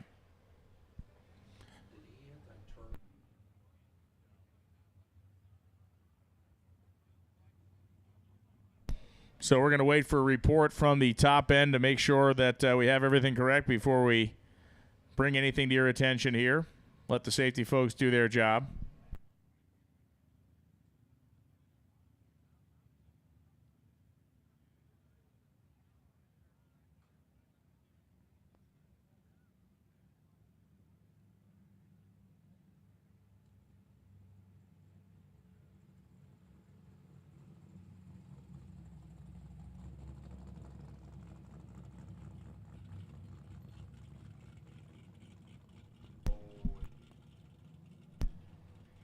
Matt Caramano, the 72 Black Primer Nova, needs a short style yoke for a big pinion 9-inch and a pro gear. Matt Caramano needs the 72 Black Primer Nova needs a short style yoke.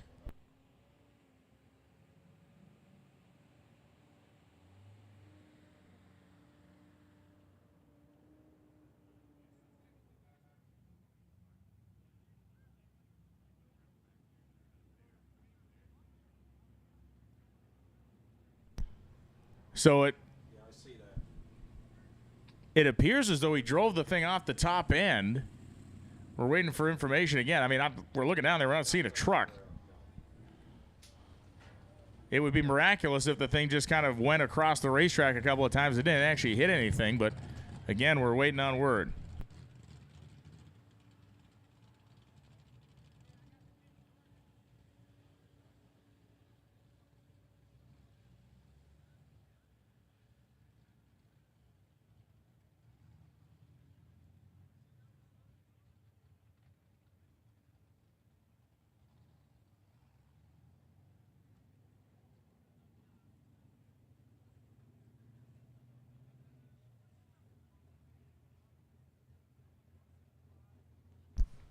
We're getting good news. We heard from the track crew, quote, there's not a scratch on the truck. So that is fantastic news. It's insane. I mean, we saw a lot of smoke. We presumed that it was getting under the tires. We saw it make one big fishtail, but then there was so much smoke that we could not see it, even on the replay that we've got on video up here. I got out the binoculars, looked down there. It's like, where'd the truck go? Apparently off the top end. So he's okay. The truck's okay. We're going to continue to have a look at the track. Yeah, there is oil that starts, of course, right at the 8th mile where everything went bad for the pickup truck. So you can see the scrubbing machine down there now. now. Now would be a fine time to grab yourself some to eat or drink, take a cruise around the pit area, but we're going to be on hold here to clean oil on the back half of the racetrack. But the best news is that John Powell's truck somehow avoided any damage in a situation that looked pretty bad.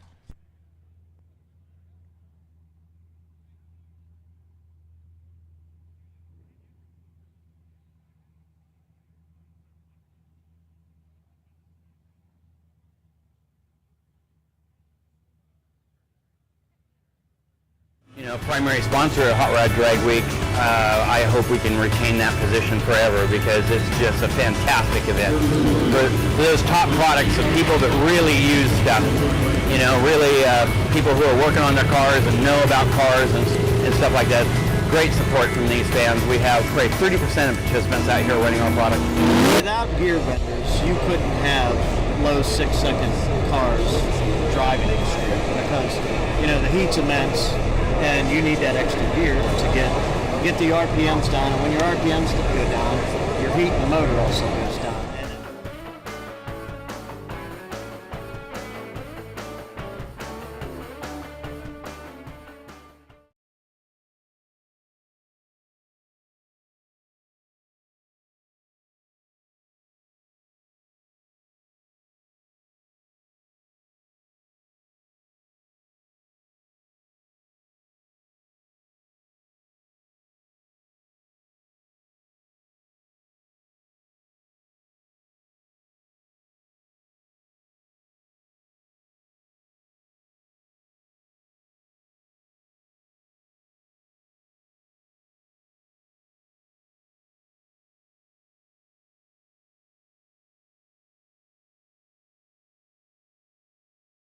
Take control of your engine with Terminator X Bluetooth module. Compatible with iOS and Android smartphones, this plug-and-play module connects wirelessly with Terminator X and Terminator X Max. With the Terminator X Bluetooth module, you'll have real-time monitoring and adjustments at your fingertips. Customize your live dash display, including vehicle speed via your phone's GPS. The built-in Terminator X EFI wizard makes tuning a breeze. Get yours today at Holley.com and take control.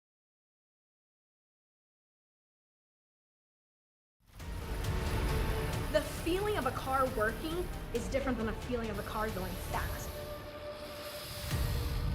We are running the Big Bubba ET drag, and when we got it, we ran our best pass ever, but it's a shoebox 55 Chevy running 6-second times on a Mickey Thompson tire, and that's cool.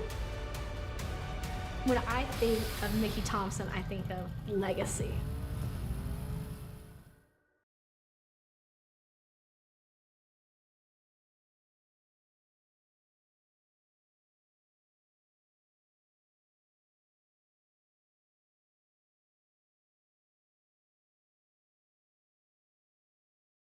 What does it mean to be built with Summit? It means turning some rust into rolling artwork. Built with Summit means you're making something that was already fast, even faster.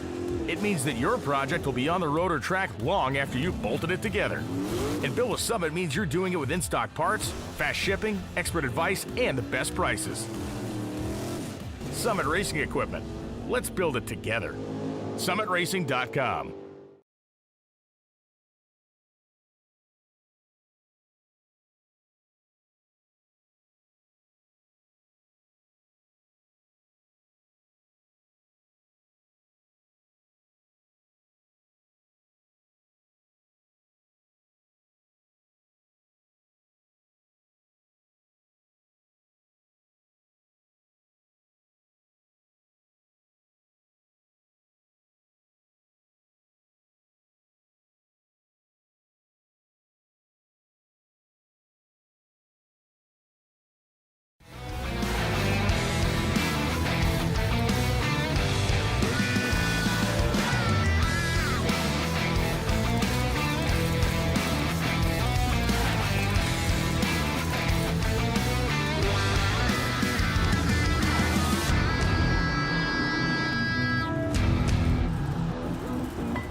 All right, Drag Week, of course, all about the experience, whether it is the thrash, whether it is the drives, or potentially personal best elapsed times. KJ Jones has been capturing all that so far this week. We're going to go back to some KJ Jones video. We're going to be talking to Mike.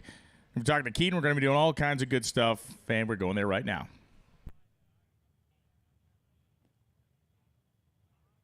All right, Drag Week 2025 in the pits with Mike here. Mike has a beautiful 67 Chevy Chevelle, naturally aspirated 6-liter LS engine, 4-speed car. It's got a Muncie M20 transmission in it, and Mike has been aspiring to come on Drag Week for a long, long time. This is your first drag and drive overall. You came on Drag Week to do it, and you're experiencing Drag Week in its fullest in that this is not necessarily smooth sailing for you. Right, yeah. You like hope for a smooth trip, but you also want to do it, make the story out of it, you know? So we've definitely made the story out of it.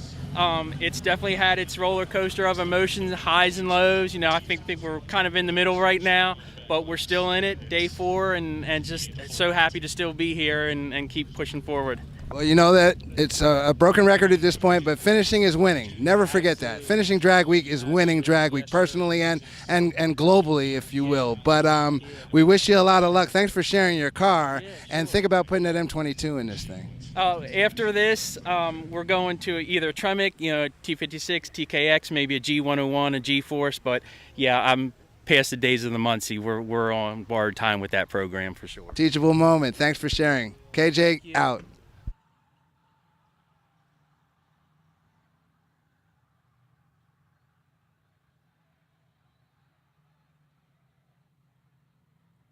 Hot Rod Drag Week 2025 in the pits. Live feed is brought to you by Mickey Thompson Tires and Wheels. You're looking at the 6-liter LS engine, turbocharged LS engine of Keaton McGill. It's in the 67 Nova. You see that the first cylinder head that you saw was, or is, roadworthy. You know, I'm not going to say it's worse for wear or anything, but there's a lot of grime and dirt on it and everything. And if you look at the other cylinder head, that's essentially brand new. And there's a reason why it's brand new. Here on Drag Week, coming out of day 3 and headed to day 4 here at Cecil County Dragway. Keaton, you tell me what happened to this piston, to this car, and how you got back here and got ready for Drag Week day 4. So it was Tuesday, pretty late. It was probably 6 o'clock at night when we pulled into the Cabela's parking lot. Stopped to watch some trailer burnouts and went to start it up, and it was smoking like crazy, wouldn't want to run. So we knew something was wrong right away. And then we started to hear a nice little knock. So we knew right then and there we had to start pulling it apart if we wanted to keep going, figure out what was going on. So luckily there was a lot of people there to help. We had John at Stevenson Auto Care Center. He was up there and he had a lot of contacts, and he got us a 6-liter head, same head actually, 317, delivered. And we got another guy to bring us a new piston and rod when we determined that what happened was a valve seat had dropped. So it destroyed the piston, obviously.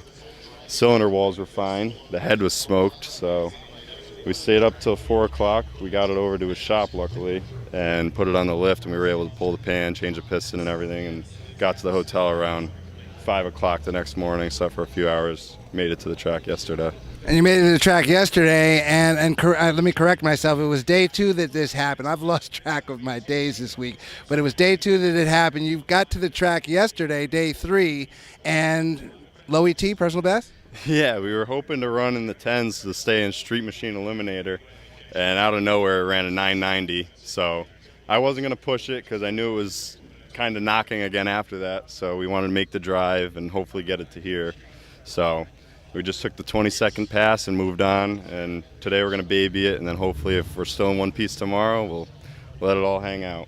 Well, say it like a broken record. Finishing Drag Week is winning Drag Week. Shout out to Stevens Car Care for coming through in the clutch. Also, shout out to the internet, to Facebook Marketplace, to the various social channels that helped Keaton and Luke get this thing going back together and making it here and hopefully finishing up. So thanks a lot, man, and good luck to you. It's a hell of a testament to the work ethic and not stopping when you're on Drag Week.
As cleanup continues and gets close to the end of the process, we're going to go back to some more KJ Jones pit video. Guy has really been grinding the shoe leather here this week.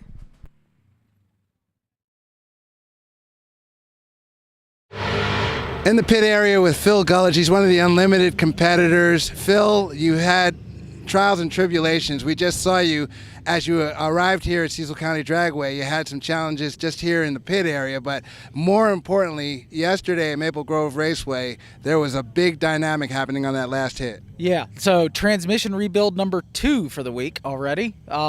This time it exploded a case and absolutely obliterated a sprag. That's why it wouldn't move after the burnout. It just absolutely destroyed things in ways I'd never seen before. So what did it take to get here? You're back. You're still in it. You're still going. So it took rebuilding the entire transmission a second time. Thankfully, I brought one spare case, and it happened to be the one that it broke.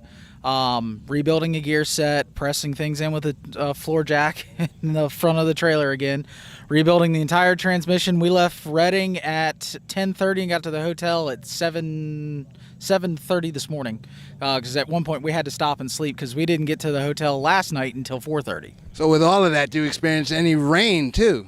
We drove through rain the night before last. We missed all the rain last night. It just rained on us while I was putting the transmission together. Just kept the parts clean. Kept the parts clean. The good attitude, that's what you need here at Drag Week also. Phil, good luck, man. I'm glad you're still in it. I appreciate it. Keep on trucking, baby. Thank you much. All right. Take care.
So you can see the big cloud of dust down there. We're just blowing off the last of the oil dry in the shutdown area.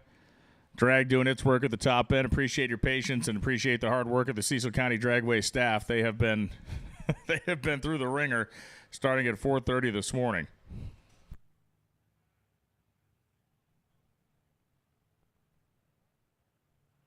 Gear Vendors Overdrive, the presenting sponsor of Drag Week. As I mentioned, Rick Johnson on the grounds. You should check out Gear Vendors Overdrives and the products they make, the applications that they offer, which are copious. They can handle anything that you want to put in front of that unit. They will figure out a way to make it work. For a hardcore street machine, nothing better than being able to punch the overdrive button on the highway, bring the revs down, 0.78 overdrive ratio, slow the motor down, and enjoy your highway driving. Pick up a bunch of efficiency as well. And, yes, it can be used as effectively a power adder on the racetrack, too, or an ET adder, I should say. By hitting the button, you can shift it at full throttle and find your car in overdrive to pick up some mile an hour or more. Mickey Thompson Tires and Wheels. They are the live streaming sponsor of Drag Week 2025. Jason and the entire gang have been running their way through each and every stop. You can see the stack of tires behind the Mickey Thompson trailer. They have been working, consulting with people, answering questions. And if you got questions on tires for your race car, street machine, truck, what have you, Jason is the guy at Mickey Thompson to catch up with, and he will give you the good advice. Big ups to Summit Racing Equipment as well. Here with the Summit trailer, they got parts, they got expertise, they got the ability to get you stuff basically overnight. NOS, the official nitrous supplier of Hot Rod Magazine Drag Week. Molly, the official piston. And we have cooked a few of those over the course of the last few days, that is for sure. Molly, a longtime supporter of this form of competition. And VP Racing Fuels, you saw the truck leave at about noontime, heading to MIR to close things out tomorrow. And VP Racing Fuels has become a big part of Drag Week over the last several years. Brian, the big buzz right now, for whatever reason, on the live feed is people asking, did anybody ever win in an IHRA national event and an NHRA national event in the same year? And the first one I came up with, Shirley Muldowney, Don Carlitz. Like 100 people. Yeah, everybody. If you go to Sportsman Racers, you go, I mean, if you want to, literally hundreds of people have done that. The better question is, has anybody done it back-to-back? And the answer is Doug Herbert was the last guy to do it a long time ago. You mean one event one weekend, right. Another event the next weekend? Yeah, that was Doug Herbert was the last guy to pull that off.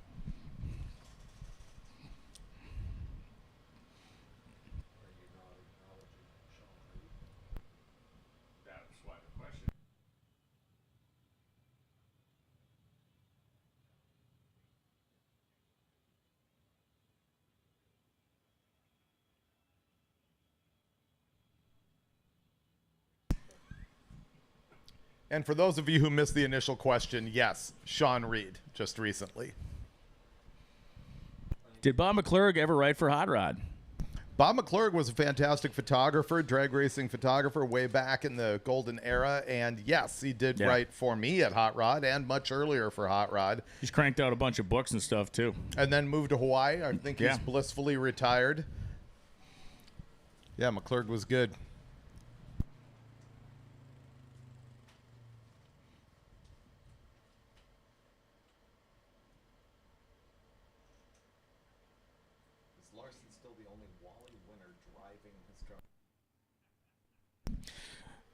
Okay, so Larry won a top sportsman Wally in the pickup truck. He raced the Nova in comp, and he drove it back and forth.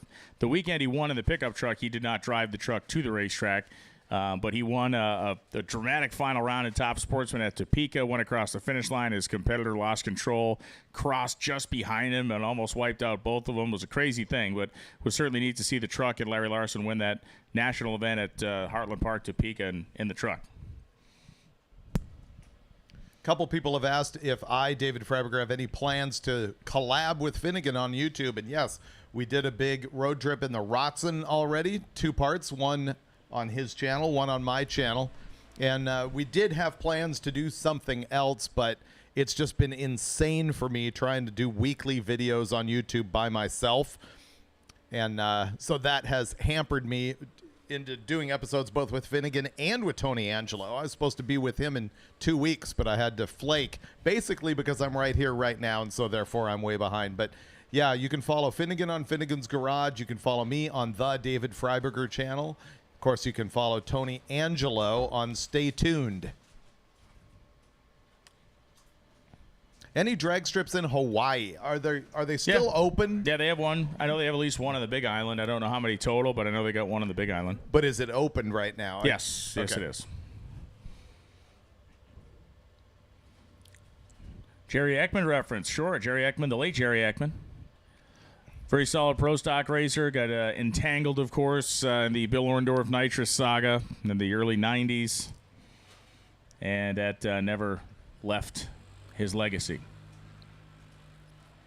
Brian's video telling the truth about Ingersoll's Turbo Regal was fantastic. Ah, thank you. That was another one where you say there's an impression that exists on the internet forever, and then there's the reality. Yeah, that was a fun one to just kind of go through and actually lay it out and give the history on that car, and it was very cool.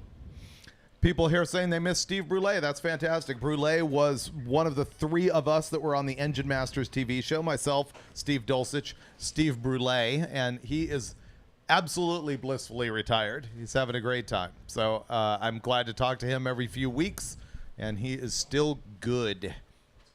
Someone asked, did I ever meet Gray Baskerville? Yes. For 10 years, we worked together. He was a mentor, and he awkwardly worked for me in my early days as editor of Hot Rod Magazine and actually passed away during that time. So, yes, I knew Gray well. Is there a drag strip in Cuba? Let's get drivers in the cars, please. Drivers in cars, helmets on. We're getting done here. Drivers in cars, helmets on. So there's a crazy Cuban drag racing story for you. This is was a drag race that never happened in Cuba. Jay Hollinger may remember this, but it was probably 10 years or so ago.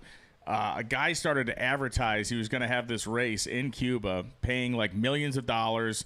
He was saying that all the drivers are going to come down. He was going to float all the cars down there and all this other stuff. It was an absolutely bonkers scheme that ended up being completely false. But they do drag race in Cuba. There is not a dedicated, that I know of, drag racing facility, but they do drag race there with a temporary timing system. They do the airport runway deal and even some back road type stuff. There is not a developed nation on the planet that doesn't have drag racing. You can name virtually every country in the world has a drag racing facility or a place that is set aside to go drag racing at.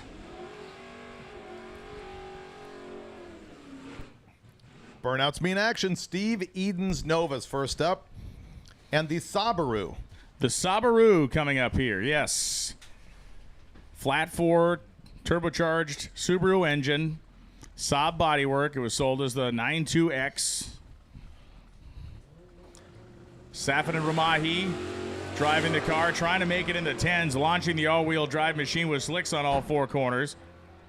Steve Eden, the more traditional Nova, will get down to a 1052 as the Saab goes 1166, 126. If he can clean up the first 150 feet, that thing will, I bet, dip in the 10s. Yeah, the 2-second 60-foot is not going to hang.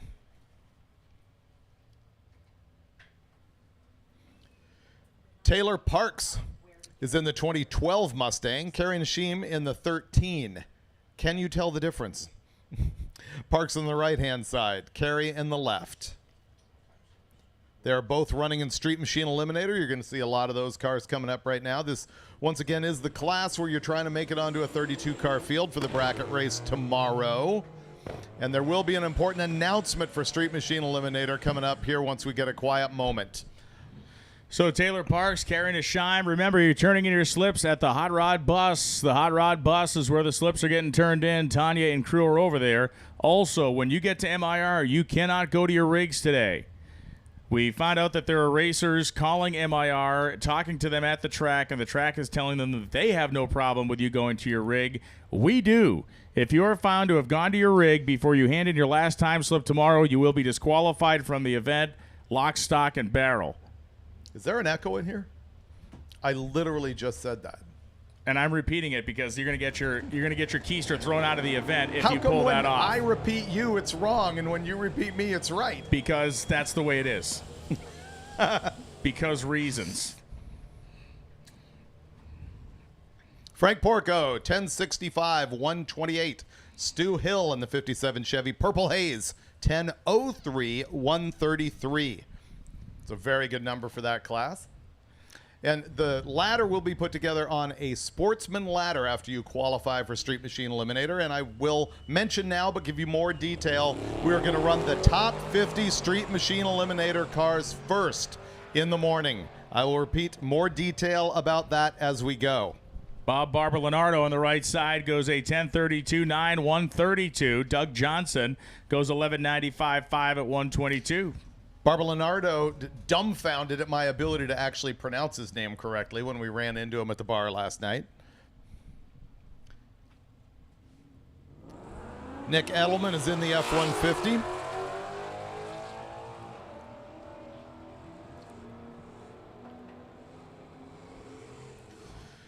The Red Mustang, 1072, 129 miles an hour, and the pick-em-up truck, 1068, 121.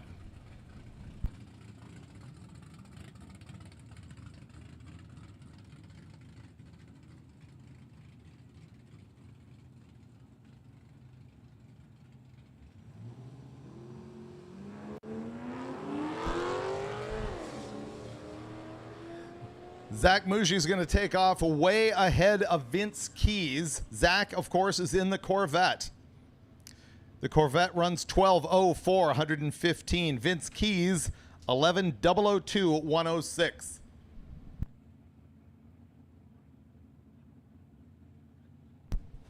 Chad Fellebaum and John Sally. Fellebaum in that C-1500 truck. Sally in the Charger Hellcat.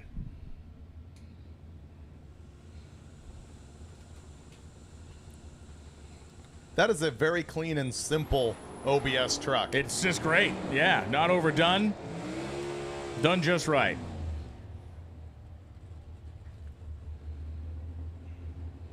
Fellebaum goes 1037.9 at 131 miles an hour. Sally goes 1126 at 124.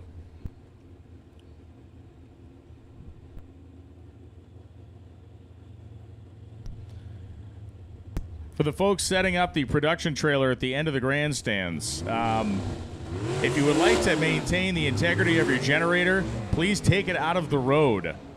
Tony Angelo did not get a good launch in his 55 Chevy right there. 2:151 60-foot time. And look, Tony goes 13.995. That is roughly the amount of time that it is going to take to remove that equipment from our return road. And it's going to take 1/10 of that for somebody to run it over, which is probably going to happen here. So, again, if you place the generator in the middle of the return road, please put it in the grass. Tony Angelo, 1110. Eric Hurt with the 1399.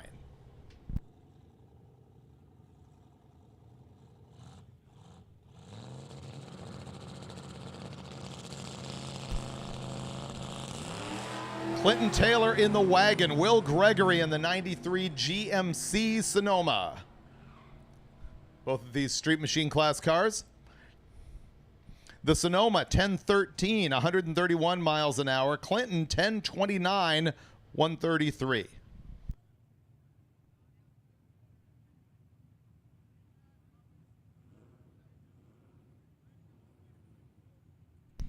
Mike Baker and Terrence Hurley.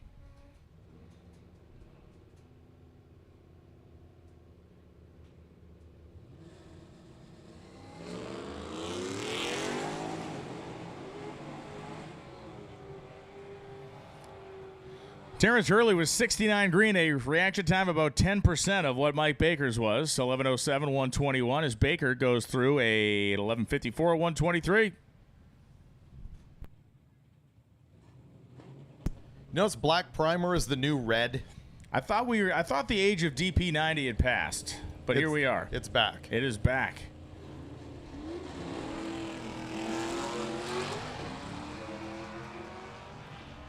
Todd Toman in the Nova, Jason Halverson in the Camaro. Halverson's Camaro goes 1076 at 131, and Todd cutting an 035 light, warming up for the bracket race tomorrow that he will not be in the field for with that 1185 113.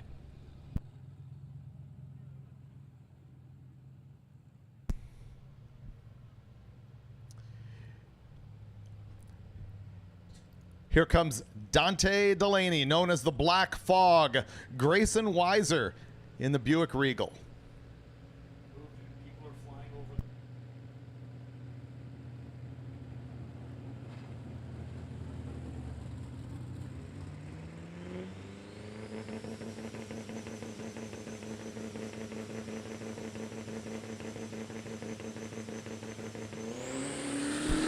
And big Dante Delaney leaving a starting line, that 07 GMC.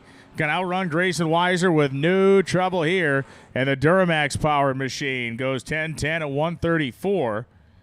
Weiser goes 12-15-4 at 119. Racers, on your way up the return road, please take some care with the ramps. You see that kind of crossover patch there. Please take care when you're going over that. We don't want any cables getting pulled or mangled, so please cross over that in a normal fashion. John Welch and the Camaro in white on the opposite side.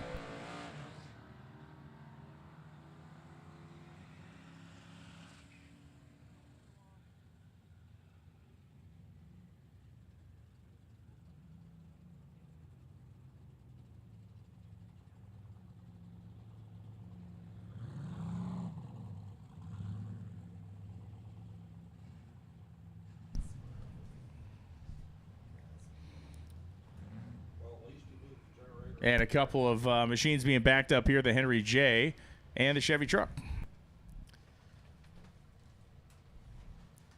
And Jim Halsey's going to hop on the side-by-side and go take a peek down the racetrack. So a momentary hold here. Pits are thinning out as they always do. Lots of trailers getting reloaded, getting hooked up for the final drive of Drag Week 2025 back to MIR.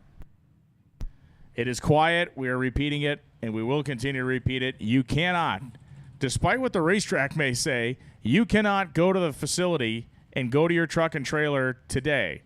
If you're going to load your stuff up and tow it home, that's fine. But if you're planning on finishing the event and competing tomorrow, you cannot go to your truck, your RV, your rig when you get to MIR this afternoon. You cannot do that until you hand in your final time slip.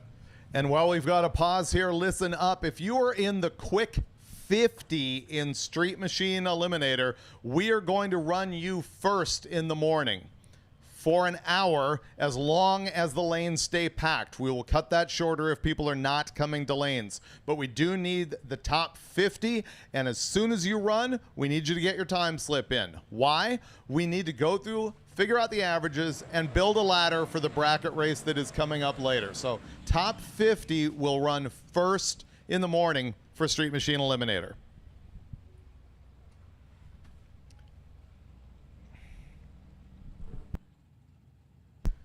Joe Lang is in the 51 Kaiser Fraser Henry J, and he is leading our B gas class.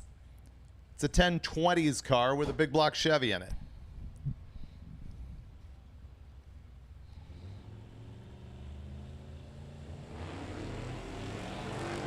He's going to get out ahead of Steven Sparger in the pickup truck.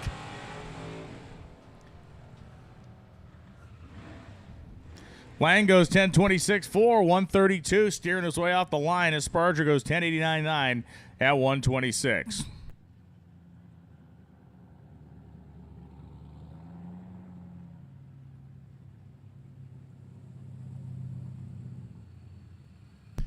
Jake Hansen in the third F-150 that we've seen here in the past 10 or 15 minutes.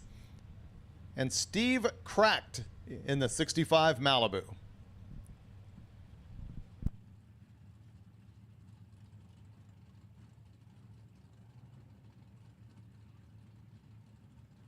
And Tanya yesterday sent us a note. Croc is the pronunciation he would like on that, which, yes. Thank you very much. I missed that. Steve Croc in his 65 Chevelle Malibu. Malibu being a trim package at that time. Runs a great number. 10.099, 132 for Street Machine. Jake Hansen in the F-150, 11.20, 127.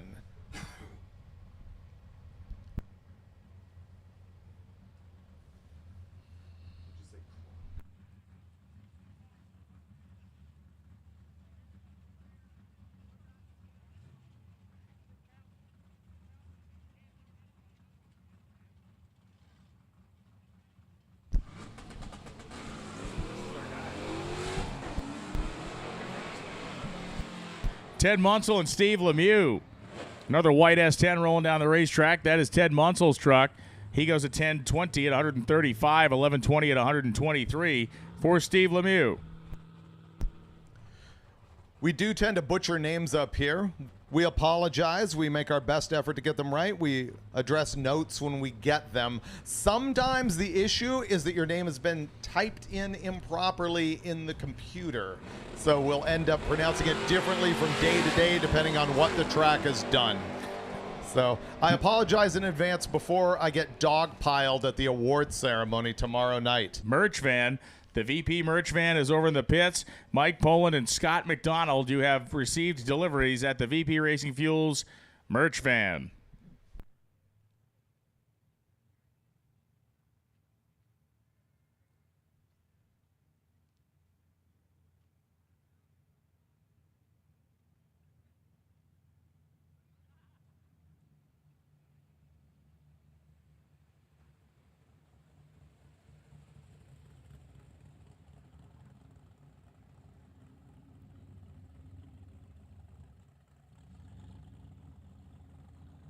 Little hand spraying on the starting line as Paul Mangelsdorf takes his EV coupe out the gate. With the large enough trunk, he camps place to place, and a tent fits nicely. Yeah. As Croc drives by in his Chevelle. Yes.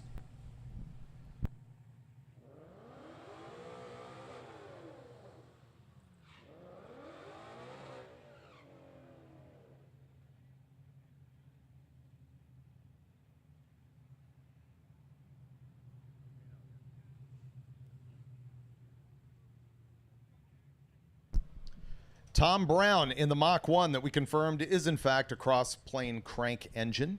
Ryan Palmer in the Grand National.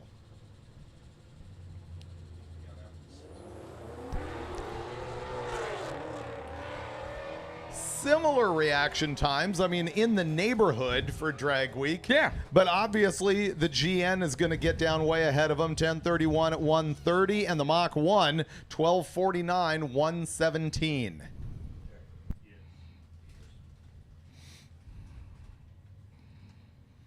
Jim Dissinger and Tom DeLisio. Jim in the Nova, blue with the white roof.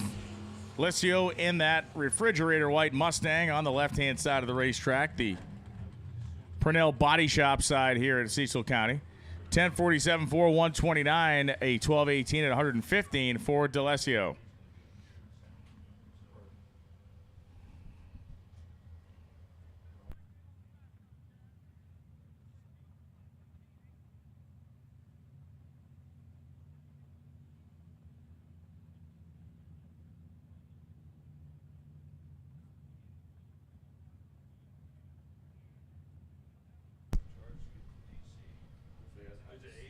As Loans tries desperately to get an Uber out of here away from me. I'm not desperate at all. It's locked in and loaded, baby. It's locked and loaded.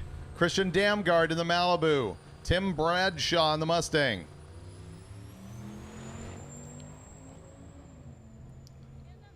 Whistling Dixie over here on the VP Racing Fuel side is Damgard. 101 in the 8th mile. And Christian goes down to 10:78 at 125. Easy as you please. Hey, Chad's going to bust the mop out there on the left-hand side in front of the Mustang.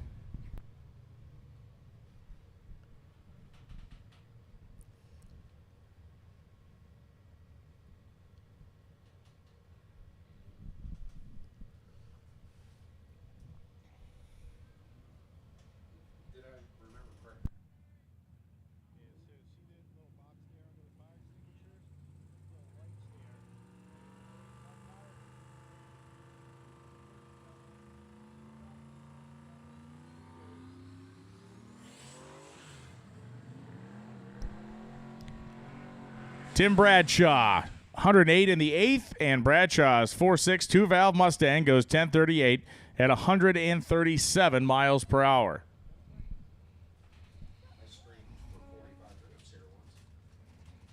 The Chevy on the right-hand side, the Chevy Coupe, which I clearly misidentified as a different brand yesterday, as the driver is making it very clear that it is, in fact, a Chevrolet. Wow, it's got your name on it, calling you out. Yeah, that is it. Loans, it's a bow tie. What'd you call it, a Buick or something? I might have called it a Saturn. I'm not sure. I might have called it a DeLorean.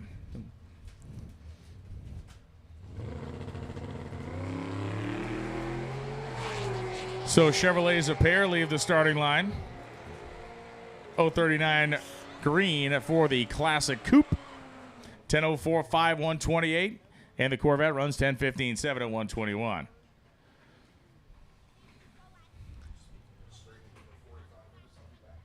Zach Server right side, the Mercury Marauder in silver on the left side, I should say, and the Boss 302 Mustang.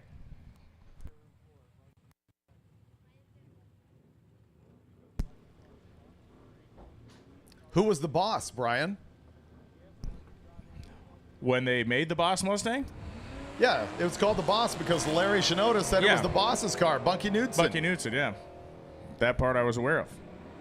Where Bunky went, Larry Shinoda went. That's how we ended up at white. 10:49.5 at 132 as Bishop goes 14.94 forward 114.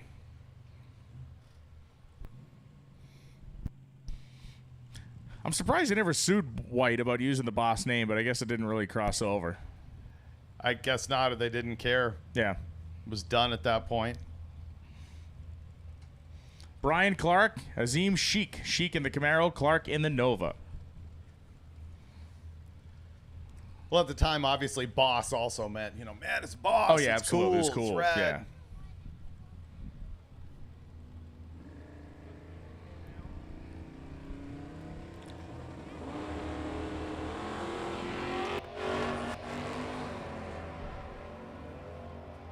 Brian Clark with the 076 light.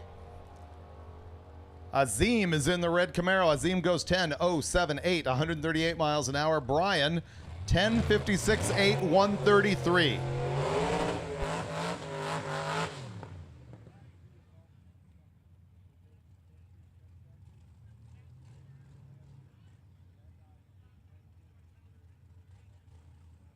Go ahead, Brian. Things that I enjoy. These two cars. I thought you were going to say leaving. I like the LS-powered BMW wagon, and certainly really dig the supercharged Ford with that really cool wedge-style chop.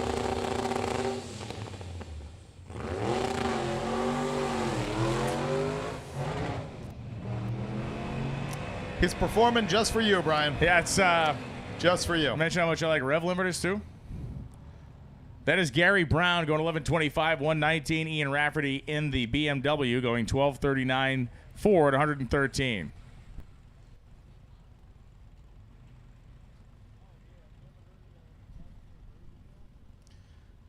I keep wanting to say Omni, and they say Horizon.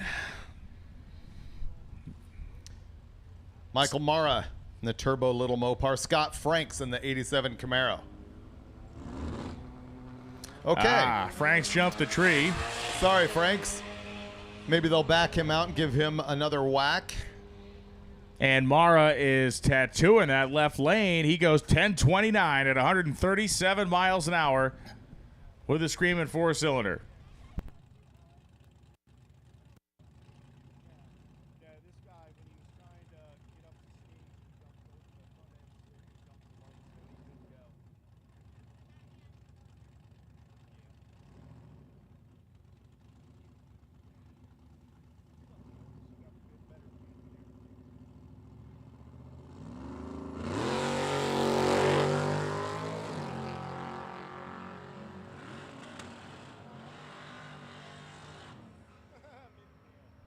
Scott Franks goes 10.10.9 at 130 miles an hour on the VP side in the Camaro. The Astro van, the Hornet.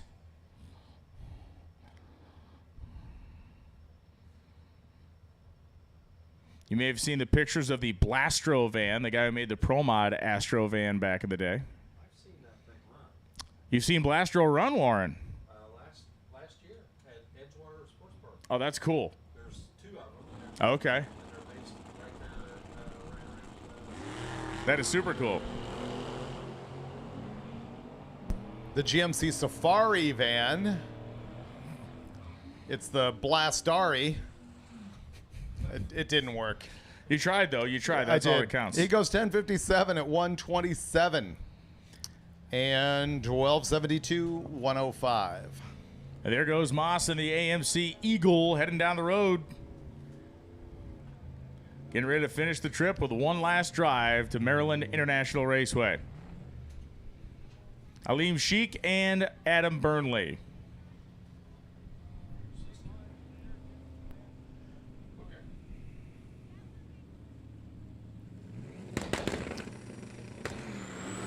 Burnley in the Malibu.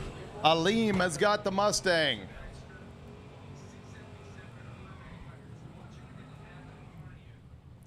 Sheik's Mustang, 10-13 with a 5, 137. Burnley, 1185 at 112.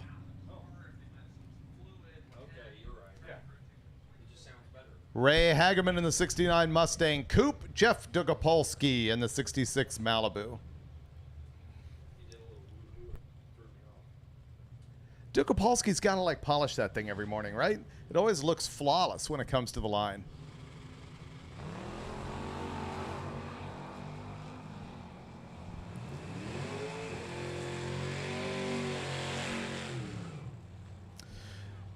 Dugopolsky going to be in that Street Machine Eliminator field, 10-19, 131. Hageman cuts a good light, 077, but he's 12:03 at 1:11, which puts him outside of that field by quite a bit. John Damon has got the 85 S10. Brian Ward in the Mustang.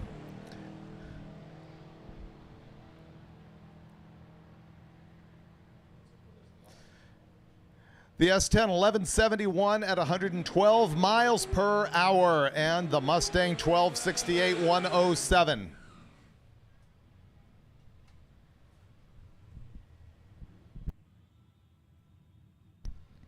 So Tom McCauley Jr. and Tyler Bennett. Rocking and rolling our way through the C grouping of cars here. Here's our S10 guy on a strap right here, Brian. Oh, yeah. I think that's the one that probably smoked out the but top untouched. end, but untouched. Unmarred. All he destroyed was our schedule. Bennett's Duster, 1184 115, and the late model Pontiac G8, the 2009 1140 at 118. The Flaky Flyer coming up, the 1955 Chevrolet with the Daisy Mags on it, the wagon. And David Lips, your low qualifier at this point in Street Machine Eliminator, running 10-0s. Frank Diana, the guy behind the wheel of the wagon.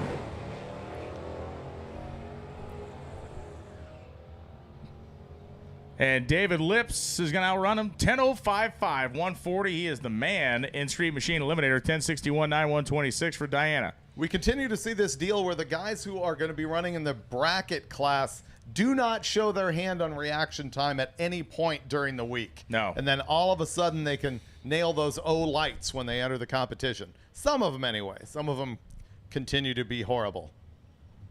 As Brian will, even when he's on the plane and out of earshot. That is a fact.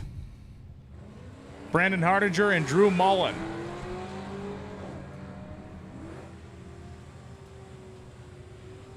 So Mullen goes down the left-hand side. Again, that Purnell Body Shop lane, 10:16.2, 137. Hardinger goes 11:52.1 at 118.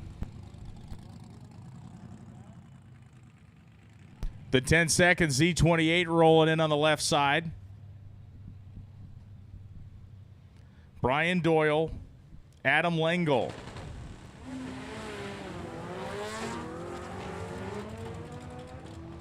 Doyle snatching gears. The little four-banging Horizon trying to catch him. Won't do it. 10:19, 137 as Lengel goes 10:54.2 at 144.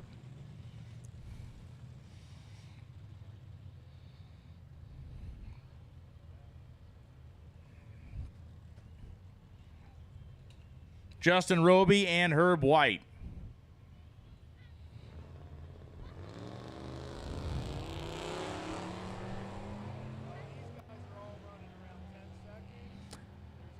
Justin Roby was second off the blocks at a very clean 87 Olds Cutlass. Herb White goes 11:21.2 at 126. Roby 13:10.7 at 108. Jay, does the name Herb White trigger anything? Boomski, yes. Jay Hollinger coming off the top rope with that answer. Herb White was the guy that used to own the house across the street from the end of National Trail Raceway and then sold a chunk of land to extend the sand trap after a funny car or two ended up in his front yard.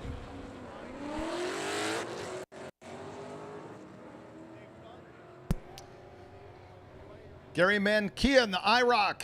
Anne-Marie Papa in the Mustang. 1249 Camaro, 1208 Mustang.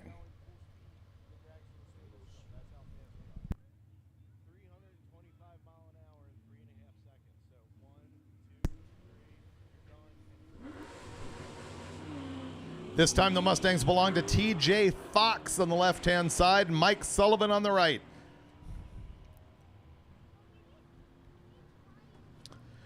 The 92 model gets there first with a 12:58.108, and the 68 runs 13:39 at 102.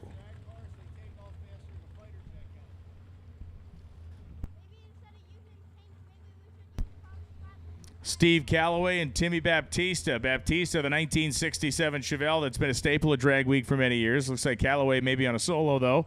The 06 Mustang for Calloway.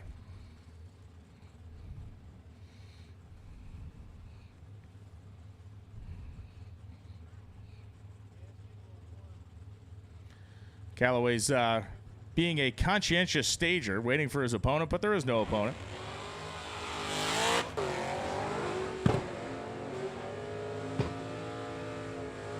Nice launch for Calloway. The clutch setup on that thing is right. You can hear it kind of drive out. The clutch engaging goes 10:35 at 128.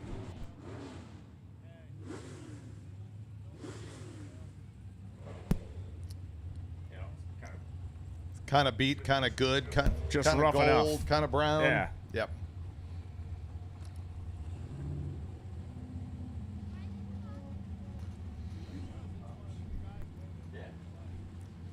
You like your cars haggard, but not your co-hosts. I get it. Tony Benea and Timmy Baptista going down the racetrack. 103 for Tim. Benea will get down to a 10:46.130. Baptista a 10:50 at 128.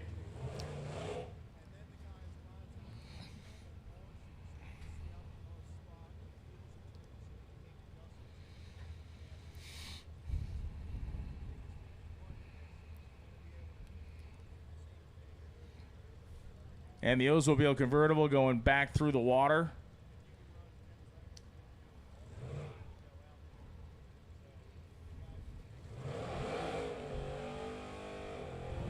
It's Michael McClard driving the Olds. Keaton McGill in the 67 Nova. McGill, one of the guys that we had on one of our KJ Pitt interviews you saw just a little while ago.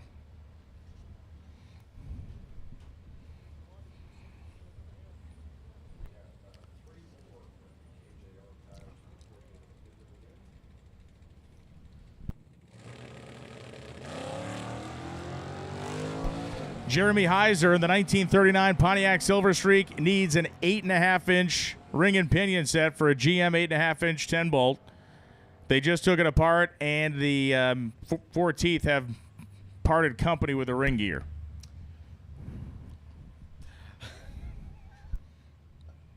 Unlike Warren's teeth, these are not supposed to be removable. So we need a 410 ratio. He's looking for a 410 ideally, but a 355, 373, or 390 will suffice. A ring and pinion for a GM 8.5-inch 10-bolt. Jeremy Heiser's in the pits. He's got that vintage Pontiac Silver Streak, and he needs your help.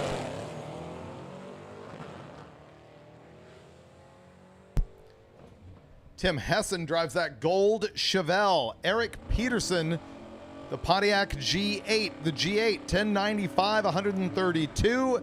And the Chevelle, 1076, 113.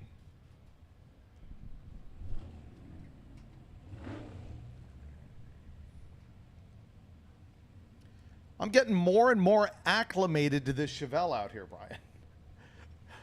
Mike Higgins It reminds me more and more of yourself. Is that what you're saying? That's it. Yeah, sort of falling apart around the edges. No, not even around the edges. Right. From its core. From its core. Pat Baker in the Chevy SS. That's not going anywhere except for doing a very strange pogo stick thing on the starting line. Chevelle's long gone. 10.64 at 107. Patrick Baker's like, I want to be just like Mike Finnegan, but I can't seem to make it happen. Needs a few more reps for that. Dan Hatch, the 69 Nova. Don Scholes, the 81 Henry J. Or the Hank J, as I dubbed them earlier in the week. Named for Henry J. Kaiser.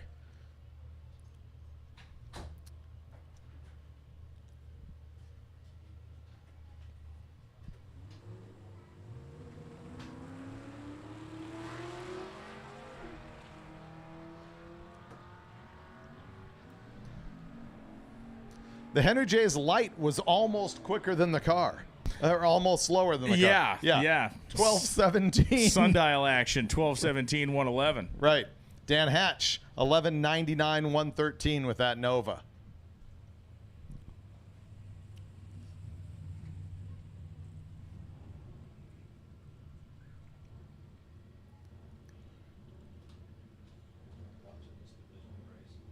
Lucas Boltz. He's got the red Nova. Michael Cavallaro showed up with his 88 Mustang Coupe.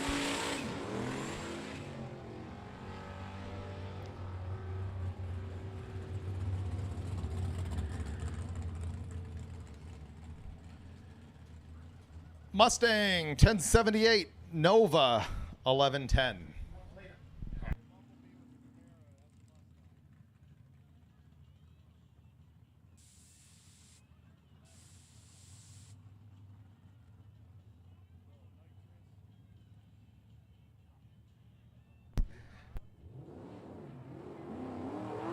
John Gemelli and Ralph Foy for the LS Enhanced 94 BMW.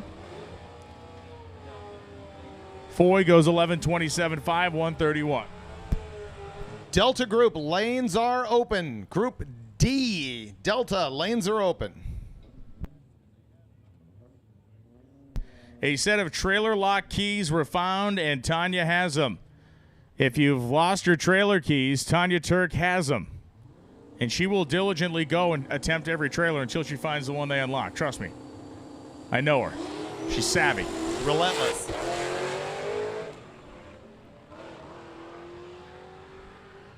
Fairlane guy's going to be out of it. Scott Woodling. Chris Dacre, 1061 at 100 in his Challenger SRT 8.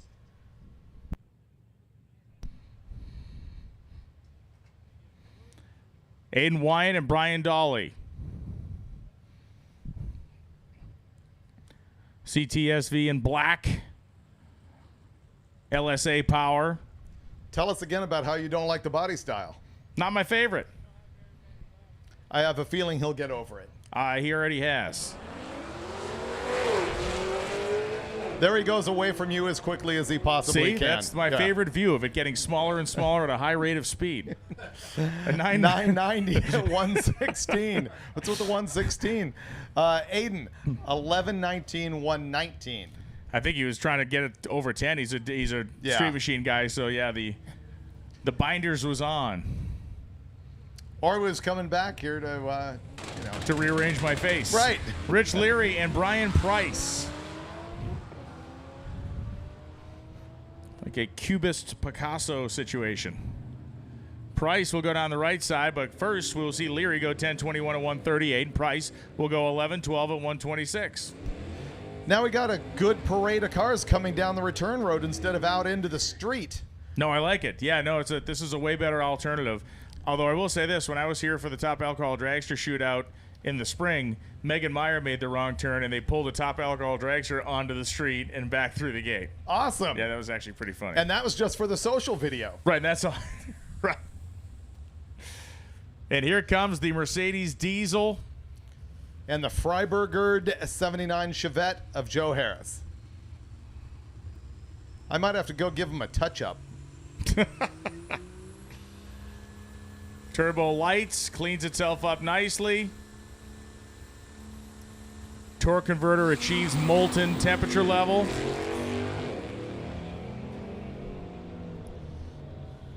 Nicole Bondurant left side. It will be the Chevette, but how quickly? 1070. 1 at 123, 1095, 124 for Bondurant. I got to believe that that the Chevette crew has just been wanting a 10-second average out of that baby, and they are fixing to get one. D group, lanes are open. Savakinis is back with the SRT10. Nate Bender has got the Firebird over there. It sounds like a movie tease. Savakinis is back, and he's mad as hell. Nate Bender, 3rd-gen Pontiac Firebird.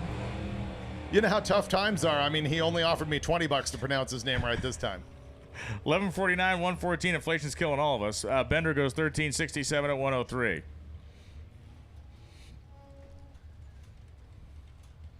You know, the payola ain't what it used to be.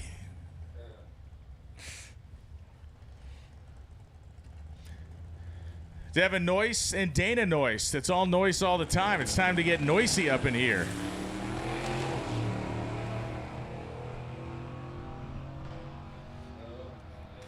Little smoke. Minor flesh wound for Dana Noyce over there. 1127, 119. Devin, smoke free, goes 1092, 2 at 118. He's gone to the gum. He's gone to the gum. Yeah, he's the patch. Yeah, the new oil gum. A man who has not gone to the patch or the gum, and who is still ripping them unfiltered, is coming up here. Dominic Liberici. The truck only ran in the 12s or something yesterday. It was slow. He had problems. He fixed it because he lives near Maple Grove Raceway. Cameron Brucher, the 06 Ford Mustang. As we have a mix of D cars coming in the lanes and other cars heading onto the road.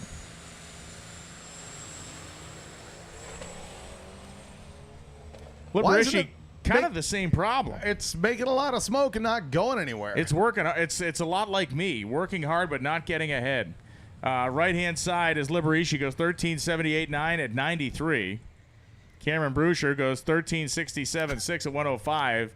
Look at the live feed shot. They just got away from it. But look over here. It's amazing. It's just nothing but the fog of black. It looks like the joint venture truck at the Bonneville Salt Flats. When that thing gets going, all you can see is a smoke pipe from 2 miles away. They still run that thing? Are you talking the joint venture? Yeah? Yeah, the big rig. Yeah, I know it. Yeah. With the locomotive engine in it. Yeah, look at the... Yeah, just...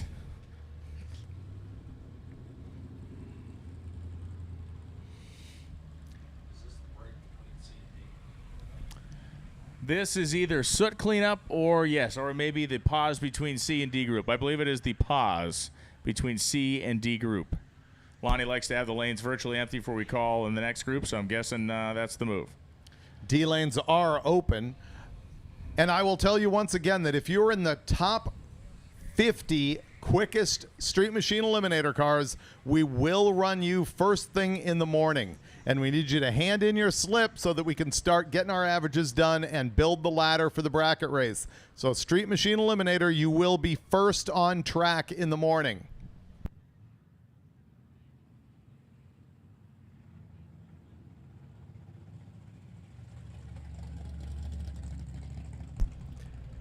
And now, while we got track cleanup going on the live feed on the MotorTrend channel YouTube, brought to you by Mickey Thompson, we're going to go to KJ with an interview with the Rusty El Camino. Hot Rod Drag Week 2025 in the pits. Live feed is brought to you by Mickey Thompson Tires and Wheels, and we have a 73, I believe it's a 73 Chevy El Camino here. We've been talking about this vehicle in our SUV as me and Brian and Michelle Turzin ride down the highway. This is amazing.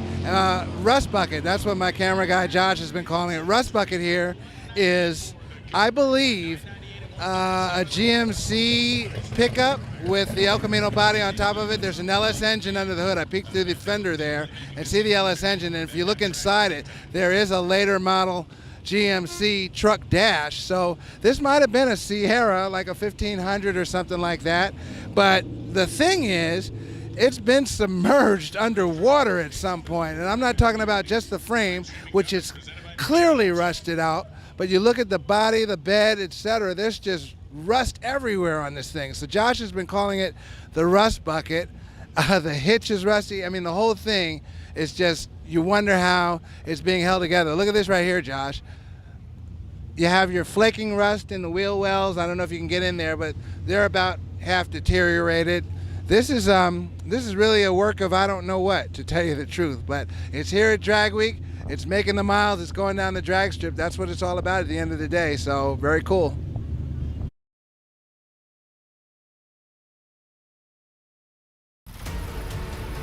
The feeling of a car working is different than the feeling of a car going fast.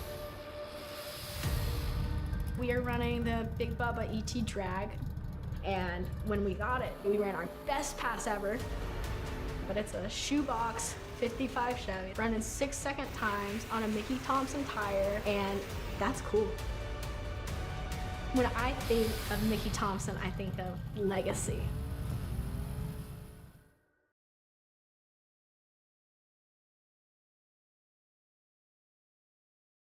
Hot Rod Drag Week 2025 in the pits, 1970 Chevy Nova, big block, Holley EFI, big single turbo, and what I thought is one of the more unique methods of cooling. And cooling is important on drag and drive, not just Drag Week, any drag and drive. Heat is one of the biggest enemies to a car, to the engine, to the drivetrain, etc. Joe here owns this car, and what he's done is he's just taken some simple computer fans basically, and he's run them across the cowl opening there, and what they do is try to help draw some of the heat out of the engine compartment when the hood is closed. Basically for in the pits or just low cruising around town, low speed cruising around town, obviously with it being a cowl hood at higher speed, you're gonna get the cowl effect that's gonna push air into the engine compartment. But I think that's really a brilliant idea there for your low speed, and just to try to ventilate some of the hood, maybe even after a lap, after you've made a pass, and this turbo is singing hot and this whole area is hot, bring some of that hot air out and help your cooling, because heat is the enemy on Drag Week.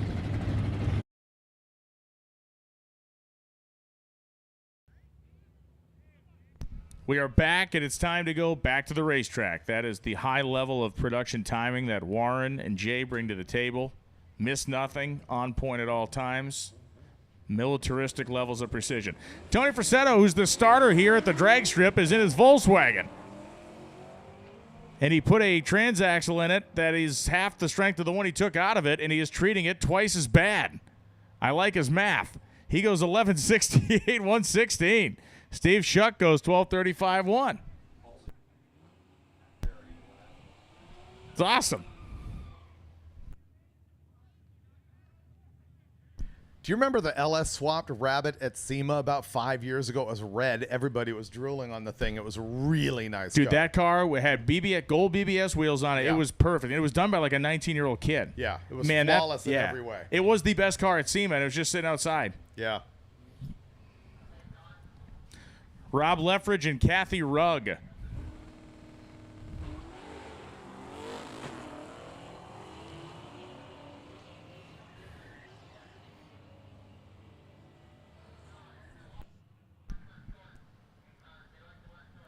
Rob, 1223 with that Mustang. And the Valiant goes 1243 with 110 mile an hours.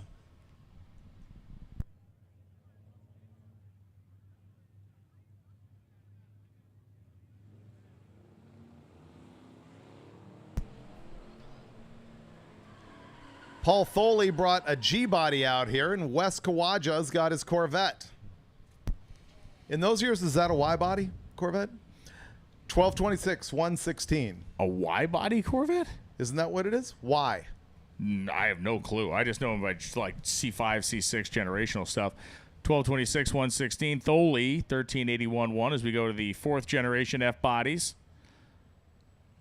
Some trucks and trailers arriving this afternoon as there is a big grudge race going on this weekend. Mike Serrano and Josh Kinsler lead the starting line. That ought to get interesting. Space management. Tony Frassetto coming back out the return road in his 11-second Rabbit. Kinsler goes 11:42.5 at 116. Serrano goes 16:13.4 at 70. The 1976 to 2019 Chevrolet Corvette is a General Motors Y-body platform. Had no clue.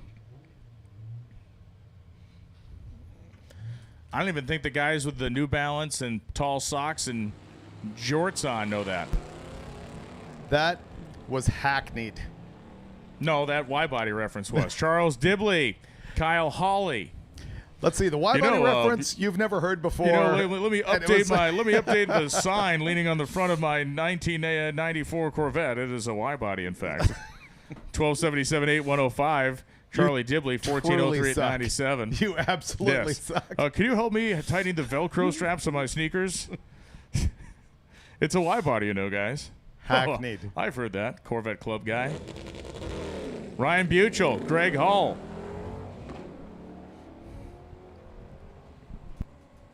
So what was it before that and after that? I'm not going to tell you because you're just going to cram it down my throat. 1307 to 106. So there was a body designation before and after.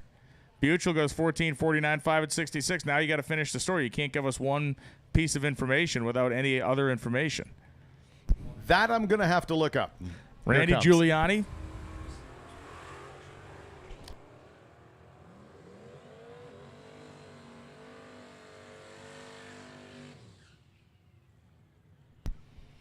Randy Giuliani goes 11:45.1 at 117. 1371 at 100 across the racetrack as we are into D group action right now.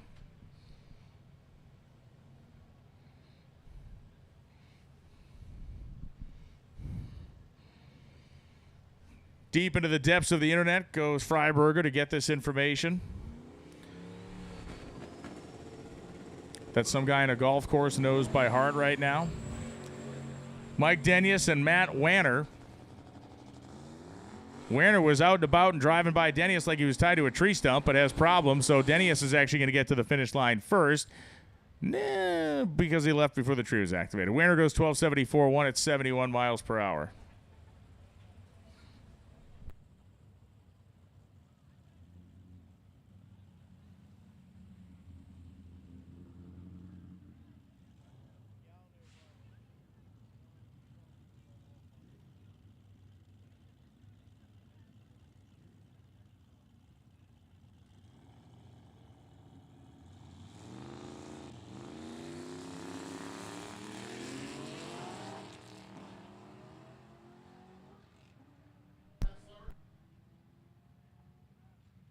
James Easter and Nick Silvius going down. 11:66 for Silvius at 97. Easter goes 11:74.7 at 129.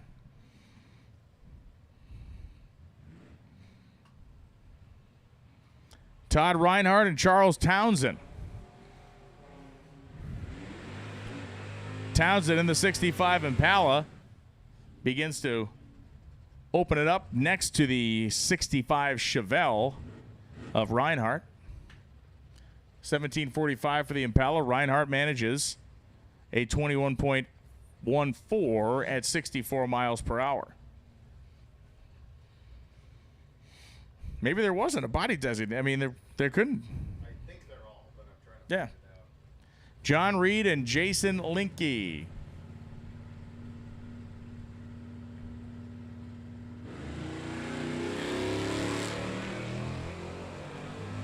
Dueling green machines, both of the late 60s, early 70s variety, as the Mercury Cougar of Linke starts to outpace the wagon, 12:56, 110. The satellite wagon, 13:06 at 106 miles per hour.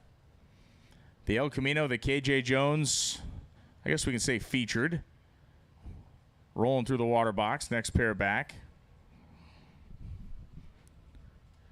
Ben Brown and Kayla Frenette coming up right now. 88 Monte Carlo for Kayla. Ben Brown, the 81 Malibu or the Pontiac wagon. This car will be at the duct tape drags, Freiberger says. So a lot of miles being put on that wagon.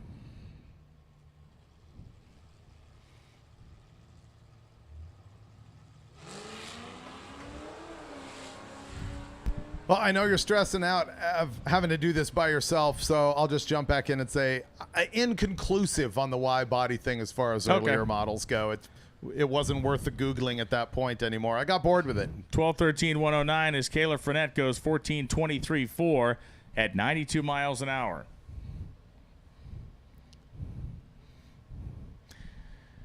The El Camino, which again is kind of disappearing before our very eyes. It is not quickly enough. Less of it each day, but you're right. It is the rate of dissolve is not quick enough. Neither is the car itself. And so the Elky off and gone. Patrick sixth in the Elky. Austin Walsh in the Trans Am. Trans Am comfortably gets down first, 15:07 at 87. Sixth goes 16:18 at 83. That car needs to be much, much faster. Needs to run ones in the quarter mile. Right. At some point, you'll hit the gas and the body will actually just straight fall. The frame will drive out from underneath the body. Let's always run that next to the big diesel trucks. Yes, please. So we never have to see it. Never have to see it. Yeah, that's a good way to do it. It's like a smoke screen of a convoy in World War II. Dave Dagrosa and Matt Sixt.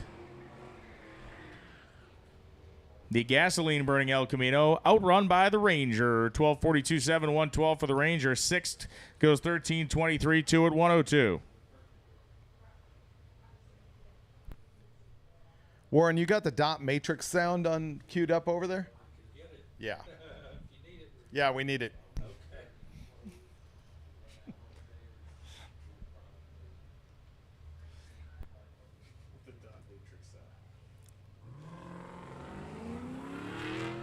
Steve Abel and Matt in the Camaro.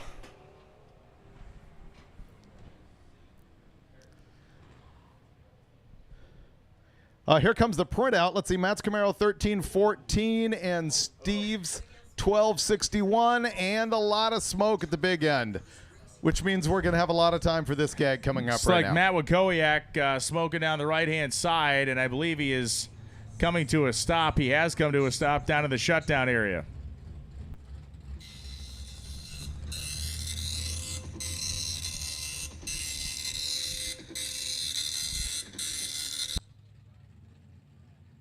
So the safety trucks are rolling it to Wakowiak down there. Hopefully it's not too bad, but man, he let a lot of smoke out of that thing just past the finish line, and it's still smoking down there as the safety crews are on the scene.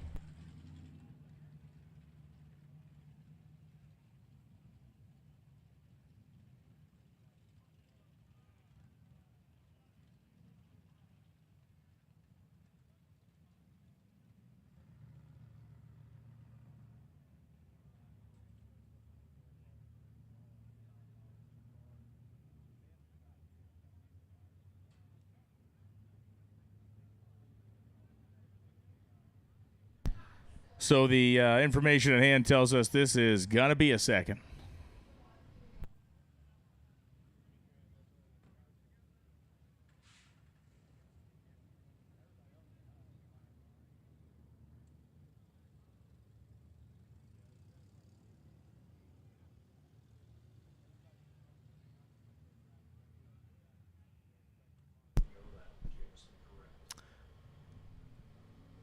All right, as we work on this situation, we're going to go to another pre-recorded video with KJ Jones down in the pits talking to the guy with the EV converted 68 El Camino.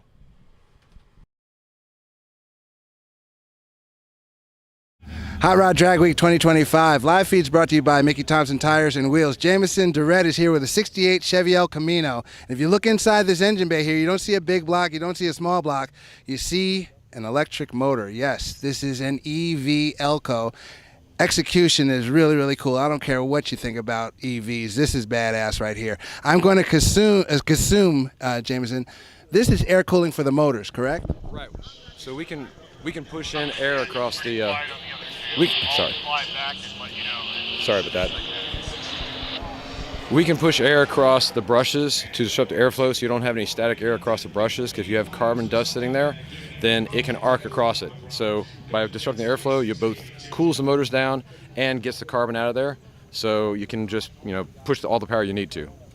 Overall, what am I looking at though? Aside from the air cooling, now you have a device over here that resembles somewhat like a stereo amp, and you have this area here, which I guess is just Grand Central Electrical Central right here. Pretty close. So on the left side, you got the motor controller, which is a Zilla Z2K EHV.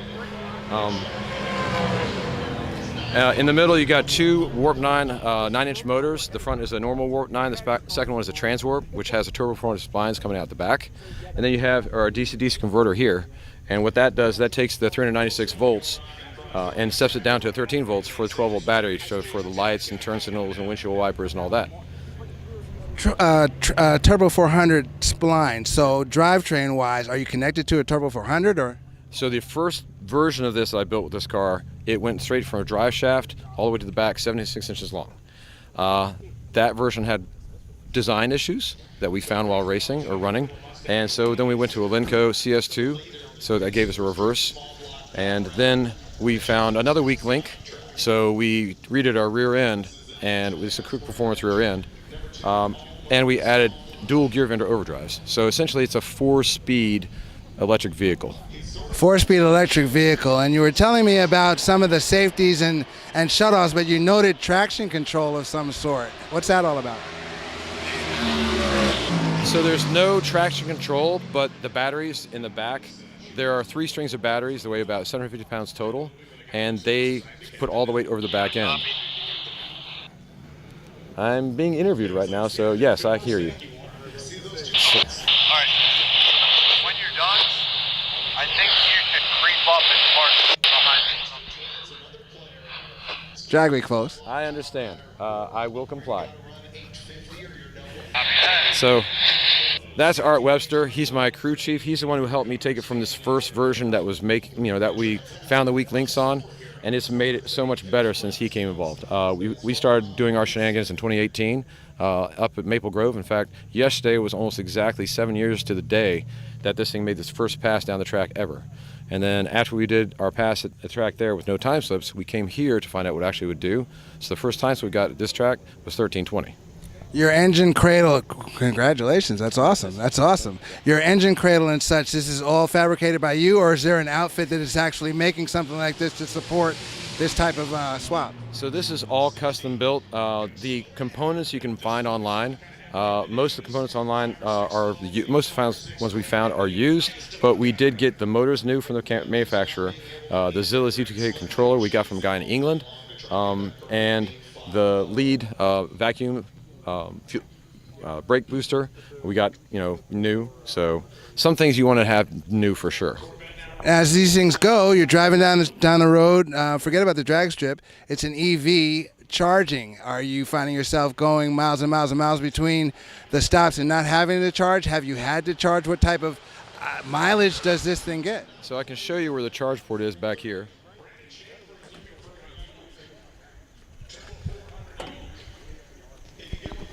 So it uses a J1772 charge port, and there's a network of them all over the place. You can use the charge point, the Blink chargers. 4 dealerships have them. The Shell station, the Giants, they have the Shell recharges. So there's a lot of them everywhere. The downside is this thing has about a 90-mile range. So we make sure we only go about 70 miles before charging. Then it takes about 3 hours to charge up, and then we go another 70 miles if we can, and another 3 hours. So we sometimes have to go off the route, charge up, come back to the route, and go in. And finding these locations is part of your Drag Week strategy going in. That is the biggest challenge for us for Drag Week and Six Summer and everything we've done, is because it's not the track. The track is like clockwork, but between track to track, that is the big challenge. But it's just like anything else. You just have to put some work into it. That's awesome, and you're making it, and this is really cool and unique, man. A 68 Elco. If you look inside it, it's all 68 Elco and everything, save for the stuff that handles all the EV mechanics and everything, and very cool, man. That's all I got, man. It's like a really cool thing. Thanks for sharing. Very much. The interior is actually custom because we got it from a guy in California. It was just a rolling shell, so it had no motor, no transmission, no interior. So everything in there is pretty much custom built. We did the insert for the dash. We did the center console. The seats are from a Porsche 944. A lot of it's like homebrew. Awesome. Well, that's a good brew. Thanks very much. Talk to you soon, James.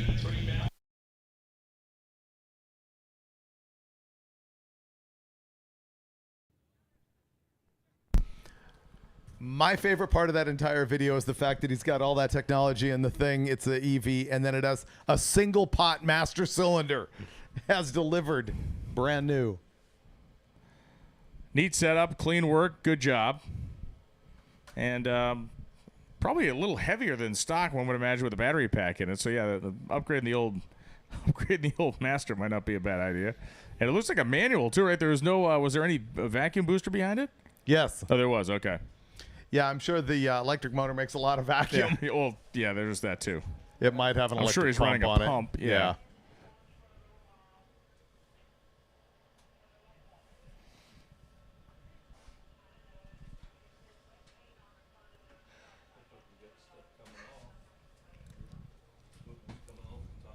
Yeah, it looks like the equipment is pulling off the top end. I think we're going to be picking it back up here with our D-Run group. Following D-Run group will be All-Run. So again, following the D-Run group will be the All-Run group. And there's going to be a lot of fast cars that are going to have to come right back out in like that all All-Run group, like all of them.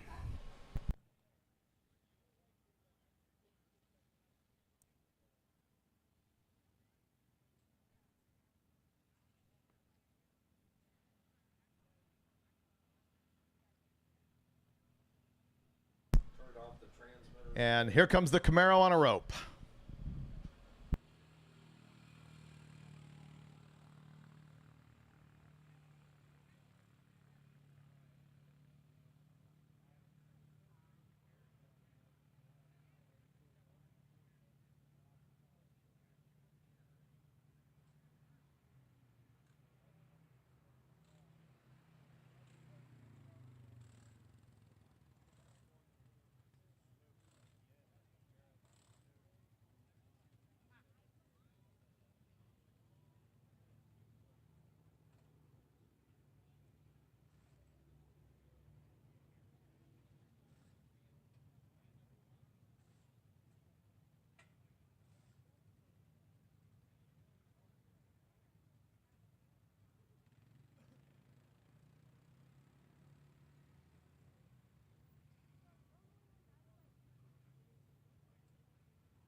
Well, Jeff Miller and Dan Miller going down the racetrack. Miller in the 66 Biscayne and Miller in the Malibu. It's all Miller all the time out there.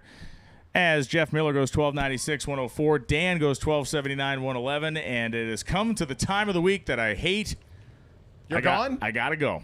Really? You don't hate this? Uber's on the way. No, everyone else hates it. Uber's on the way, heading down to Charlotte for the NHRA 4-Wide Nationals. Do me a solid, watch NHRA on Fox this weekend on Sunday.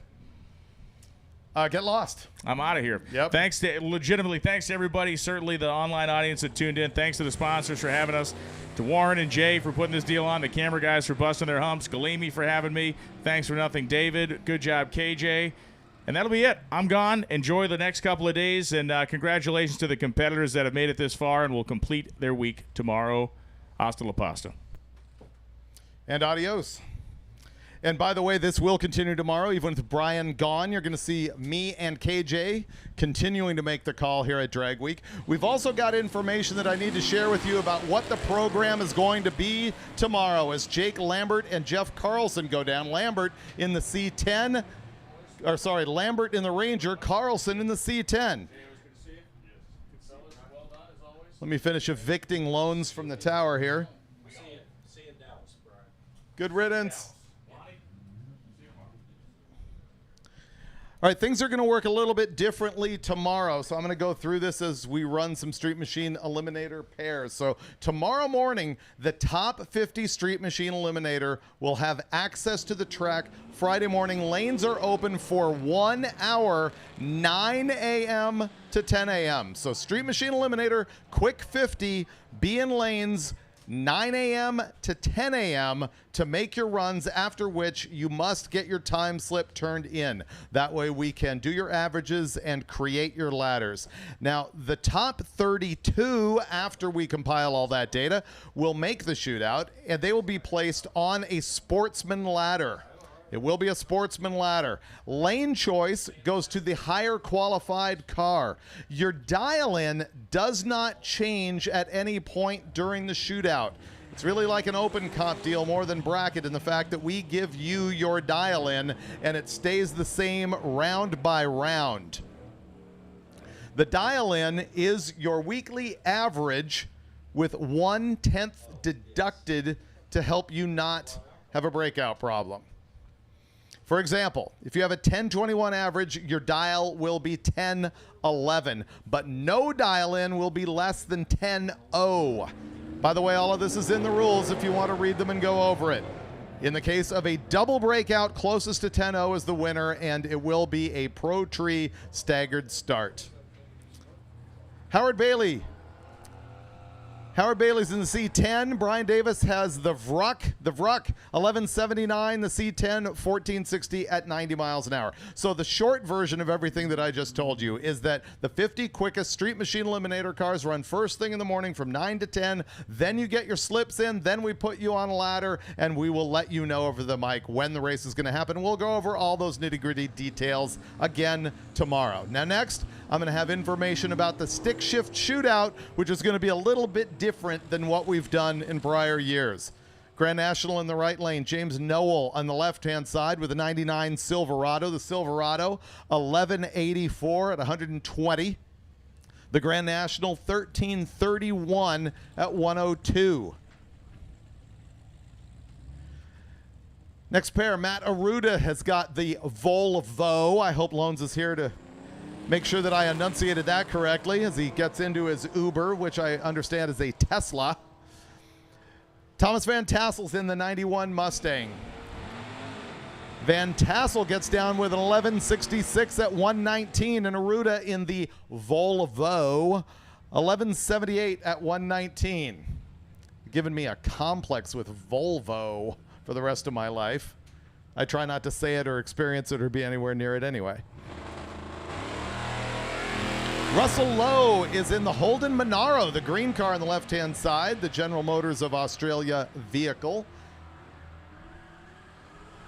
The yellow truck cuts an 097, goes through the lights 1256, 106, and the Monaro 1262 at 108 miles per hour. All right, here's what's going on with stick shift shootout tomorrow. Remember, this is a random pairing. Here's what's different about what we've done in prior years. The first round is going to be at 10 a.m. 10 a.m. for the first round, and that means that your first round will be one of your passes that you can use your time slip for to hand it in for your drag week performance. Hickinson just went down in his Mustang on the right side, 12:33. The opposite lane, 12:73 at 1:09. So the runs made in round 1 and 2 of the stick shift shootout, you can hand in time slips for. That's what that session is for. As the Super Bee and the Corvette go down, Sean Finn in the 1969 Dodge Super Bee. Kyle Wimmer has got the Corvette. Super Bee first, 11:51, 1:15. Very tight race as far as the ET goes, not so much on the reaction time. Wimmer goes 11:54 at 1:28. So stick shift shootout, random pairing, 10 a.m. sharp. The first two rounds you can use to hand in your slip. Round 2 will take place in between the D group and all run sessions. And the remaining rounds will be run after the all run session and will not be used for your average. We'll go over that again in the morning. Really short version of all of that. Street Machine Eliminator, you are running first. The top 50 cars only. That is happening from 9 to 10, and then the stick shift shootout begins at 10 a.m. sharp. Jesse Martin just went down, 12:58 in the 91 Mustang, and Jacob Martinez, 12:11 in his Camaro. Next pair, General Lee. Thomas Reitler, General Lee drives the Dodge Charger. Ray Rogers in the 64 Galaxy that's out front of the Charger with a 67 light. The Charger cuts a 395. Remember, this isn't drag racing. It's time trials. None of those reaction times matter. The Galaxy, 11:83, 1:14. The Charger, 12:99 at 1:03.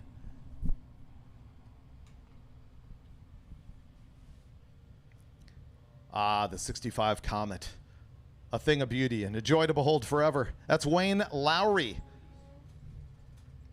On the other side, Tanner Koutsares, I think. He's got the S10.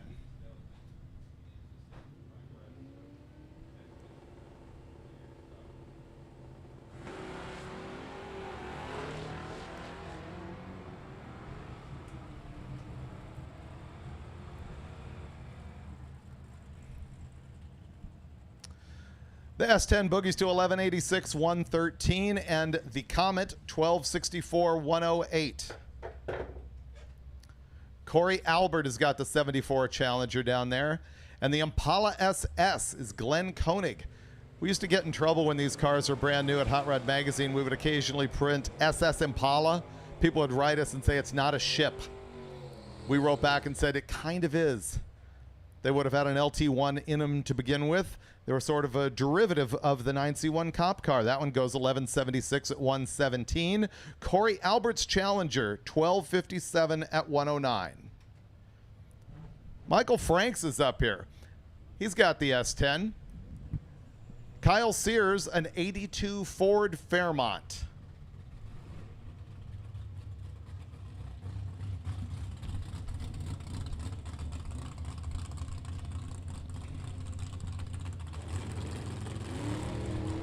All right, S10.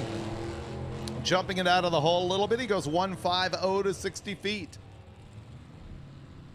Smoking just a hair there, maybe on the shift.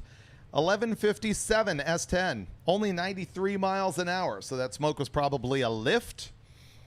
Kyle Sears in the Fairmont, 1347, 100 miles an hour.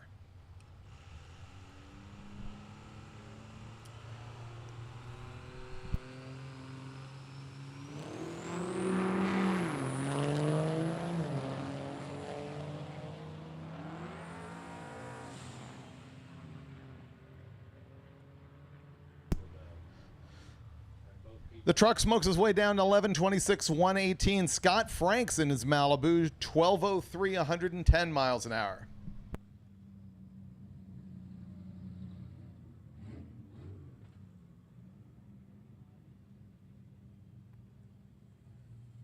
Here comes another one. Why do I have to say Volvo so frequently when Loans is not here? I usually hand that off to him. Adam Johnson is in this one. It's a 93 940. Eric Dietrich, the 02 Chevy Blazer.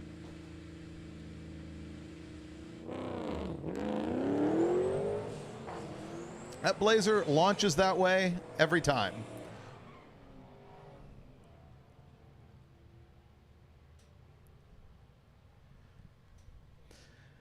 And the Blazer, 1172 at 123. The safety box, 1205, 124.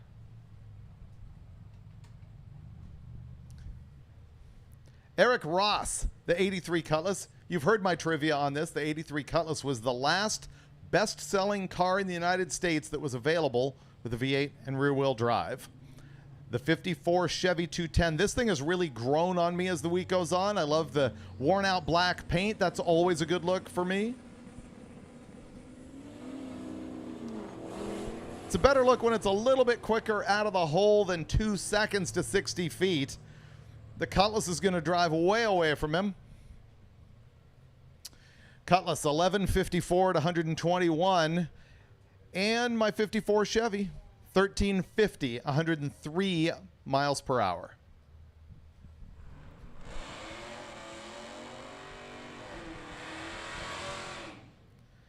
And he's back. Yeah, you've seen the videos looking deep inside this thing if you've been watching our live feed, and if you have not been, you can go home and watch the replay of the live feed. Ryan Johnson with this 94 GMC Jimmy. KJ went deep inside this thing down in the pits to show you what it's all about. It's basically a rock crawler and mud bogger, and he's got an LSA motor in the thing, and watch it lift a tire. It only was a paper slipper that time. It has done better. This thing could go into the top 11s, working up on stilts. The V6 Mustang in the other lane, Steve Kiefer. And there you go, 1185 with a 5 at 112 in the Sky High GMC Jimmy. The V6 Mustang went 1420 at 99 miles an hour. Randon Ball is coming up here next. He's got the Mercedes-Benz with the Do It For Dale and Intimidator decals all over it. Seth Showalter just sort of gave up the ghost in his Mustang. The Mercedes continues to go down. The Mustang, a distant memory for him. 1264 with a 7, 109.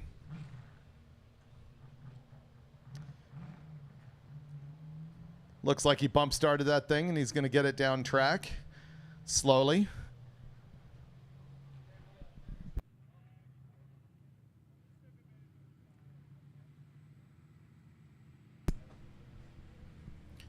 I'm going to hit this again because I gave you the rambling version before. This one's going to be tight. Street Machine Eliminator, top 50, first on track tomorrow morning, 9 to 10. And then at 10 o'clock is going to be the first round of the stick shift shootout. There will be information in the morning on how to sign up for that deal.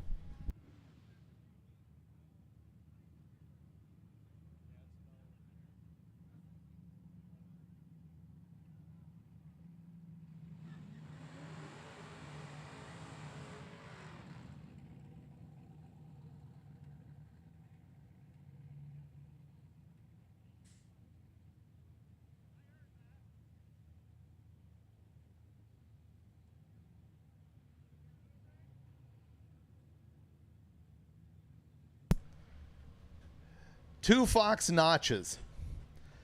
Now this brings up my whole routine that probably those close to me and distant from me are sick of hearing about, which is that sedan does not mean four-door. These Mustangs were actually advertised by Ford as sedans rather than fastbacks or hatchbacks. The two-door notch was a sedan. And Liam's on the right side is going to run 1308, and Alex Showalter's on the other lane, 1219 at 109.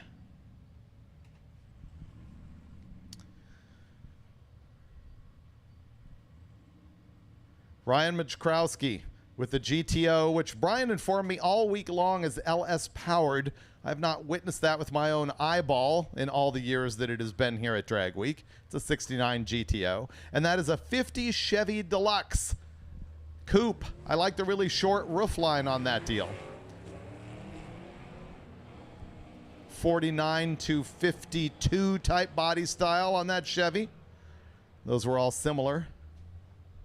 1144 for the GTO and the 50 Chevy Coupe, 1275 with a 5,118. I only just now realized that we have two 5.9 Dakota RTs here. The yellow one and this one, the black one. James Monahan over there with the 2002 model. And the square body is David Hurt. It's a 79 Chevy truck. Before they went to the more sloped front clip on those things. Personally, I prefer the taller, older, more square type. Of course, you know the trivia that those things were actually called round line trucks inside GM when they designed them. Sort of weird because we call them square bodies. That one runs 1444 at 94 miles an hour. James Monahan's Dakota, 1428 at 87. Robert Acker has got the all-wheel drive 2006 Jeep SRT8. And Michael Bachman, the 06 GTO.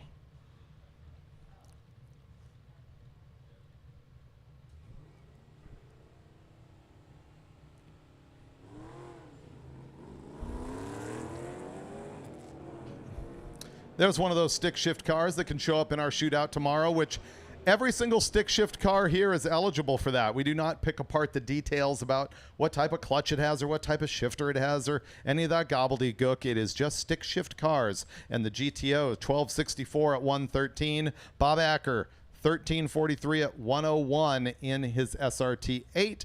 And there is the other 5.9 Dakota RT that I just mentioned, the yellow truck over there. Clearly not the 65 Mustang that belongs to Rod Klaus. The Dakota is Jason Cullens.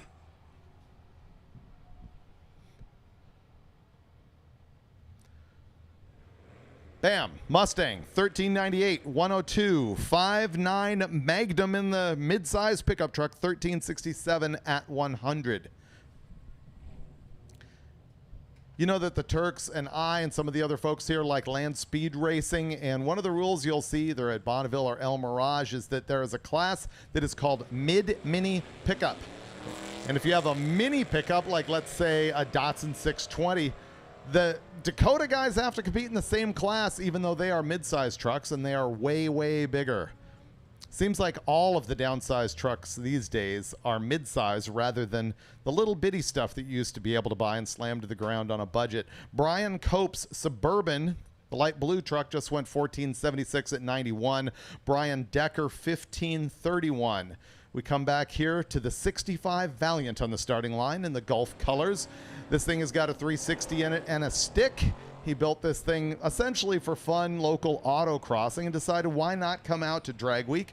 I love the multi-purpose stuff like that, and sometimes it can just be a pretty regular car, and it all comes with the attitude of just, I'm going to use my car for whatever I want. He's using it to run 1431 at 96 miles an hour, while Ray Pronicki on the other side with his Monte Carlo goes 1427.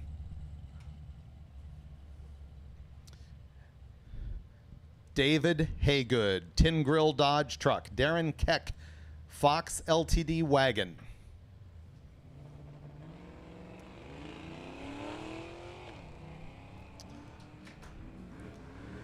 Haygood eventually decides to leave the starting line. The wagon drives away from him. The wagon 1321 at 107. The very slow truck 1784 at 90.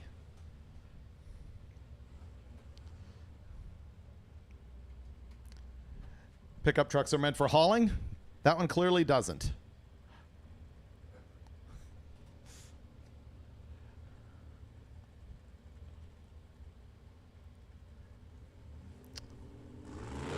Bob Levins just left the line in the Chevy 2 that is in the B-Gas category, as is Levins' Falcon in the other side. If you'll give me a moment to pour over my paperwork as he runs through at 1173 and the Gold Car 1441.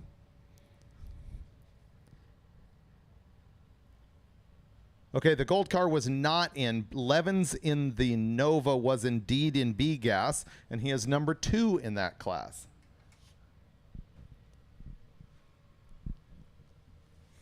By the way, if you're watching here in the grandstands or at home, we're going through our D group right now. You will hear the call from me when we have closed lanes for that, and when we're going to move on to our all-run session, which is where you're going to see a lot of our really fast cars come back because many of them did not get down first thing in the morning.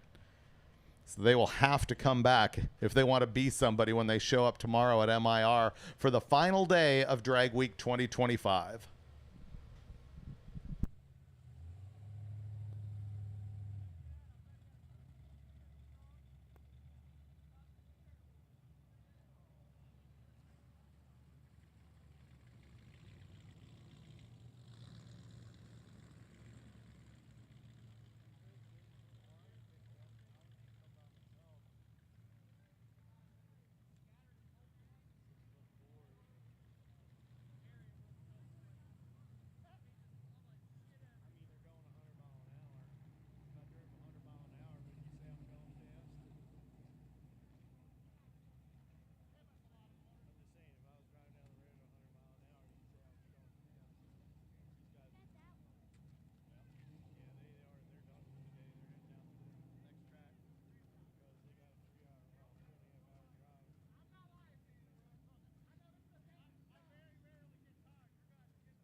As soon as these guys finish up mopping some slop, we will be back to action.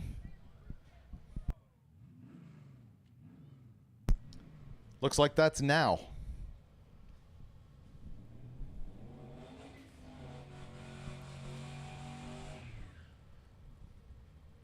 Warren, you don't go for the roast beef? No. Not really. Need us to get you something else? I'm sorry? Need us to get you something else? A turkey sandwich. Inedible. All right, Wrightson has got the 03 Silverado. He sort of lased that thing out of the hole before hitting it.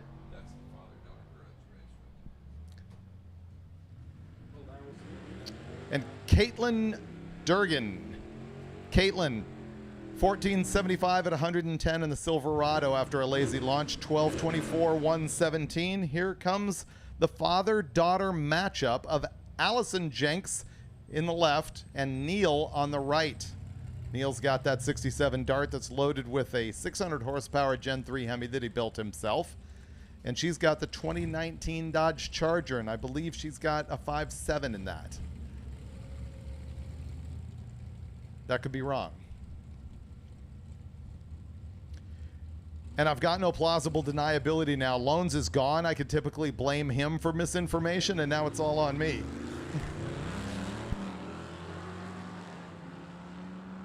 Oh, okay. Ying, ying, ying. So Dad's going to go down. 1238 at 116. Allison assures her mom that she will be slow and safe. We're going to have to agree. 14,500 at 95 miles an hour. Justin Kramer, silver Chevelle. It's a 1968 model. And also, check it out. It is a sedan. See the hard post between the front and rear side glass? They actually sold Chevelles and all the A bodies in that configuration in both 2-door and 4-door models. You could either get pillarless or pillared. When you have the pillar, it is called a sedan despite being a 2-door. Yes, I'm going to continue to harp on that. It's boring, I know. 1370 for the Chevelle at 102. And Jeremy Grove on the right side with the SRT 10 1597 down at 75 miles an hour. Oh, this is a very cool story. So John Rose out here with this Corvette. It has been in his family since time began. I think he said 1982. When he was 16 years old, he put the camshaft in that thing, and it hasn't been apart since. And he's out here flogging it at Drag Week. And check it out, it runs 1253 at 110. Ryan Woodling doesn't have as good of a story, and his family's not proud of him. 1917 at 67 miles an hour in his Le Mans.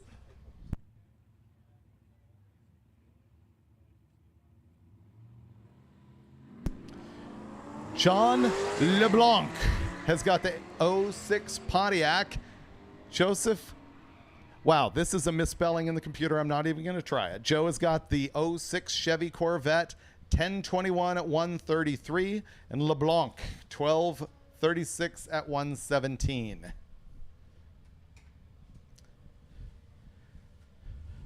Nicholas Onion is going to take off right behind the station wagon that had my name written on the window, but I didn't catch the message that he was trying to say to me. Maybe I can figure that out on the live feed. Nope, they're shooting the other side of the car. So I missed your memo. 1236 at 109, and Sean Proctor in the Le Mans, who's trying to get my attention, 1409 at 95. And the worst part about that is when he comes back down the return road, I am also going to miss it because it'll be facing the wrong way. It was probably as critical of me as Brian Lones is. Just want to bring back the hate. Neil Roberts is in the 83 Silverado. And Joseph, with the same last name that I cannot pronounce, is in the 89 IROC. The IROC 1169 with a 5.116. The Silverado 1223 112. Ichanowski. Nailed it. Cliff Olson, 2011 Corvette. And then we've got the T-Top 4i Mustang GT. He disappointed Brian by washing that car midweek. Brian likes it dirty, apparently. Mike Brandt.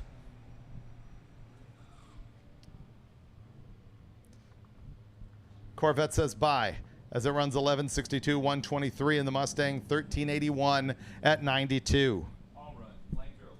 Hey, we're in an all-run session now. It's official, all-run session, and that means we're going to see some of the fastest cars of Drag Week coming up here stat, because they're going to want to run early in case they've got another problem that means that they've got to run again later. We'll let you know when the lane closure is coming, but right now, it is all-run session. Lanes are open.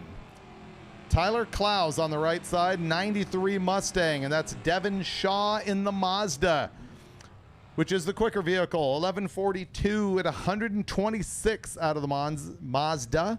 1318 105 from Tyler in the right-hand side.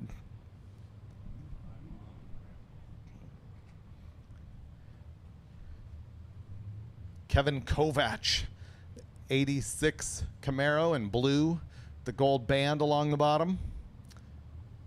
Mike Pasecki, 67 Chevy Chevelle.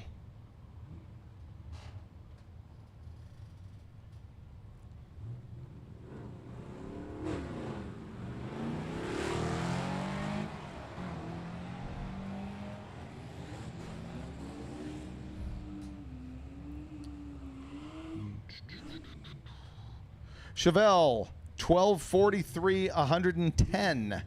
Camaro, 1315, 108.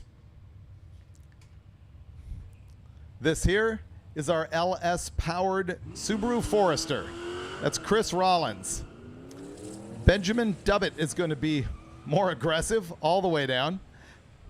Dubbett's Olds 442, 1152, 89 miles an hour. 1280 at 115 for the V8 Forester. This pair has been running side by side all week long. Pair of 446 packs. Dallas Shelton in the 71 Super B. David Hart in the 69 Satellite.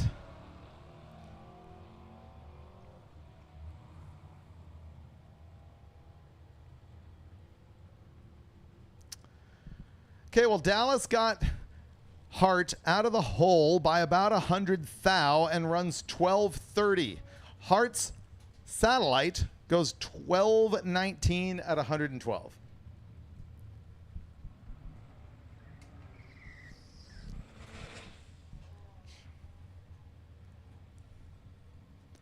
West Kawaja Corvette, Christopher Lamarche, the Neon.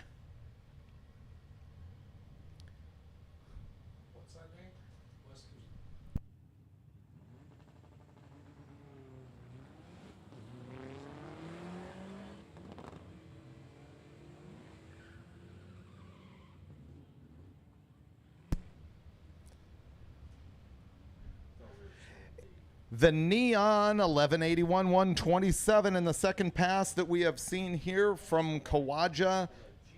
12:38 at 116 as we are in our all-run session.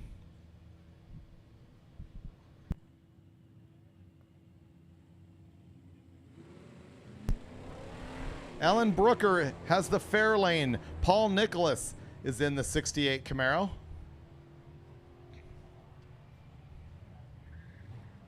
It's actually pretty close here. There you go, 1338 on the left, 1336 on the right. The Camaro, the slightly quicker car. I do have a memo here from Mike Finnegan. It says, Rick from RKT Performance, are you here? And could you please come to Impound? Apparently Finnegan's blasphemy is in Impound.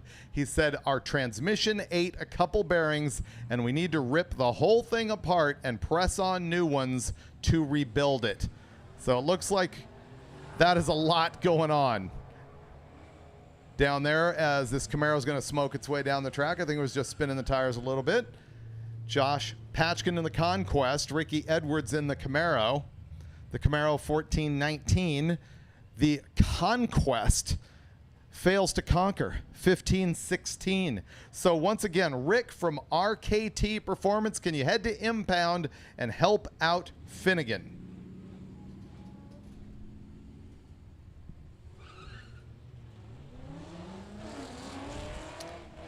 Matt Herm banging gears in his Mustang. Declan Quinn in the Infinity. Might have been the Infinity banging gears, actually, now that I think about the exhaust note on that baby. The Mustang 1265 115. The Infinity 1519 at 93.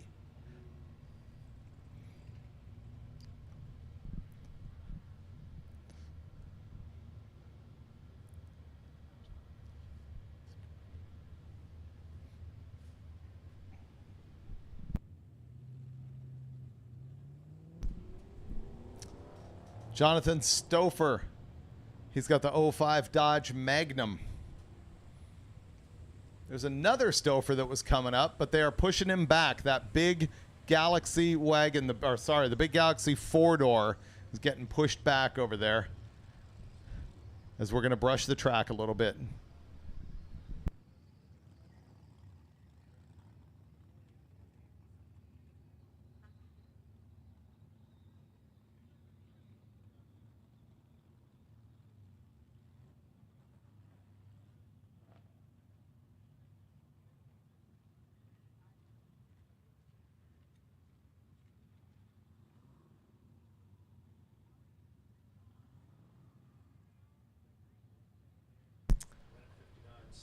All right, live feed people, you will miss nothing as we go to a couple of commercial spots.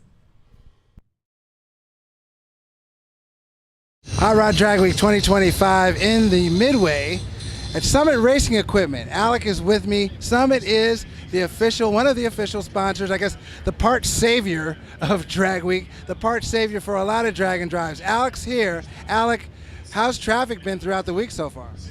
A lot of Amish buggies, a lot of tight roads, so it's been a little challenge navigating this big thing, but it's been fun. Seeing the racers on the road's always a treat. Love helping people out, getting them, keeping them going. I'm going to stop Alex, and we're going to start this again real quick. Alec, I'm talking about traffic here. How's volume? How's business been? How's business been, Alec? Still crazy, absolutely crazy. We've been going nonstop. The truck's getting lighter and lighter, so we're keeping a lot of people on the road, keeping them going.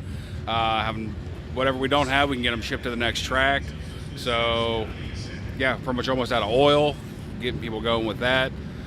Just lots of odds and ends that people don't think they need to break, or they leave them at home, so we try to do our best to save them. So a lot of oil and odds and ends. What's the wildest odds and end that someone needed that you had? Trying to think here.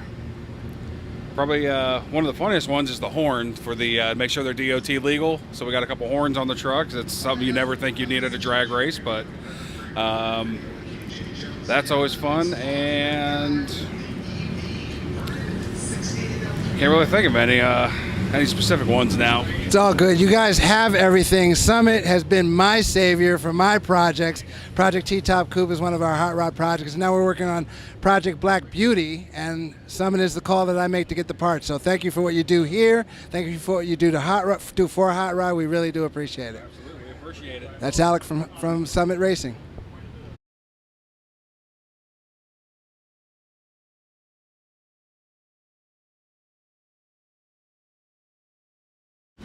In the Midway, Hot Rod Drag Week 2025. This live feed is being brought to you by Mickey Thompson Tires and Wheels. I'm at VP Racing Fuels. VP Racing Fuels is something that I'm personally familiar with. I use it in my T-Top Coupe. I use Q16. It's that moose juice for supercharged applications. It's a bad fuel. I also use the C16 in our new Project Black Beauty. That's going to run on C16, and it's also going to run on ethanol, E85, and I believe VP also offers that. Yes, we do. Yes, they do offer it, yes. I've got Chris here with me. Chris, tell me about some of the other products. You talked about a additive, and I mean, what's that all about? Well, we have additives and additives and whatnot. So you got your unlimited octane booster and whatnot. It'll, it's 32 full ounces. It'll get you 7 numbers to boost it up to whatever you're running. It's a proven product. People love it. They come in here, buy it all day long. They buy cases of it. Okay. It's good stuff.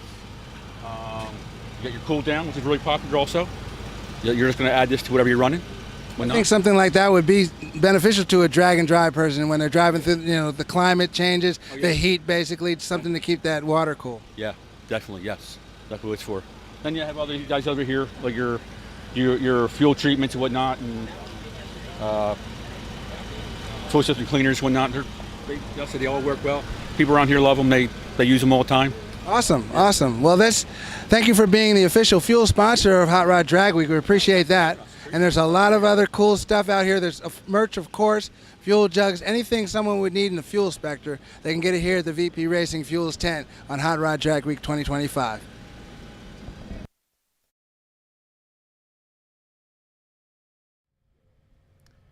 And we're back out of commercial and still working on the track. So this is a good time for me to answer some questions that would be on the live feed. If you're here in the grandstands, I'll remind you again that you can go to the MotorTrend channel of YouTube and watch this live feed tomorrow, where we're going to have all kinds of stuff, not only the final passes from all of these fast cars, but also the stick shift showdown and the bracket race for the Street Machine Eliminator cars, the top 32.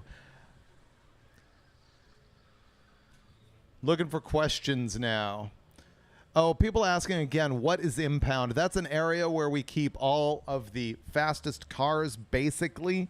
It's the top 3 cars that run quicker than 850 in any class. We just want to make sure that they don't have a crew working on the car with them, only the passenger and the driver. So they do that there in Impound, and Turk will also pull in some discretionary guys, which was really designed so that we could look at somebody who we thought was fishy, pull him into Impound, but he's kind of used it as a trophy or a bonus, because in Impound, it means that you can actually come out of your lane and run whatever you want to. In most cases, we do announce some changes to that, but that's what Impound is all about.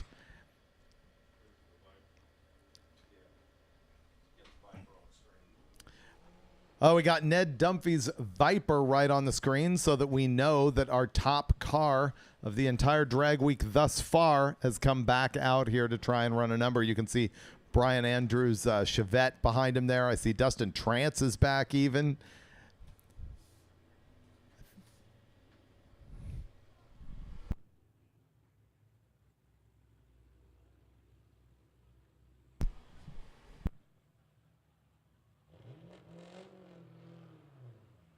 Doggy.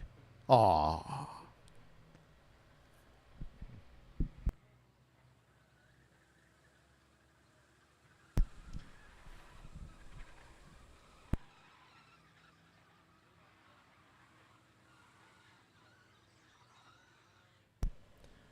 Guy says, what percentage of drag week cars actually use the Gear Vendors unit? There's actually quite a bit of them out here across all classes, especially in naturally aspirated classes. If you don't have an overdrive trans to begin with, people will use them just to knock down the RPM because they're probably running a really low rear end gear. And surprisingly, a lot of the Pro Mod looking cars have them as well. As a matter of fact, Gear Vendors makes one that is, I think, labeled the Pro Mod unit. It's the top of the line. It's got some extra beef in it versus your standard cruising model. Right now, we're looking at Bryant Goldstone's Corvette down there. He is not giving up.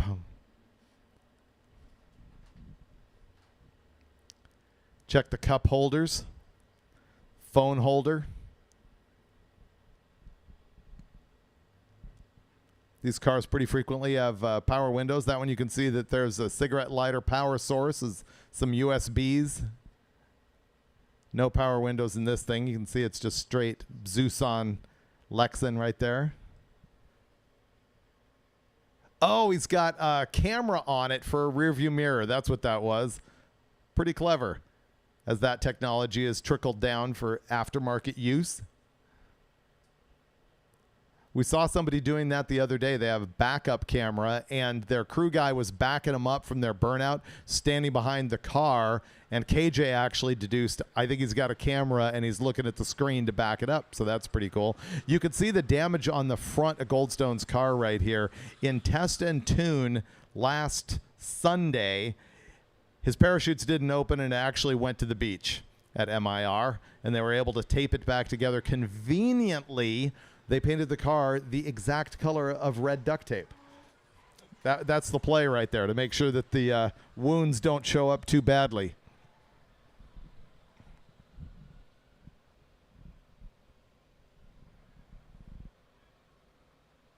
He's got the adhesive bandage there. Can't say Band-Aid. Steven Spieth, this is the beautiful Camaro, or sorry, Nova, that is loaded with a Boss 429 style Ford engine, twin turbo. We love that car. It's currently leading Ultimate Iron. Ultimate Iron is the class where it's essentially a stock body. You can have fiberglass bolt-on, fenders, hood, trunk, bumpers, but the rest of it's a steel car, stock body shape, and it's on a full tube chassis, as you can kind of see in there. You see his Hans device and helmet sitting on the seat. This car has been 680s thus far this week.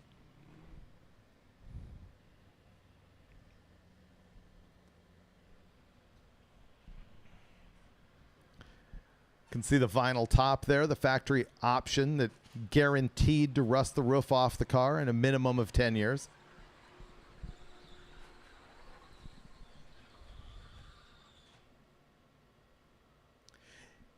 If you're in the grandstands or at home and you have never experienced these things driving down the road with trailers on them, these wild Pro Mod kind of cars, go look at hotrod.com. They've got lots of photo galleries and behind-the-scenes stuff.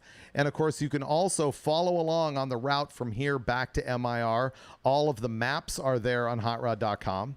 If you're unfamiliar with the class structures, you can go see all the rules there, and you can also figure out how to come do this yourself next year. Stay hooked up to all of the Hot Rod Magazine social media accounts as well.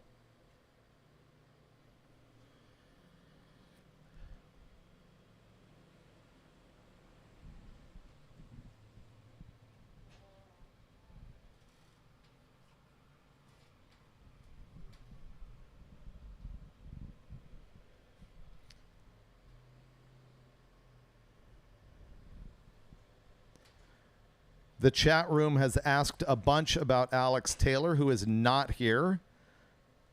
She just texted me and said she is in between painting sessions at her new shop, which, by the way, looks really, really nice. I'm jealous. She also had to work on the car a little bit. I think that they made the decision that this just wasn't a week worth spending with the otherwise very crammed schedule that they have. So nope, Alex Taylor is not here.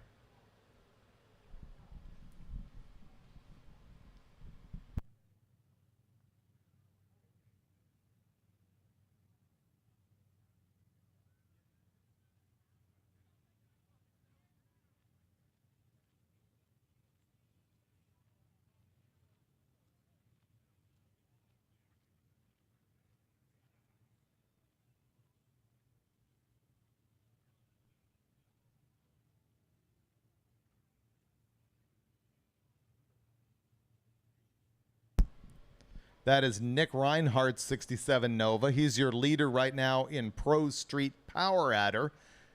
That's a little bit hard to discern from a Ultimate Iron car, but Pro Street is essentially a back half car, more traditional old school Pro Street stuff, kind of like what you would see in the earliest days of fast street car racing. In the case of these Novas, there's a lot of loopholes because you can run aftermarket bolt-on clips and suspension. And while I haven't investigated this thing, I suspect that it has got an aftermarket tubular front end that is bolted to the stock pickup locations on the body. And then that is probably tied into the balance of a back half tube car. So the distinction gets pretty narrow when you get to that level. But he is in Pro Street. He is leading the class. That thing has run 712, 715, and 704. We would love to see it run 6s here on the next pass. People asking for updates on Finnegan. Of course, he's in the Blasphemy 55 Chevy. They're trying to take the transmission apart back in Impound as we go back to action.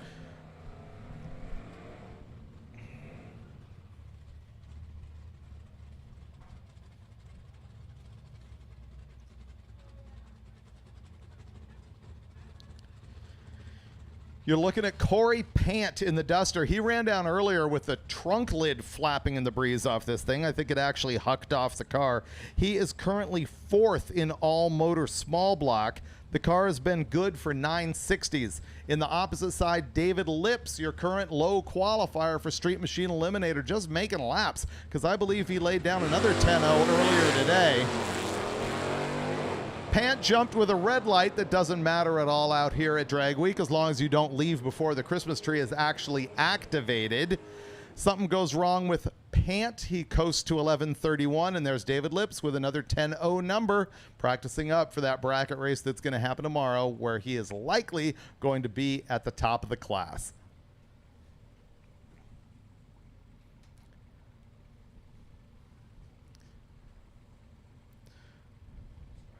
Steinke is back again also. He is at the top of our street race small block power adder class that is essentially an 850 index class for reasons that are a little bit too complex to go into, but you get the picture. They want to run 8.500 in order to win this deal, and he has been running 850s. He has been, I say 850s, he's been running 850s. Then the thousandths number has varied for, between 2 and 4 thou. And he's coming back, try and run 850 again. Paul Bigelow is in the C10. All right, Honk, what do you get to the 8th mile? It is a 574. That's going to be a little bit. No, he nails it. 8.507, 161 over and over and over. It is completely ridiculous. It makes no sense at all. He does it every time. Paul Bigelow in the pickup truck, 10:27 at 148. Lanes will close at 3:15 firm. 3:15 lane closures today. Roughly 45 minutes, but the official word will come down from Lonnie Grimm. Robick's out here in his 560 cubic inch Oldsmobile. And that thing had a wild ride at the top end first thing this morning. It got into some of that weeping wetness early in the morning. It got a little bit of sideways as he goes 942 at 143. And Betty White, 858, 161. Another square body, Aaron Green.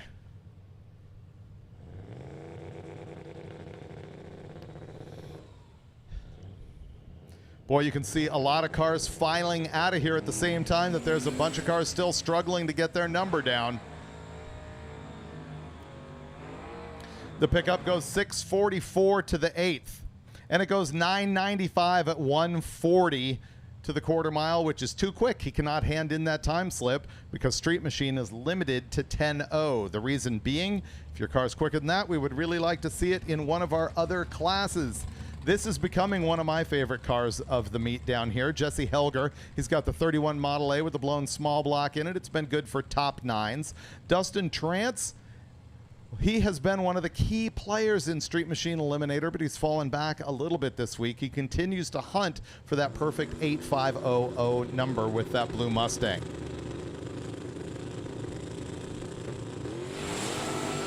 Nice wheel stand out of the Model A. He's got some wheelie bars on that thing so that it doesn't get too drastic, and he's using those for a little bit of his suspension. Dustin Trance, he keeps going too quick. He cannot slow that car down. How ironic is that? 8:48 with a Ford, 159 for Trance. Helger, 10:05.8, 130 out of a 990 capable car, but it might not be tech legal to go in the 9s, and that might be why he needed to slow it down so he can hand in a 10-second time slip. Scott Woodling is in the 66 Fairlane. Looks like he's got an intercooler on the nose of that thing. Stephen Schuck in the 68 Firebird in that brilliant sort of light blue silver. This pass is not going to be that brilliant. Woodling in the Fairlane, 10:42, 123, and Schuck rolls it through 12:46, 114. Steve Spiess, the 69 Nova. Ultimate Iron, leader in that class. He's run 684, he's run 679, he's run 685 the past 3 days, and obviously having driven that car from track to track.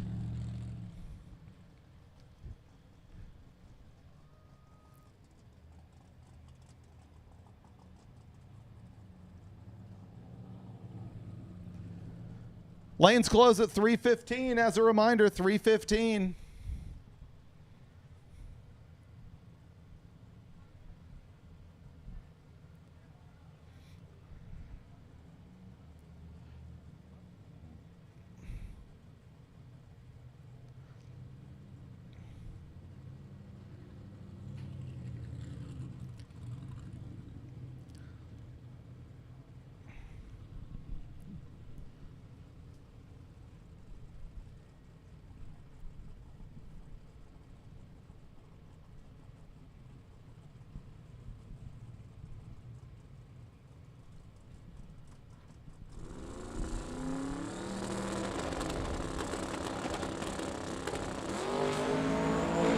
All right, Spiess is looking like he's got a hold of it. He goes down to the 8th in 4:45 and 6:83 with a 2:2:05.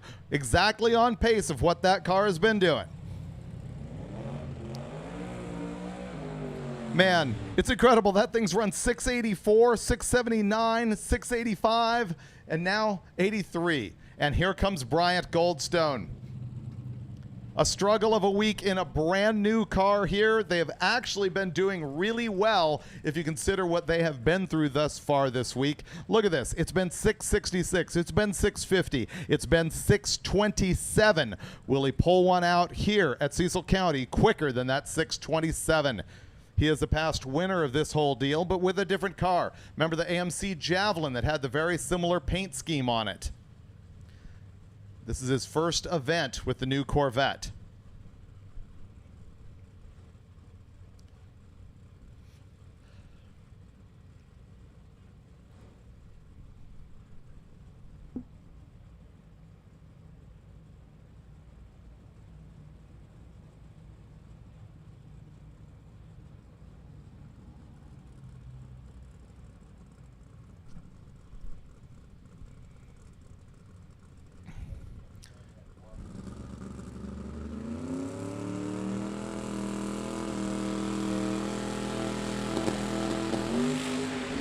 Oh, man, that is exactly what happened to that car in his last pass.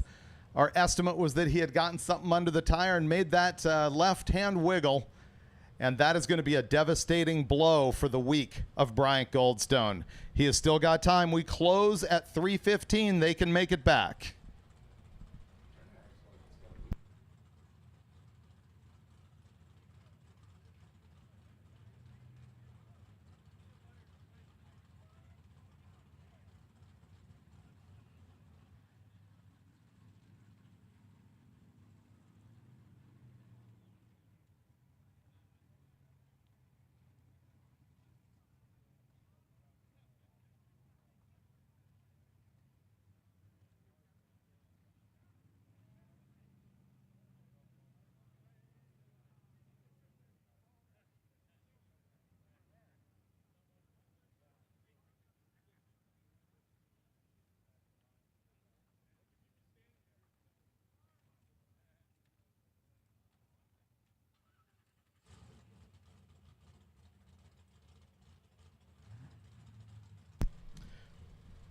Chris Welch has got that Fox convertible over there, and he is leading Super Street small block power adder.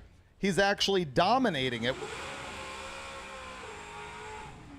The convertible has been running in the 790s. He's got a gap of 0.3 on average over his competition. That is very hard for somebody to overcome.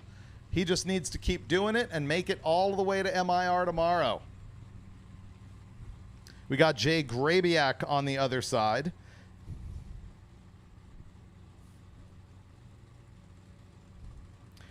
Grabiak currently 4th in A gas. However, we know that Mike Finnegan just took the beams earlier today, and it's a big question mark whether he's getting his transmission rebuilt before he can get in line today. So that very well could move Grabiak up into 3rd place in A gas, as Welch goes through with another 791 with a 9, 176 miles an hour. He had gone 5:15 to the 8th mile. Grabiak, a 979 at 135, which will actually be his quickest pass of the week. All right, here comes Ned Dunphy, our current leader overall at Drag Week in the Blue Viper. SMX powered, twin turbo. Does not have a Viper V10 in it, despite the 5 zoomies coming out the side of each side of that car.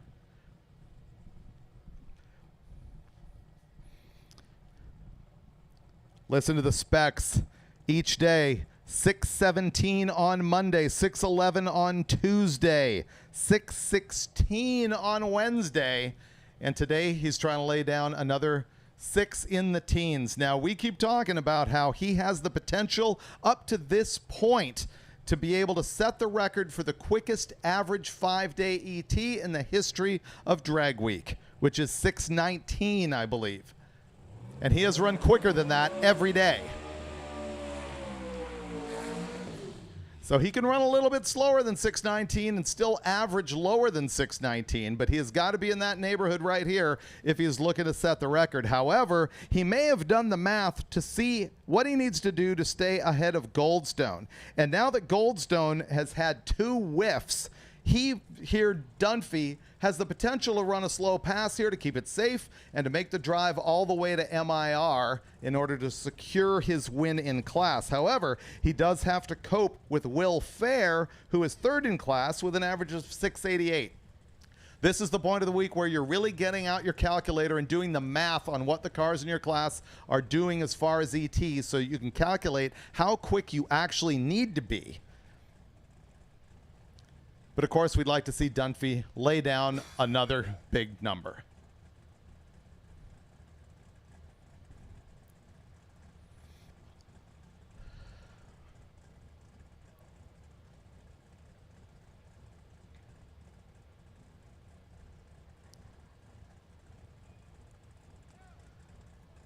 Let's watch as he goes in.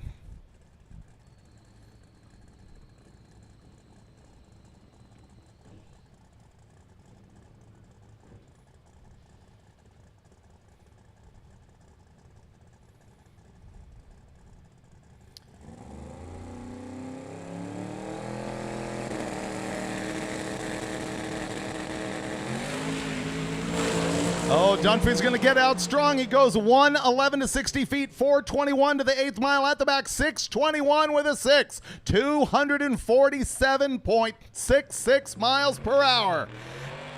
Now, once again, that's a little bit slower than he has been doing. We'll have to do the math on the average to see if that has any hope of taking that overall record, but that is a pack it up and leave kind of pass. He has got to make the drive. Last night, he got to the hotel earlier than just about anybody else. So they need to show up at MIR tomorrow and do that one more time to become the champion of Drag Week. But they do have some threats behind them, and you never know if they're actually going to make it to the next track. That's the thing about this deal. You can never let up. You can never say, I've got this, because the worst thing can bite you. Nick Reinhardt here on track. The 67 Nova that is #1 in Pro Street Power Adder. This is a car that has gone 712, 715, and 7.0. course, he's going to be looking for a 699 right here. Let's watch.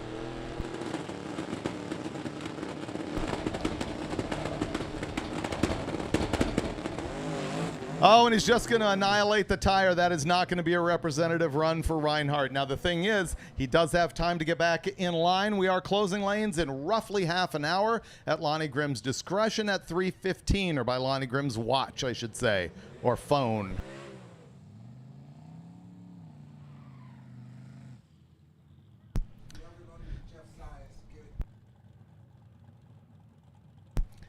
Hey, remember when Jeff Sias needed a input shaft alignment tool or a clutch alignment tool? We've got that up here, and we apologize. We can't remember who loaned it out, but Michelle up here in the tower does have that. So if you need it back, please come grab it. If you don't, we will go ahead and bring that on to Maryland with us. There goes Jim Forbes in his home-built LS Turbo 95 Cherokee. The Mustang's going to go down 852 at 165, and it looks like Forbes left before the tree was activated and is taking a leisurely pace down the track. He's probably going to need to drive that thing back home to Arizona. You know, I didn't catch up with him to see if he can actually did drive that thing out this year. He typically does drive his race car all the way from Arizona.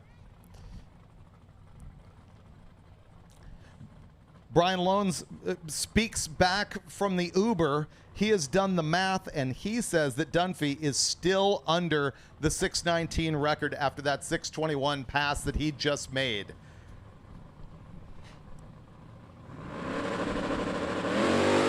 Randy Bellahar is out, your leader in street race big block power adder with a nitrous atop a genuine Pontiac engine. He goes 548 to the 8th, 857.6 at 151 out the back. He's going to hang on to his top position in that class up to this point. Hopefully he can make it back to MIR. The Regal, 1395 at 97 miles an hour in the Purnell Body Shop lane. Josh Kinsler is up in his 95 Camaro. This Randy Giuliani in the 68 Super Bee has been out here with that car for years, flogging on genuine muscle. Warren knows about flogging with muscle. See, you're now the target now that Loans is gone. 1168 at 110 for the Super Bee. Josh Kinsler, 1166, 114.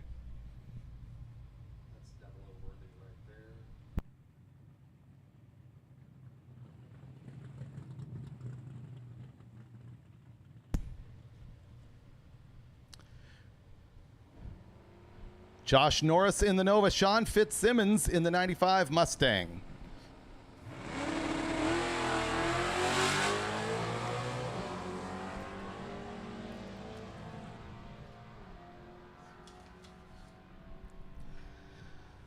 Red Nova 1039 with a 4, 129. Fitzsimmons in the Mustang 1009, 139.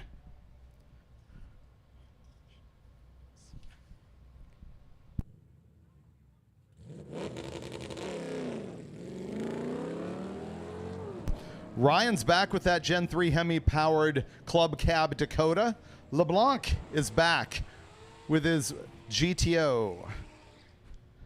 The Dakota 1196 with a 7, 115, and the GTO 1185, 117. Frank Porco, 78 Malibu.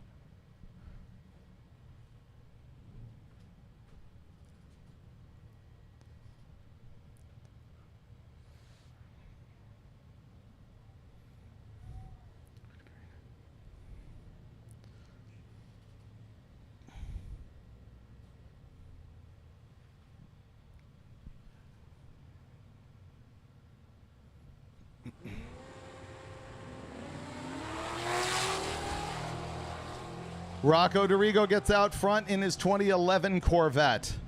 596 to the 8th mile. 931 at 146 to the quarter mile. Porco in his Malibu, 1041 at 130. Josh Felix in the Pontiac Ventura. Derek Toady brought out an all-wheel drive Chevy Trailblazer. And he always does that bog right out of the hole. He's got a message on the back window. It probably says, Freiberger, stop talking about that. Josh Felix has got the 10:29:136 time slip. The Trailblazer just not making it. 1491 at 66 miles per hour. Don't forget, lanes close at 3:15.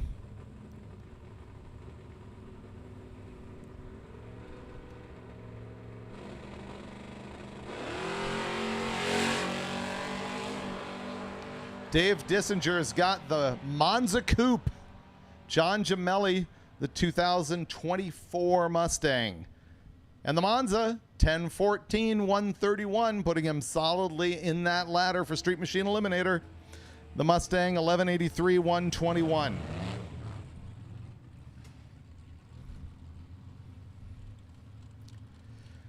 Now that Loans is left, we don't have to talk about Gary Brown's 33 Ford quite as frequently. So let's look at Tim Lorenz's 79 Malibu in baby blue.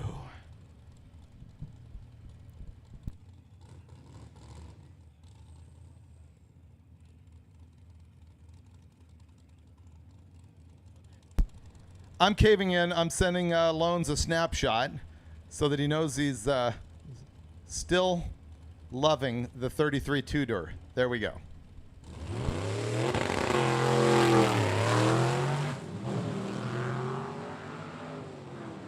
And yes, it has a stick in it. Don't forget Stick Shift Shootout tomorrow, 10 a.m. And it will also be part of the test and tune for your time slip. 10:03 the Malibu and the 33 two-door banging gears, 10:53, 127 miles an hour. Tony Angelo is back.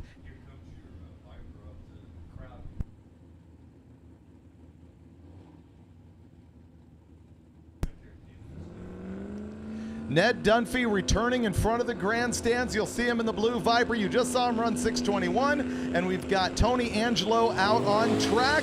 He is going to watch the white Monte Carlo go by. I'm sorry I don't have a name on the screen for that one. But the Monte Carlo is going to go down at 9:31 with a 648 miles an hour.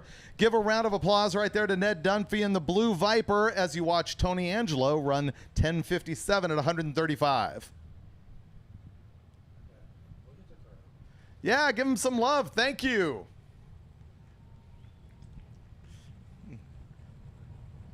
Ned Dunphy, the main man. We hope to see you tomorrow. Oh, he's calling his shot. He's going to do it tomorrow. All right.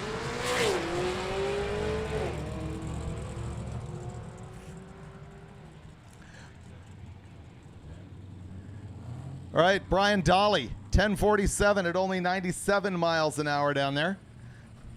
Grayson Weiser, he had the Regal in the right side, 12:31:120.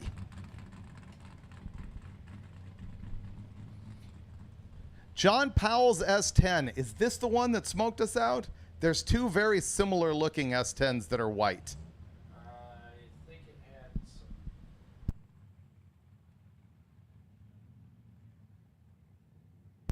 some.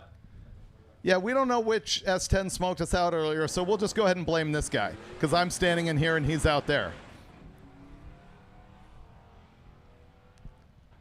And because it's also smoking just a little bit. Yep. 11:75:119.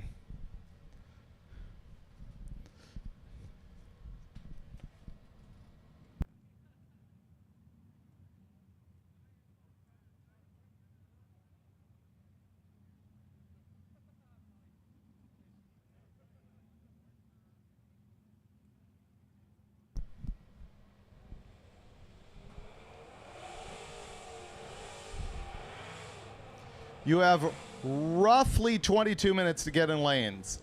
My clock is not official. Lonnie's is, but that is the rough number. So Boogie. Somebody says 8.5048 is the.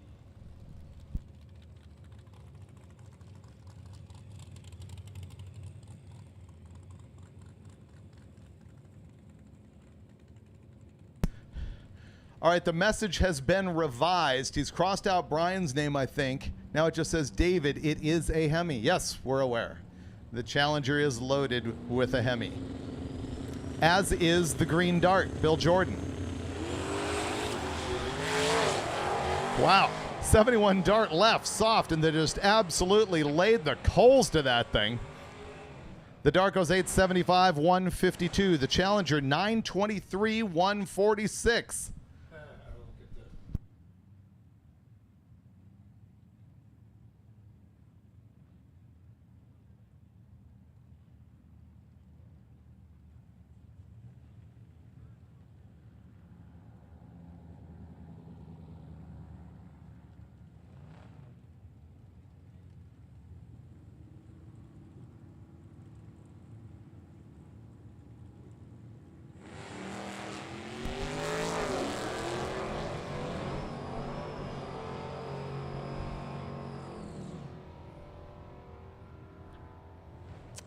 The orange Camaro flashes by at 1071.25, and Devin Shaw's RX-7, 1203.122.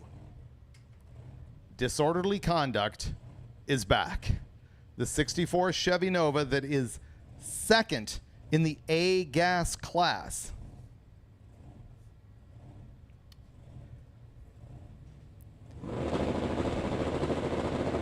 Jeff Dukapolsky in the opposite lane leaves first. He's going to get freight trained by the blown 555 in disorderly conduct. And the Nova goes 882 with a 153 miles an hour. Dukapolsky 1033, 115. Let's check in on disorderly conduct. He has run as quick as 873. I think he's still going to be behind Baker with the rougher looking Nova altered wheelbase car. But as we've learned, my math is worth roughly nothing. Seth Showalter is in the 86 Mustang that once again is just not going to make it down track. He had the same issue last time I think we saw him. Zach's Corvette just went 12-12 at 114. Yep. That was like carbon copy pass for that Mustang. It's almost like you could have gone, AI, show me the exact same run that he just did.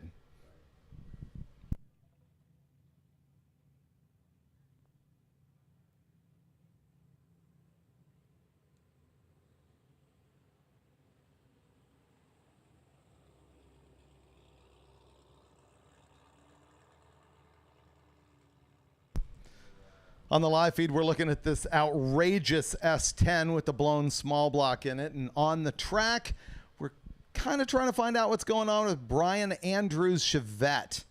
Normally, that's a wheel stander. Right now, it is a push it back behind the box and figure out what's wrong kind of entry.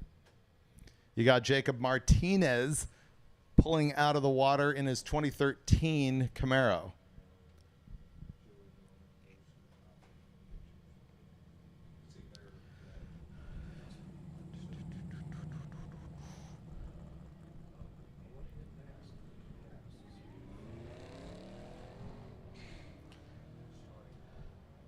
Barkin Tires on his way down. 8th mile says 795. At 1,320 feet, he goes 12:17 at 117.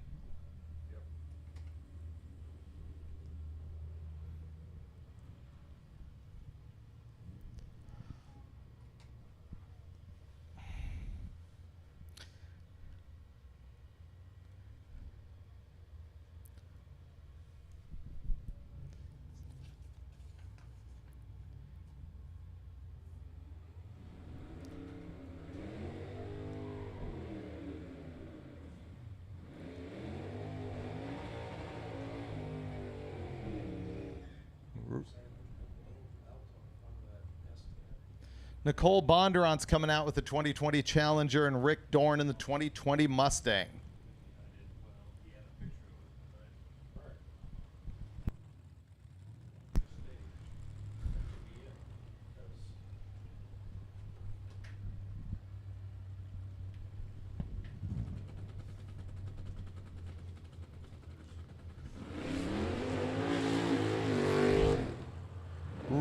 Rick jumps out, but then is a little bit lazy on the shifter. He's got something going on there. Rick's Mustang 1055, 134. Nicole's Challenger 1330, 119. And here comes the supercharged small block in the S10. And we're looking here, and I do not see a blower belt on this. So this has got to be a safety pass or just taking the beams.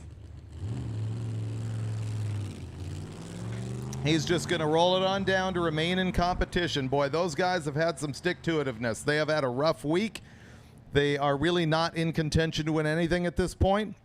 The truck has been as quick as 772 on day one, but then they've just been getting punished every day afterwards, and it looks like this is another bad one for them. But they're doing the right thing. They're not saying die. They're staying in drag week competition by rolling the thing down the track, and now they will hit the road and go to Maryland International Raceway.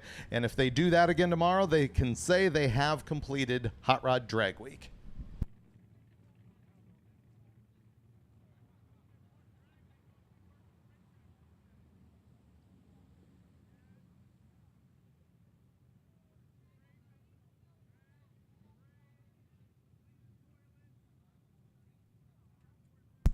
"15 minutes before lanes close." We got 15 minutes.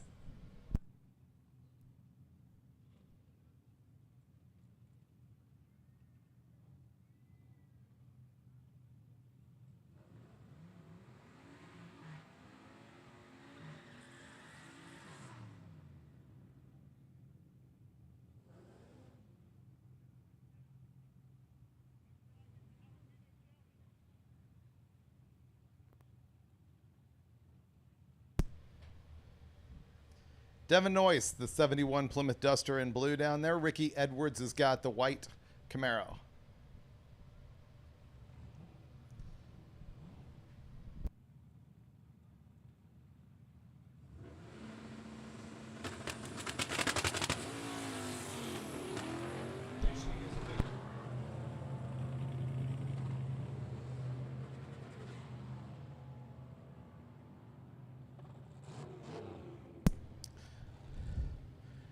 Devin's Duster, 1071, 123. Ricky's Camaro, 1296, 109. Next pair, the Subaru. And Vince Keys in the Mustang. Subaru, can he run in the 10s? I think that's the goal here. He's making ying, ying, ying noises. 1127, 125. Vince Keys in the Mustang has difficulty. He's just going to roll through.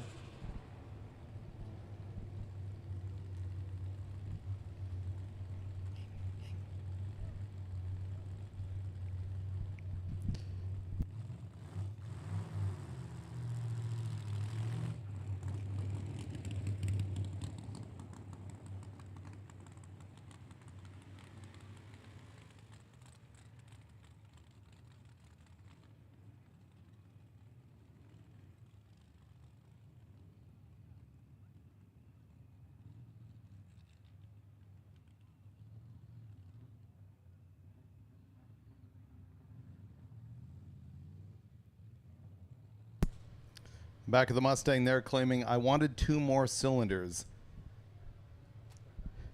Don't worry, Mom, I'll go slow-ish. Oh, no, I assure you, you're going slow.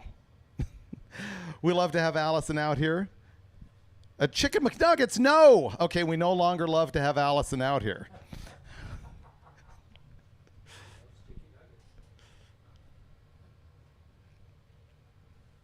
Now, it's really cool when you can see the father-daughter team coming out. Him with the 67 Dart, her with that Charger sitting right there.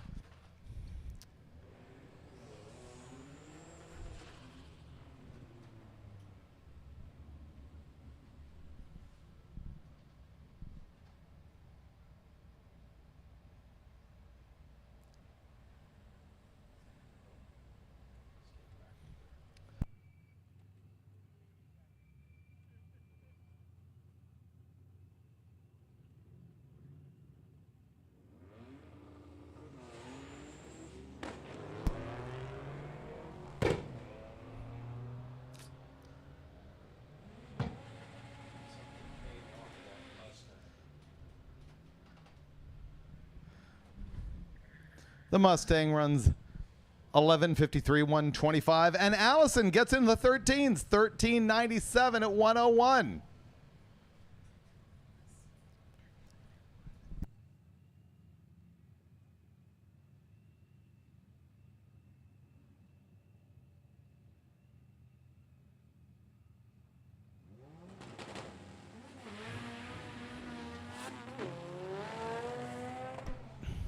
Flashing back to Allison's Charger, she had gone in the 13s day one, then it's been a couple of 14s, and there she is back in the 13s as the little mini Mopar goes through, 10:57, 140.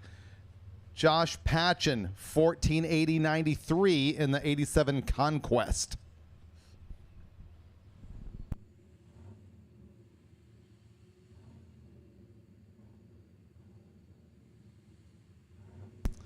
Matthew Herm and Michael Cavallaro.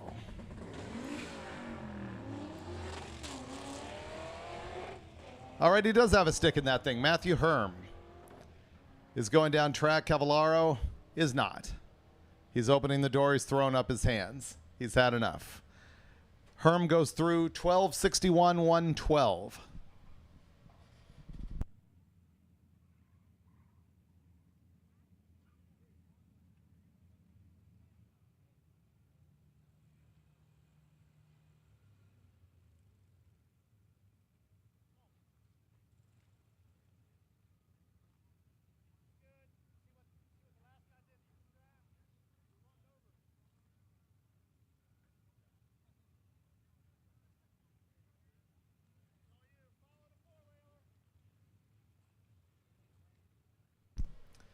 It turns out that having to drag a trailer on drag week gives you the really convenient tow point for when your junk is fragged.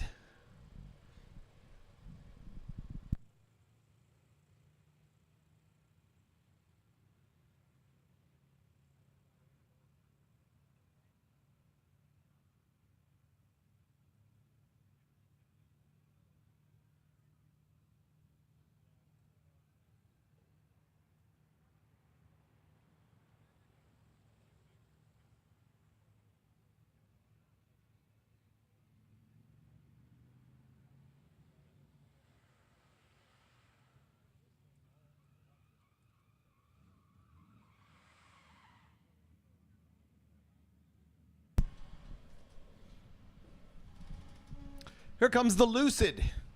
This thing has been making runs all week for a story in MotorTrend magazine. People have asked, is it on drag tires? It is on some sort of soft race tire that they did allow. It is all-wheel drive. Cliff Olson is in the 2011 Corvette. The Lucid has been running in the mid-9s, as it will do again. 935, 153 for the EV. 935, 153. And that guy's got the comfiest cruise in this whole operation. Cliff Olson's Corvette, 1172, 122.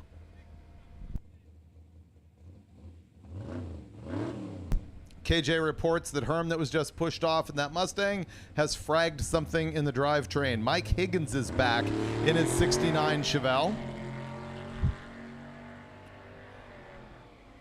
He's running in the Pro Street category. Pro Street naturally aspirated. And with his NA motor, he goes 999 at 120.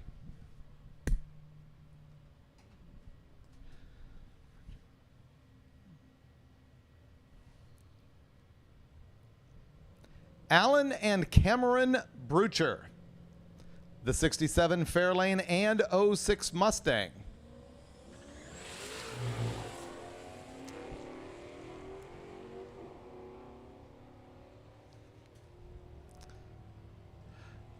Well, the Fairlane caught an 075 light to the Mustang's 127, but the Mustang runs 1082 and the Fairlane runs 1401 at 99.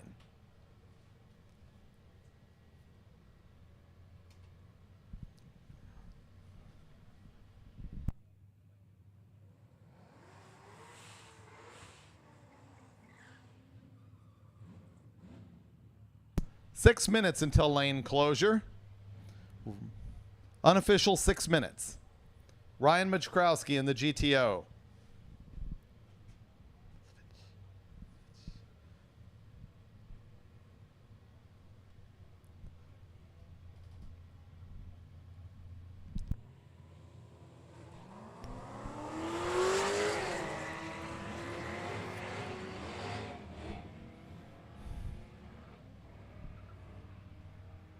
The Corvette's given up down there, but the GTO goes past him 1175, 125.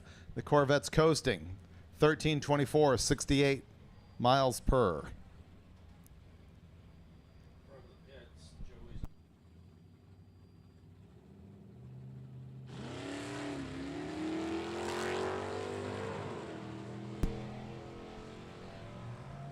Two Stofers are out on track right now. One in a 66 Galaxy, that's Tom. One in an 05 Dodge Magnum, that's Jonathan. They tried to do a side-by-side earlier and it didn't work out just right. Jonathan's Magnum goes 1496 and Tom's big Galaxy 1530. Now, I do hear word from our camera crew in the pits that Goldstone is over there, and I can actually see him from where I'm standing in the tower, and they are thrashing to try and get one more pass, which he virtually has to do. Bob Ruppel gets out with a little bit of a bobble in that wintergreen 72 Nova.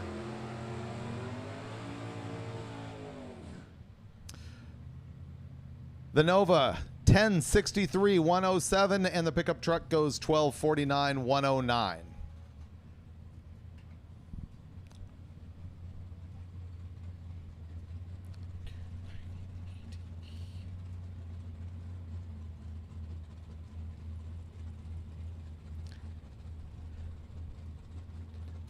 Dan Dinan in the 79 Malibu.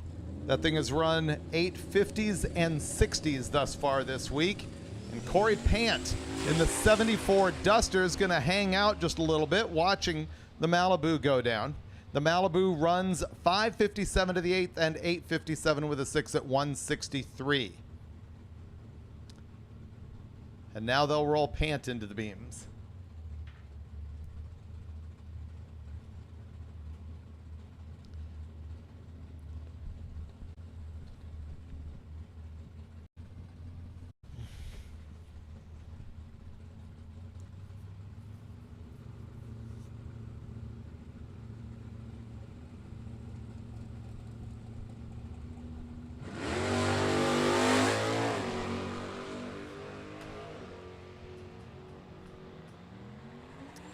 Pant 618 to the 8th, and the Duster runs 980 at 134 all the way out.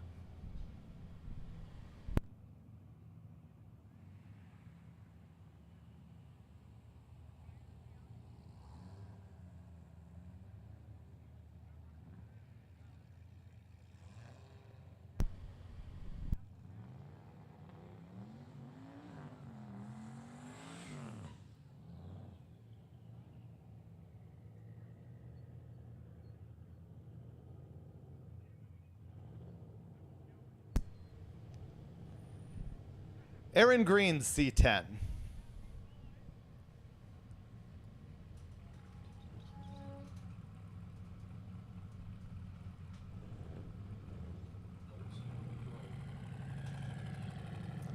I see Goldstone rolling towards lanes.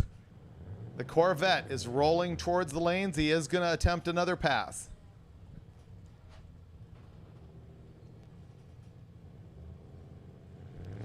If you're watching the live feed, share with your friends. Goldstone is coming back.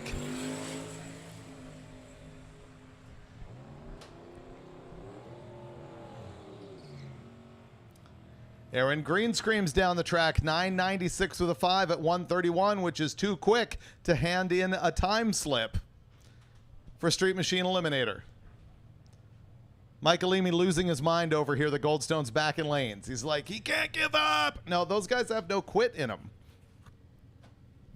Neither does Dustin Trance out here, man. He is just making passes. You know why? He keeps running too fast to hand in a time slip. He's going quicker than 850. The class doesn't allow it. So he's trying to slow the thing down, you know, just by thousandths.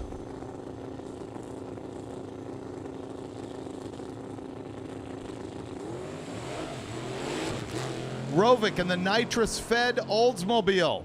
You remember early in the day, he got a little squiggle-squaggle up in the lights, puckered himself up a little bit, and Trance finally has a number that he can actually hand in. It's not a number that he wants. It is 8 triple nickel, 8555 at 157. And Rovic goes 1002, 143. Now we're back with the Chevette. Brian Anders. Remember, this thing has done wheel stands, then it has not done wheel stands, and it hasn't run that quick. He's been back and forth. No wheel stand this time. Little bit of rev limiter this time. Steven Schuck goes down in the Firebird.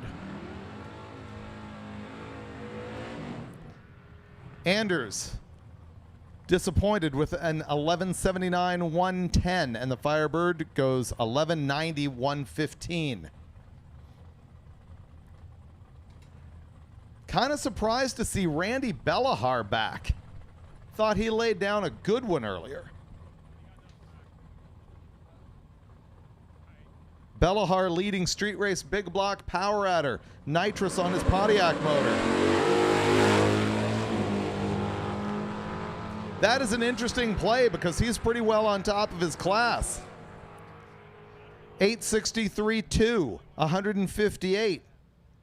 Maybe his issue is that he has slowed down a tenth and he's wondering what's going on with that and wants to see his performance come back. Frank Porco had the Malibu. He went 1058, 128.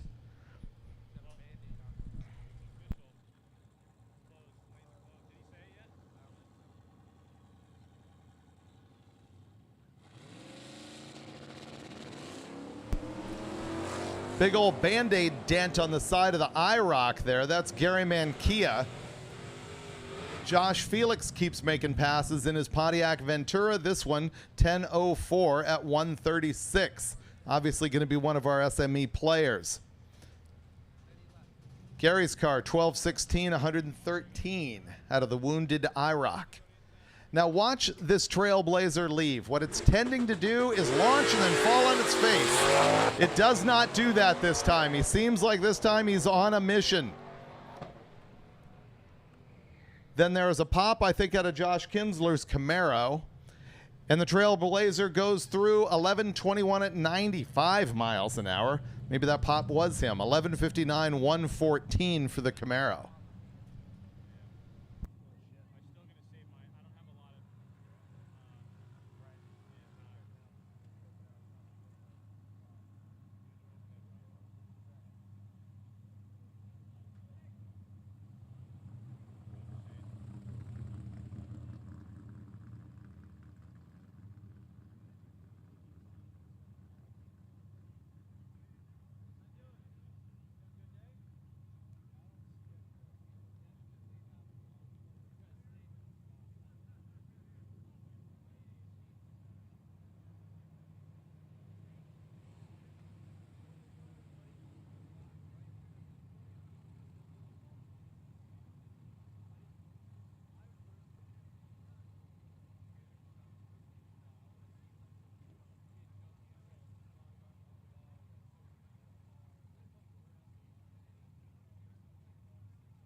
Okay, Paul Bigelow.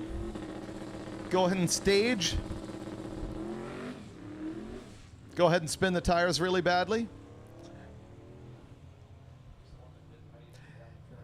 Yeah, he didn't make it down the track before. They towed him back kind of the wrong way, and I was sad to see him scrub the wall, but happy to see that I didn't spot any damage on the side of the truck. Lanes are closed, folks. Lanes are closed. We're going to run out all the cars that are in lanes, but fortunately, some of your heroes did make it in. So we're going to see Goldstone come back. It looks to me like we got Nick Reinhardt again.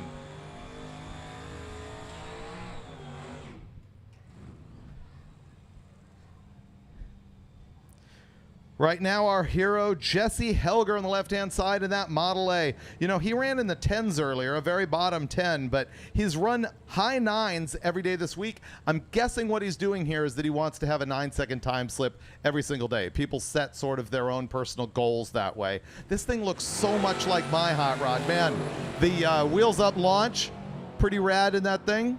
139.60 foot. He gets to the 8th mile at 6:38 in the Model A.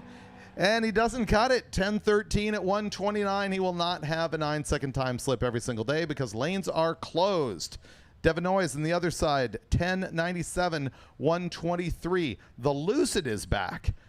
Apparently his turnaround time pretty short on that car. Run through his maintenance routine. You know, that's, you know, empty the Starbucks cup.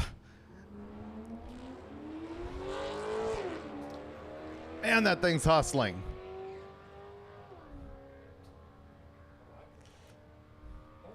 Wow, the sounds of silence add up to a 9:20 at 1:51 as quick as pass of the week. We knew the car was capable of that. 9:20. Zach's Corvette goes 12:19, 105.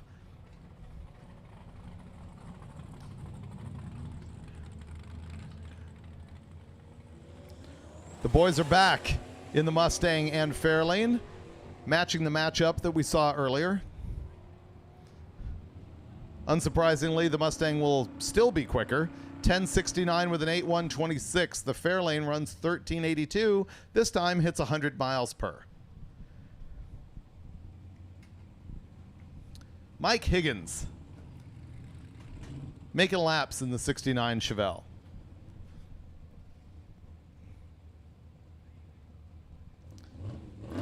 All right, we have a car that needs to be moved immediately. It appears to be a Chevy something or other, and it's silver, and its license plate appears to end in V49. So make your silver Chevy mobility blob get out of our way because it is blocking participants. You need to drag your junk out of the way. You are blocking participants in a silver Chevy with a license plate that ends in V49. Looks like probably 7DY V49. And lanes are closed. Lanes are closed.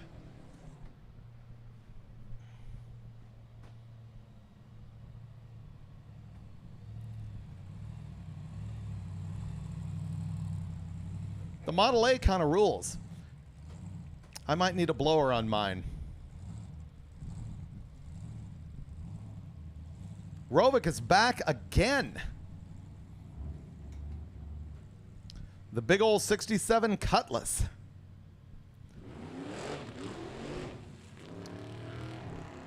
He's not going to be stoked with that either.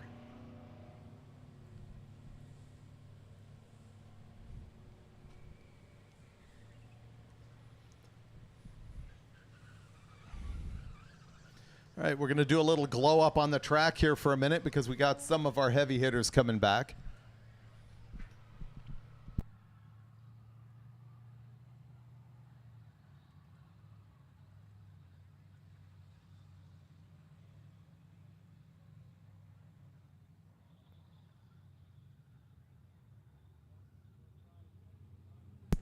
While we're doing track maintenance, the people who are watching our live feed are going to watch our pre-recorded video that explains to you track maintenance. Here comes KJ.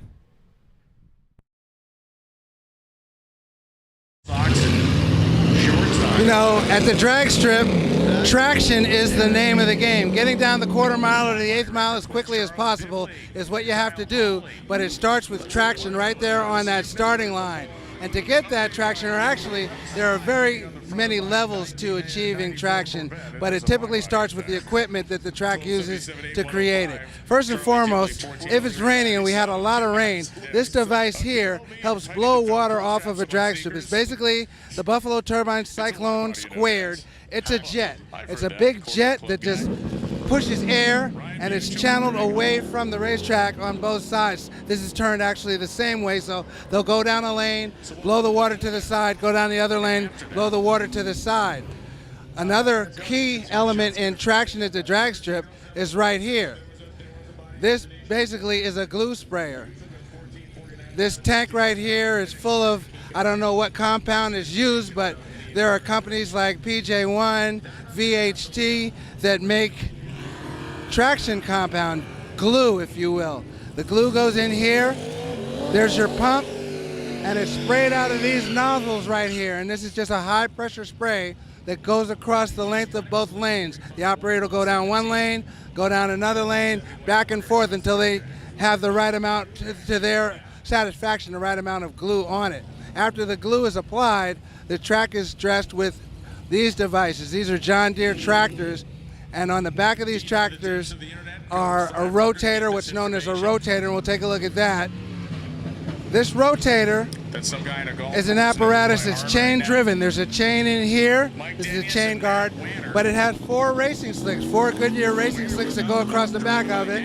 And basically this is lowered down on the track, and it's not necessarily high pressure, it's just lowered on the track, and these wheels rotate backwards. They rotate against the direction that the tractor's going, applying rubber and just kind of dressing the track, making the track tricky, working that glue in. If you check this out too on it, look at the tires here on the tractor. These aren't tractor tires, obviously, they're kind of like slicks.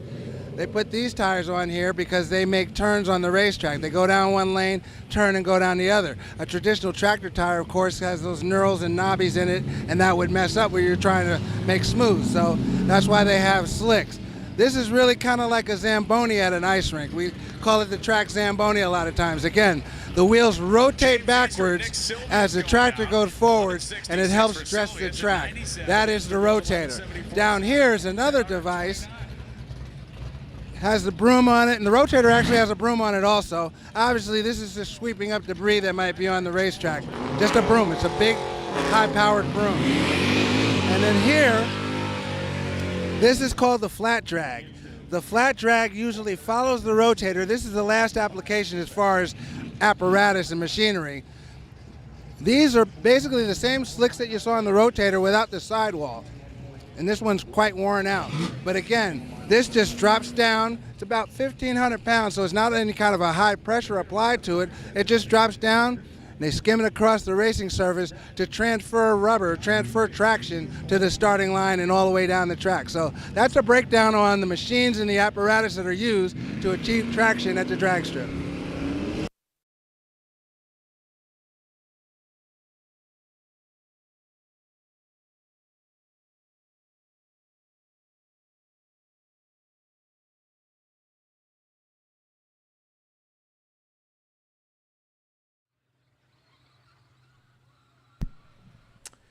And we are back from our pre-recorded video. You've missed nothing except for some track prep that you were learning about in that video. They're still dragging tires around out here because we are going to get into some of the heavy hitters at the very end of the day here.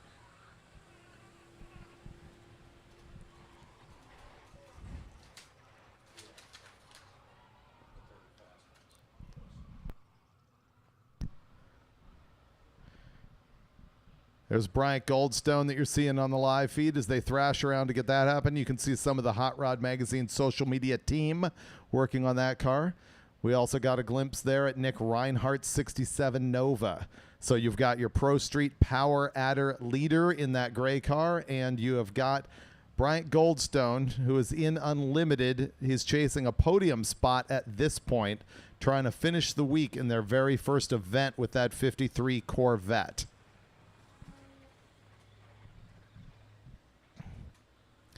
In the background of this shot, you can see cars trailered up and heading out to hit the road back to Maryland International Raceway, where we will wrap this all up in the morning. With our first cars going down track at 9 o'clock, they will be the Street Machine Eliminators, the 50 quickest Street Machine Eliminator cars.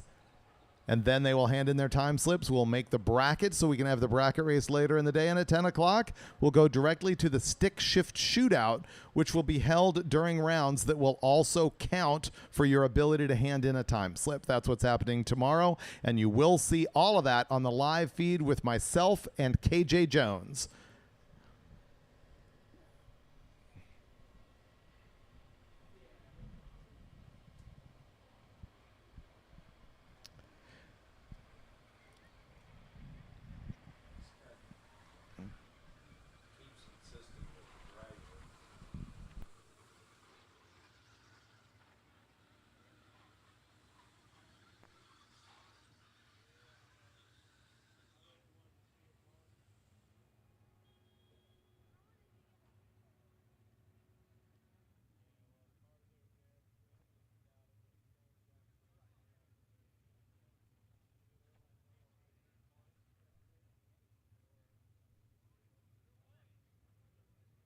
Eliminator for an 80.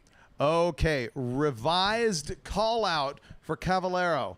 He actually needs 8.8 axles. I had said Ford 9-inch. That's incorrect. He's got a C-clip eliminator on the stock 8.8 rear end on that thing, and he needs 31 spline C-clip eliminator axles for it. So that's what we're looking at. Hustle it up.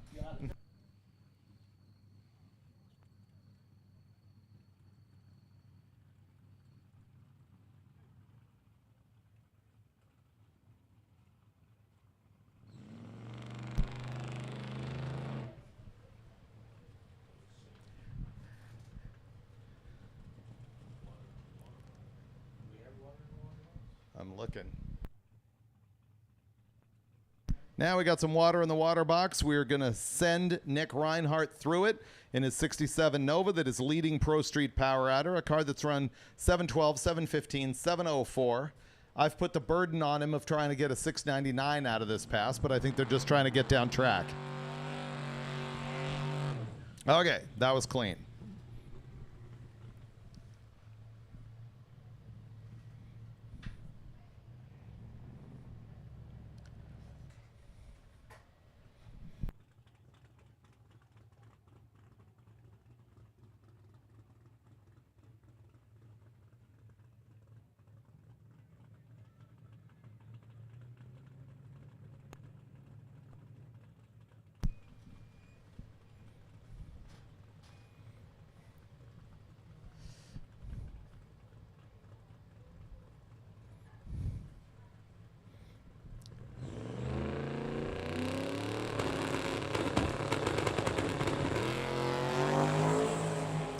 Well, that was a 1:35 60-foot time. He makes it to the 8th mile with 4:82 and 7:30 at 197. So that is plenty stout enough to hold his position in class. And Bryant Goldstone comes right after him in that left-hand lane. We did get word from KJ Jones, who was inspecting the situation down in the Goldstone pits, that the 2 passes he's made thus far today, where he made a hard left trying to get into the wall, were indeed because there is a pocket up under the quarter panel in the back of this car that was holding water from the rain that we were driving in last night.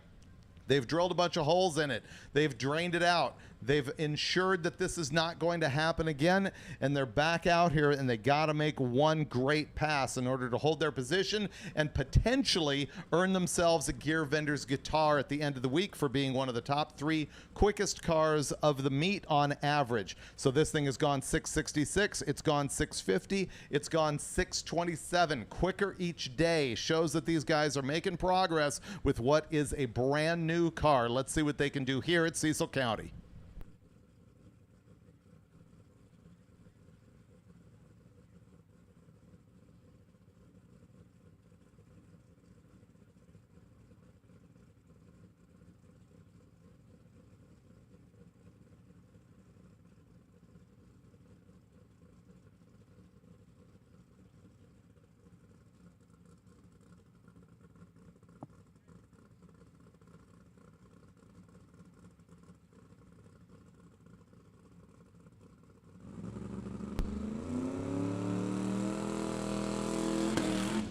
Oh, devastating for Goldstone.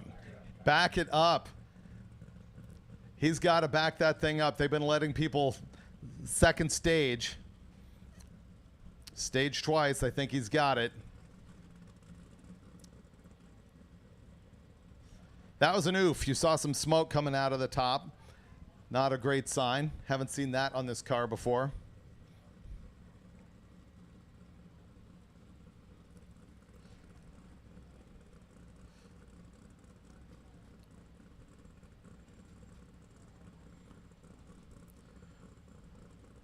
Watch the back of the hood up the windshield as he brings up the RPM. You can see the exhaust there. Okay, he's going to get it out easy. A 1:12 60-foot time. He goes to the 8th, 4:52 with a 6, 166 miles an hour, and a 6:87 at 2:08 out the back. Goldstone pulls it together and gets another pass in the 6s. It is his slowest pass of the week. But, man, have they been struggling. Man, I'm glad that they actually laid down a number after those 2 near wall smacks earlier in the day. Now they will hit the road and make it to Maryland International Raceway. We still have more cars coming up.